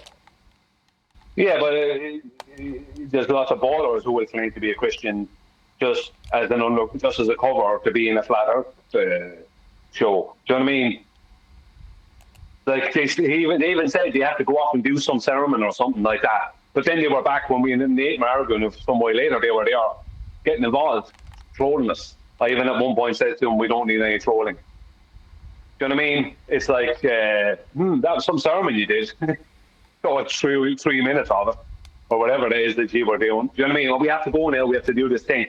Like if they're ballers and they're not Christians, they have no qualms about pretending they're a Christian. Right. You know what I mean, there's no problem there. Isn't that a red flag to you when people come in and say, "Listen, this is what we got to do. We got to do this thing as a community, as a flat earthers. If we do this thing, we could be at the forefront, and we could be the ones that, end the globe." Well, the globe is over already. It's ended. It's been over. So what do you got to prove now? What else you want to find? Well, what was funny is that they suddenly realized that some of us have actually already thought this thing out. And have actually, do you know what I mean? This is not a new thought. And what they thought might have been, if they were only messing around with us, then what would have been a troll that turned into something that they might have to actually give actual serious thought to. If you know what I mean. If you think about what I said to him, then what Adam said to him, it means they might have to give a bit of thought to that. Now, the thing they were trolling us with, maybe. Do you know what I mean? If they were trolling, that is. I don't know yet. But they didn't, their behavior was strange, especially that main guy, what to make of him. And the way they're speaking, the voices just, for me, they just have that ball or twang to them. Yeah, they got that ball of twang, exactly. Like triangles. Yeah, they got that twang. You know what? It is just the way they speak. It's just like it doesn't come across as genuine. Well, then it's not Euclidean then, right? Well, there's a bit of that going on as well, but like I said, it was just the. I don't know. Maybe they thought we were more stupid than we were. See, the problem is when you start engaging with someone like that, you like as soon as you start engaging, you're in their game. If they're there to troll you, you're in their game. So, you know, they have to be good actors to really get away with it, you know. Yeah, that must suck when you think you're getting Fredo and instead you get Michael. Well, the problem is calculated. Yeah, but you have to have your facts right as well. Like, they didn't have certain things correct. Like when they were saying spherical geometry.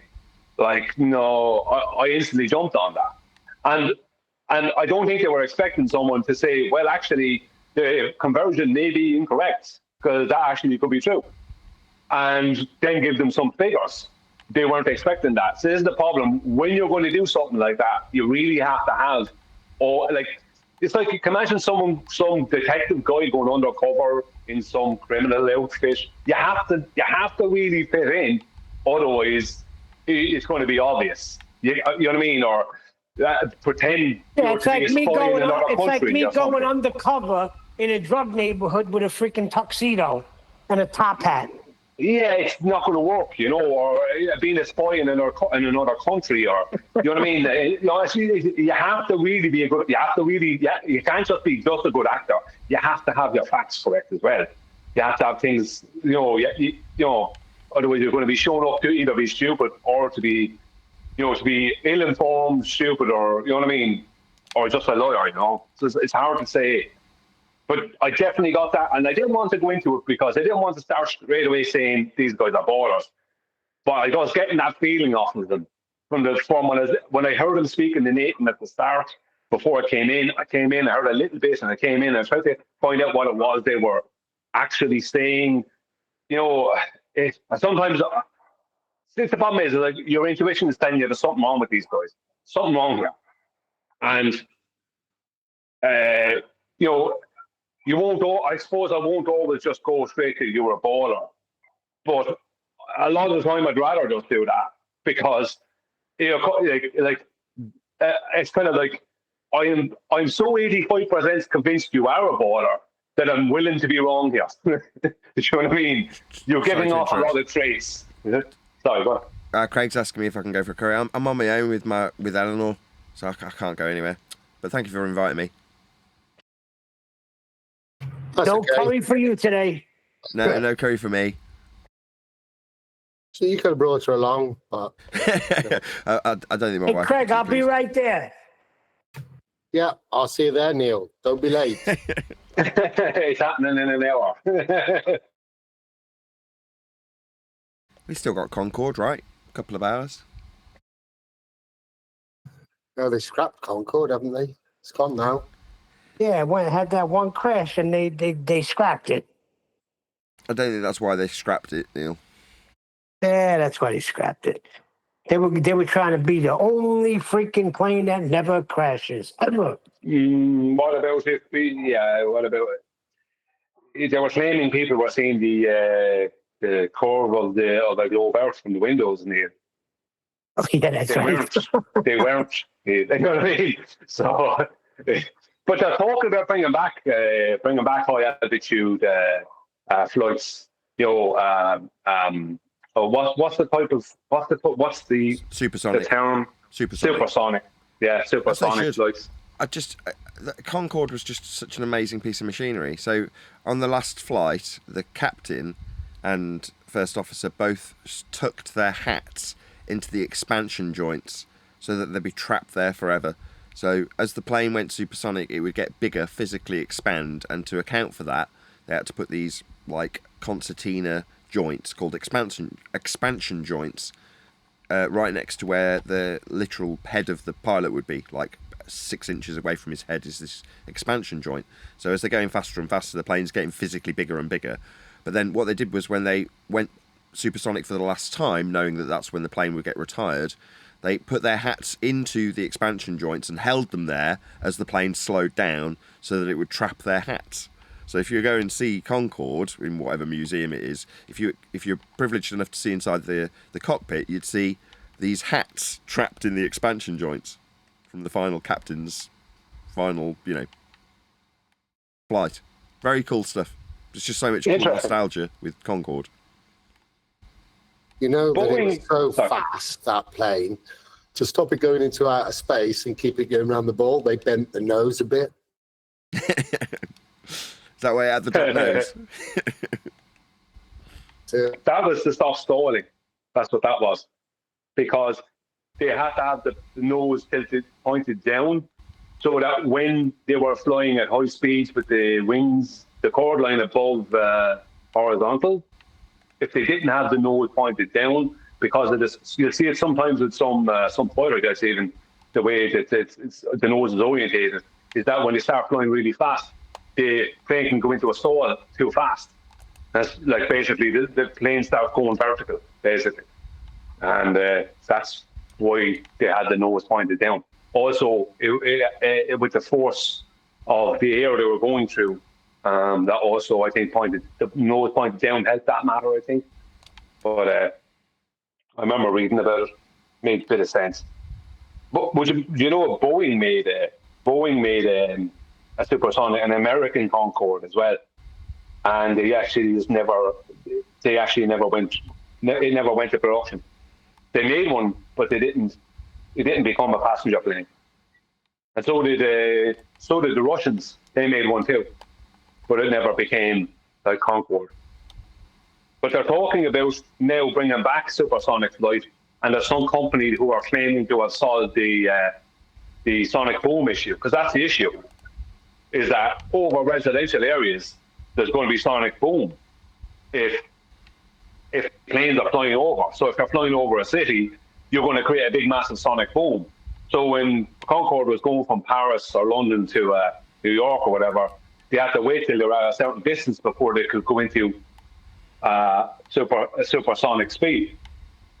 So even at that, it would have been faster if they didn't have to deal with that element. The flight would have even been faster, which is, so there's a company out there, one or two companies that reckon they solved the problem. I don't know if they have or not. But that's the bit of information I have about it. Yeah, I just don't know if I buy it, the whole supersonic sonic boom causing problems over residential areas. I don't necessarily believe that. Yeah, do you not think that would solve? Because, if you're living next to an Air Force base, let's say a US Air Force base, you're going to be dealing with that because you're going to be dealing with jets. Now, do you think that wouldn't be a problem? Yeah, I don't think it's as big a problem as they made it out to be. I think it was an excuse. I only heard it one time, and it is very loud. Now, I'm sure you have heard it, because you wouldn't be saying something if you didn't hear it. But I only heard it one time. And I think it was, I don't know whose jets it was, some military jets, and they flew over Ireland. And it was a thing. It wasn't it wasn't a military. It was a thing. Everyone knew it was happening. And I think it could have been British military. I'm not sure. But yeah, the sonic boom was pretty loud now. But you would get used to it. Just like you get used to the sound of a train. That's what I was just going to say. I don't think it's about that, because you get used to it. Living in a noisy area or something loud's going by. Because my mother-in-law lives right by JFK, so when that plane came in, you would hear it, but I mean, it was nothing that you would fuss about. What about if you're living near, like in the Blues Brothers movies, where they had the back of the apartment straight out onto a train track? Oh, by a train. I mean, would a sonic boom up in the sky be any worse than that train going past you? And people get used to that. You know what I mean? People get used to the sound of the trains. Yeah, you can't sleep if you don't hear it. Yeah, I was actually in my mother's apartment there up the country recently, and I know that the train station is directly across the road from where she is, just a road away. That's it, and it's only a 2-lane road. It's only a switch road or whatever. And I had forgotten about this, and a train went through. And for a second, I was like, "What is that?" And my mother didn't flinch. And I went, oh, that's the train. And she went, yeah, that goes past all the time. I just had never heard it. Even anytime I was in the apartment, it just happened. They never go past. But while I was there this time, it did. But she didn't flinch. It was like nothing happened for her because she was used to it. So you can get used to anything, sound-wise, almost.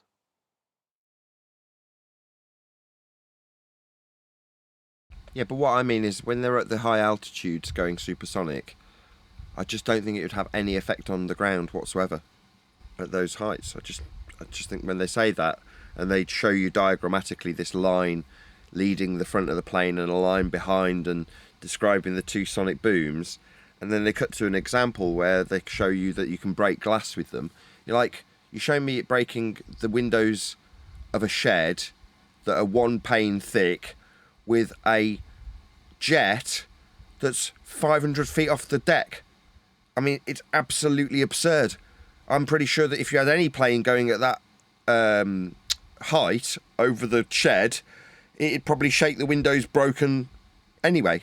You know, if you just had a plane landing above the shed, you know what I mean? But showing some demonstration where you've got a plane really close to the ground breaking windows, like that doesn't mean that a plane really, really high up going over the ground would do that. I just don't think they wanted to do it. Yeah, it makes a bit of sense. It makes a bit of sense what you're saying, because I have thought of that before, but I didn't have any evidence really to prove that it wouldn't. But then again, I never heard the Concorde. Like, I've never heard it because they said they only did it over the ocean. So I never heard the Concorde. Now, military jets fly high. They fly very high, but when you hear them going over where you are, let's just say, and you hear a sonic boom, that doesn't mean that you're hearing it from the height they can fly at. You know, that's your point, isn't it, Nathan? Would it really be a problem if they're 70,000 feet up? Is what you're saying, is it? Or whatever it is, the 65,000 feet, whatever it was. Yes, exactly. That's exactly what I'm saying. Yeah. Good question. It's a good question, because maybe it doesn't make any sense. You know, maybe it doesn't. Maybe what they're saying doesn't make any sense if you give it a bit of thought. You know.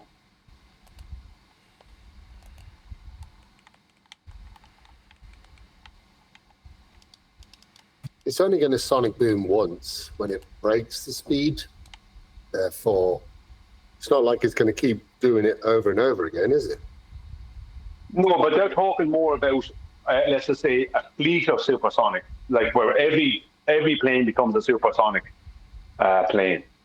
So every plane flying in and out of an airport, or every big plane, will be supersonic. That's what they were kind of talking about. So the sonic booms will be a constant. Yeah, only when they break the speed. So if you leave this country, as long as you're, I don't know, speed up above away from crowded areas, they're probably not going to notice. And when you slow down, you don't get the alternative, do you? Yeah, I don't know. You see, it comes back to Nathan's question. Would we, once they get the cruising altitude, which could be 60 to 70,000 feet, would we really hear the sonic boom? Would there be, like, as well as that, there's a far less air up there. So would the sound travel like we would expect to hear it? Because the military jet that I heard it from, like, I don't know what height that was at. That could have been only a couple of miles up, 3 miles, 4 miles up in the sky. When, you know what I mean?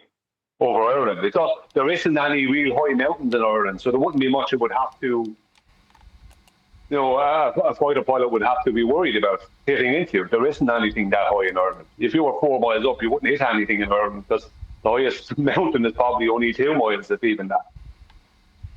You know what I mean? So it's like, you know, I don't know how high up it was. It was quite a sound, but you know, if it's 70,000 feet up, don't know if I would hear it. Yeah, I was just thinking the number, it's only once per journey that you would expect to hear it anyway, isn't it? Well, as it goes over you, it's just as it breaks through the sound barrier above your head, obviously it's continually doing that. But the way it was depicted, when I remember this back as a kid, I mean, 30 years ago, they showed a line at the front of Concorde, and a line at the back trailing it. So you imagine it coming down from the plane at a 45-degree angle. So you're going quicker than the sound itself in the plane. Therefore, the sound trails behind you. So if you were to see the plane go over you, you'd see it, and then by the time you'd seen it, you wouldn't hear anything, and then you'd hear it. But see, it comes back to, if every plane was making a sonic boom, every plane was flying at 70,000 feet, and every plane was making a sonic boom, would that then become a problem? Because people are asking, how come every plane is not like the Concorde? You know, the way, so the sonic boom thing may be an issue. As I said, there's a company out there who reckon that they've solved the problem. Now, I don't know, I haven't seen evidence of this. They're saying it.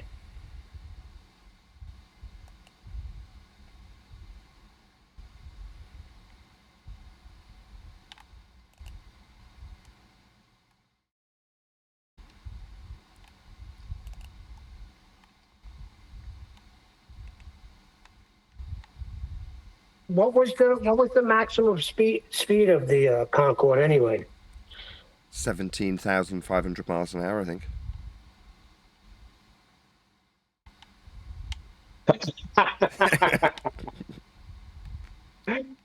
I think it was like what, too fast?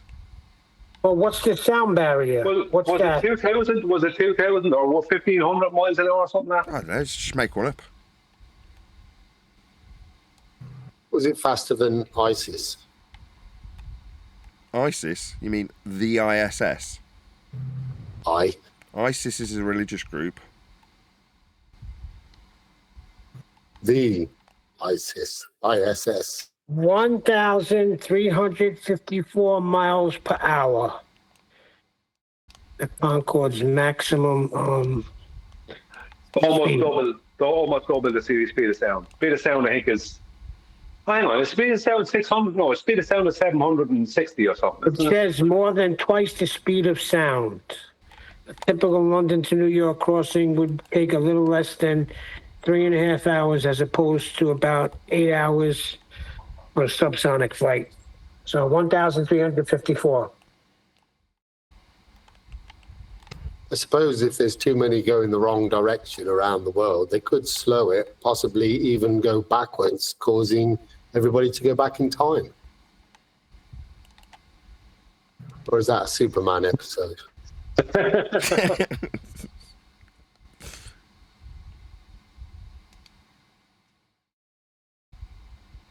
Which I hear there's issues with Superman. I heard he got his ass kicked for 3 hours in a movie.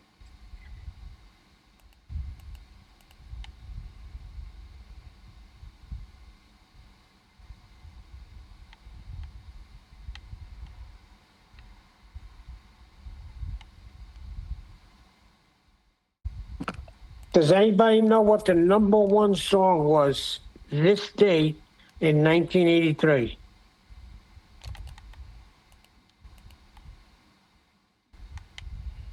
In Kazakhstan.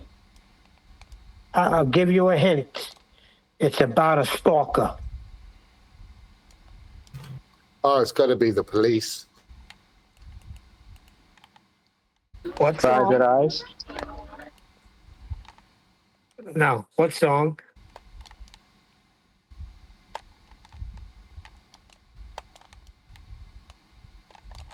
Come on, 1983, Every Breath You Take. Yeah, that's the one. The Police, I said, yeah. And you said about... What did Adam say? Private Eyes? Good guess, though. When you said it, I knew it was The Police, and I kept getting "Don't Stand So Close to Me" kept coming in my head. Wrong song. No, that's a pervert. Yeah. Don't stand so close to me, he's a pervert. Every breath you take's a stalker.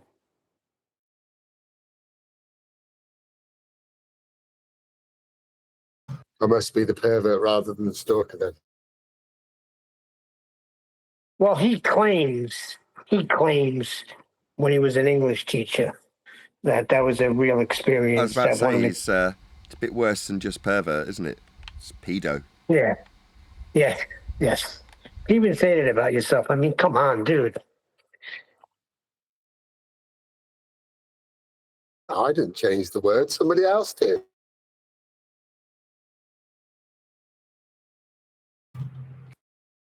Anyway, Curry's calling. Catch you all later.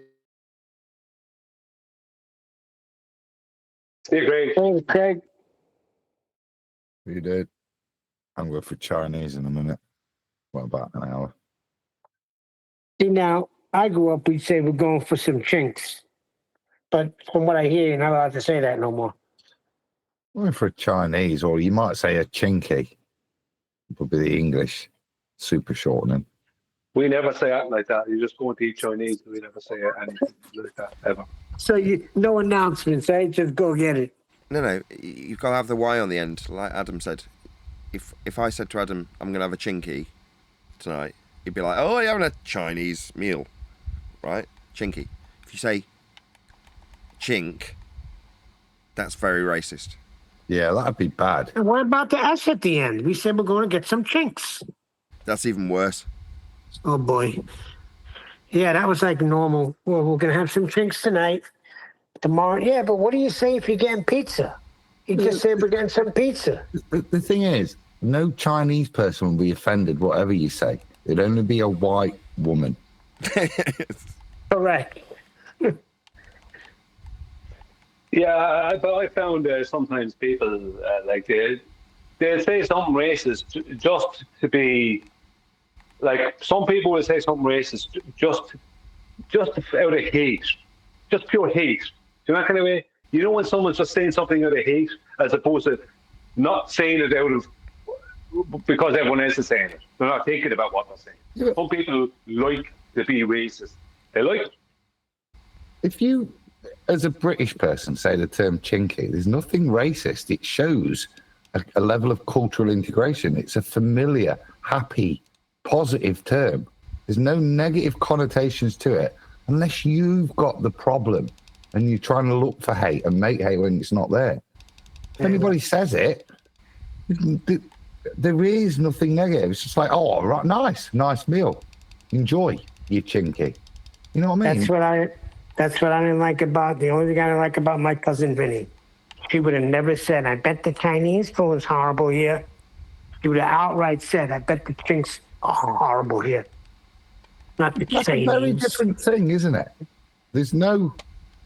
It's become part of British culture to say that. You can say it and somebody knows. There's nothing racist. You're going for a nice meal. It's part of British culture now, that term. It'd be sad if people ran it off, wouldn't it? Because of pretend racism, pretend offence. Well, look at the whole football team in Washington over here in America, American football. They you have Indian organizations, reservations, saying they want that freaking chief back on the helmet because they changed the name from the Washington Redskins to the Washington Commanders, and they had one of the most beautiful helmets you could even imagine.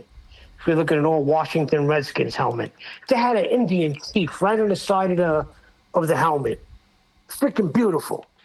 Gone. Now all he got is a W. What the freak is going on here? Well, it comes down to the people themselves. If a Chinese person said, I don't like that term, if they say to you, I don't like that term, or if they outright, let's say a Chinese organization say, this is not an acceptable term, we don't like it, we find it an attack upon us, then that's understandable. Once it's not being influenced by some white lady. You know what I mean? If a Chinese person says, I don't like that, then they don't like that. You know what I mean? Right.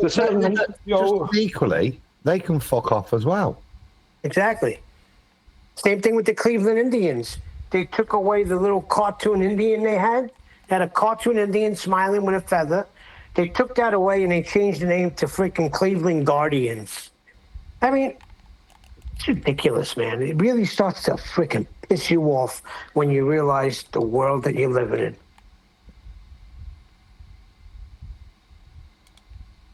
I just heard that Brian is an offended white lady. Well, look, if I refer to you, Neil, as a WOOP or whatever way it's spelled, well, you're going to take offense to that, aren't you? Right. Let's be honest. Brian, then. Let's be honest. Hang on 1 second. Just 1 second, Adam. Let's be honest, Dean, aren't you? If I refer to you as that, especially if I don't know you even, that's not going to go down well, is it? Yeah, but that's a derogatory statement. Yeah. Cleveland Indians? What's derogatory about Cleveland Indians? I'm not saying that is. I'm saying certain statements are outright racist. There's no ifs, buts, or maybes about that. Well, yeah, when you call a guinea wop, you call them without papers, yeah. In most cases, it's apparent, but it's not for somebody to turn it into something racist when it's not about. So if I called you a paddy, there's nothing racist there. It's a way of describing Irish people. There's no indictment. It is. It actually is. Tough shit. It's not a racist. It's just an acknowledgement of you being a second-class citizen. It's perfectly reasonable. Let me explain. If I called you, Brian, a thick Mick, now that has got a connotation with it. Now, if you, as somebody from a different country, was to say to me, I find that term offensive, I'd say tough. There's no offence in it. It's actually a term of endearment. If you want to hear an insulting term, I'll give you plenty about the Irish. But you need to recognise when I use that word, it's used in a positive way. However, your prejudices decide that when I say it, there's some offence to be taken there. There is none. Recognise my culture, and when I use it like that, be respectful of it and recognise it's a positive thing. Tough. No, because, and the reason no is because we were called paddies all the time in the UK. Because hang on. I'm called a pom. My name is not Paddy, right? Do you know what I mean? So Paddy is a derogatory term for. No, we don't make a big thing out of it, but it is. There have been. I even have a relative of mine who pulled somebody in a train station, but because they decided to refer to them as Paddy. Just because I was like, hang on a minute, my name is not Paddy. You don't know me, right? You have no business referring to me that way. Right, back a long time back now. I go on holiday and I come back and say, I had a great time. I met a couple of paddies, like from Dundalk. They were such a good laugh. Yeah, I understand your use of the term. I'm not saying that you're using it in a negative way. I'm just pointing out. Yeah, but I know you're not. But I'm trying to point out something to you. You may not be meaning it in a bad way, but the term itself was used in a negative fashion. Yeah, I'm not arsed. I'm English, and I don't live in Ireland. Get over yourself. That's the problem, though. Let me finish. If I go over to Dublin and start throwing that word about, Lord, all the paddies in here, I get everything I deserve. But if you come here and I say, he's one of the nicest paddies you've ever met, it's really on you. You're forcing something that isn't there. Yeah, we just want to know who you are and where you are, and we all let each other know where you are. It's only reasonable, Brian. It's not racism. Just want to know this. Yeah. If an Aussie this is what I said a minute ago, Adam. This is what I said a minute ago. If something is a racial term towards a Chinese person, the Chinese person will say it. Now, I understand you're not using... It's not racial. It was referring to the food. So get over it. Yeah? And stop putting the indictment on me. Stop using your prejudice again because I'm a white Englishman to think that when I use that term, it has something other than a shortening of a reference to the type of food. Get over yourself. Your problem, not mine. And I won't curtail to stuff like that. We shouldn't. Well, I would have to say that the term paddy is, now I understand when people use it, and I understand most people these days especially aren't using it in a negative fashion, but because it was used so negatively at one time, and because there was such stigma around it, it would be considered a racial term. I'm just saying. And like I said, it might be in Ireland. If you understand what you're saying, I don't give a damn what they think in Ireland. I'm not from there. That's your point, isn't it? I'm saying, if you was an Irish, came over to the UK and said, you're in a pub, come and meet this lad, new paddy lads, come on. Yeah, and you kicked off at that, you'd be the dick. Because you'd be putting something on that's not meant, and you'd be reversing the niceness that's there for the use of a word that doesn't hold the connotation in the country you're in. Like I said, if I use it in Ireland, okay, I can understand. Somebody might take offence. But you're not in Ireland. You're here, and you're being... Yeah, but the offence was never... So yeah, but it's not a term people use in Ireland or use when they come here. It's a term that's used to describe us in other places. Yes. That's the point. So you saying I wouldn't use it in Ireland, it makes no sense to use it in Ireland. No. Just like we don't call ourselves limeys. But if somebody uses it, I don't...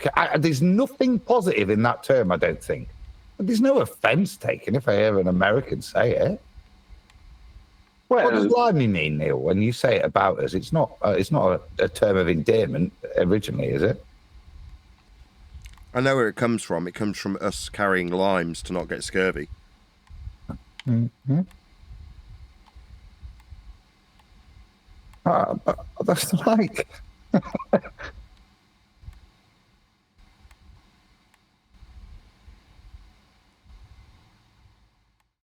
Yeah, one little adjective. Yeah.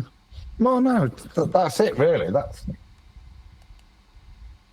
So far, what I've gathered is that you and Nathan are totally on board with your racism, and everyone should hit the road if they have a problem with it. I have no problem with my chill racism. out, white lady. Yep, that's right. I embrace my racism wholeheartedly. There's a theological point here. Yeah.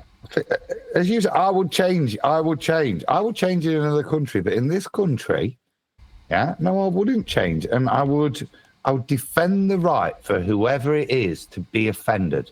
And after we clarified the fact that they're offended, I'd move on and continue to issue my free speech. And as long as I'm not being hateful, there's no issue with that. You are welcome. You be like Loretta.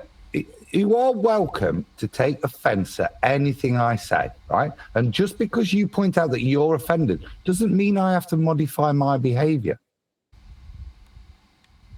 You just treated me like Loretta from the Adam local Adam has a way of putting things, doesn't he?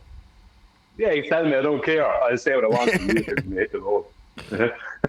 Yeah, and if you want to put your prejudices on me through lack of understanding of the cultural use of that word in this country, then that's up to you. Well, I feel genuinely prejudiced when that happens, to be honest.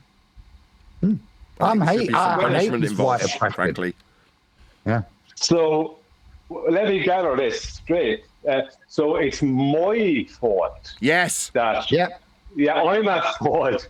When you use a racial term for me, sorry, it's clear now. Yeah, the only person that's at fault for your offence is you. You're the only person that can take offence on your behalf. I can't give offence. The only person that's guilty of it is you by taking offence. You chose to be offended by that. A Patty, a Limey, and a hillbilly walk into a bar. You could just wrap up you could just call him mayonnaise face, then you cover both of them. All three get beat up because it was a blacks only bar. I like your thinking. For those who don't realise, Adam's politely telling permission to swear, Nathan. Yeah. Adam, for those who don't realise, Adam has a way of putting things. Yeah, Adam is politely telling me to fuck off. That's what he's telling me with my issues, and I'm welcome to have him, but he's not going to care about it. It's more subtle. No, than that. because as long as I'm not insulting you, denigrating you in any way, it's up to you how you take my words, and I can't affect that. The only way I can affect is how I deliver them and what the meaning is. Now, if there's a misunderstanding there, I'm happy to clear it up for you. But you're the one that takes the offence. Now, if that's very different to hate speech, where offence is intended or actual threats are given. Yeah. But even that's a fine I agree. Differentiating in terms of free speech. In a free country, if I wanted to go out there and use the N-word and say that, I should be free to be able to do that and say it in a nasty way. As long as I'm not inviting violence, it's then free for everybody else to form a judgment about what a dickhead I am, right? Right. And that's and then they can decide to engage with it. No one has to engage with me, especially if they go, "What a dickhead he is." But I've got the right to demonstrate to everyone I'm a dickhead. Shouldn't be arrested for demonstrating I'm a dickhead. Totally different than the guy that came in Discord and said, "We got to get rid of these niggas." Well, he played a clip. He didn't actually say that. What, he said something worse?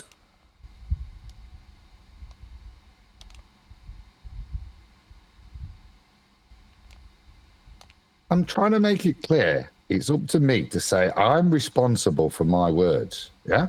And I'm not bothered if I offend somebody, yeah? Now, if it's pointed out to me and I realise I've made a mistake, and I have been, then maybe I'll consider it.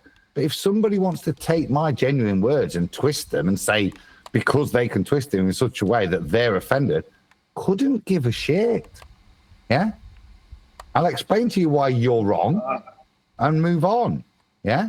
And then it's your problem from then on, unless I am doing something which is like hateful.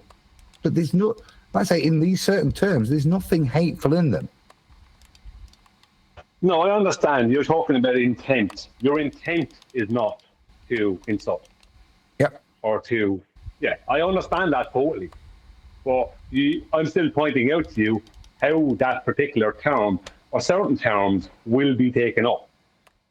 Yeah, and in the would you refer to Neil as a WOP? Because that is on a line. No, because to find that word, it is an offence. I've never heard that. What I would say to him, he's a yank, yeah. He's a splitter. He's a T-tax quitter, yeah. Shared common history that's a matey indictment.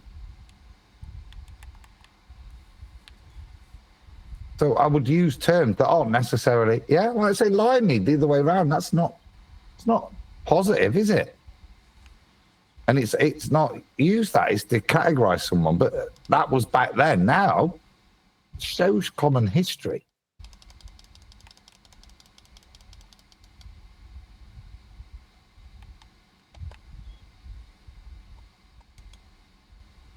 You even have Paddy's Day, for God's sakes.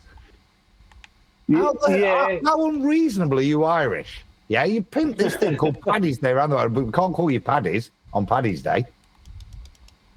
Yeah, I agree that that's a bit tricky for you, but I'm only pointing out where offence can be taken without you even knowing, that you've made an offence. Because that particular term from yourself to someone you don't know from over here would be considered offensive. It'd be like me calling someone Italian the WOP. Not at all.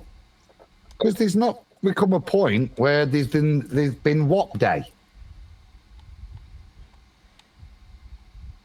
Yeah, it's like the N-word's another good example. There is not a point really where that's become a usable term, other than the black community trying to reappropriate it. But it's reasonable to most people that you don't use that word, because offence is taken. Why, as a white person, are you using it? It can only be to trigger people. Yeah, you're not used. There's no real matiness in it. Yeah, so yeah. Well, feel free to call me a hillbilly or redneck. I won't be offended. Yeah. You're good.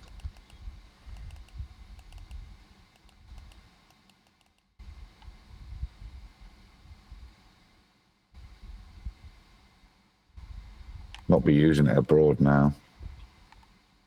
I knew it. I was given that go ahead because it's just Adam's got to. What do we call you that will be met with offence? I want to know. So if I you don't start think you calling, can.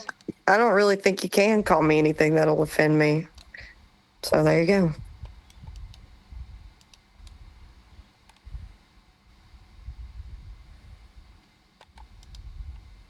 Right, I'm off to get ready for my chinky. I'll see you in a bit. See you later. See you later, guys. Take care.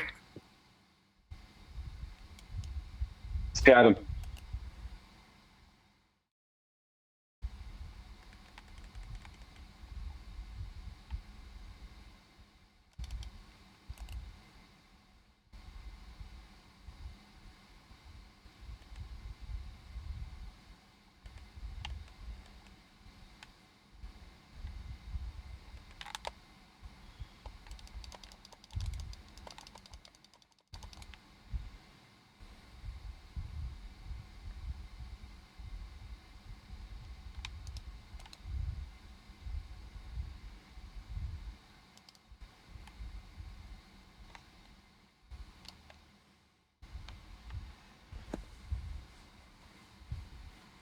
Right, I'm going to round out then, if that's the end of the conversation.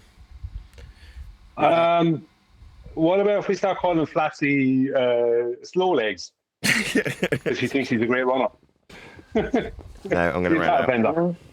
Right, with that, another huge, massive, enormous thank you to both Discord and G Plus panels for making today's after show possible.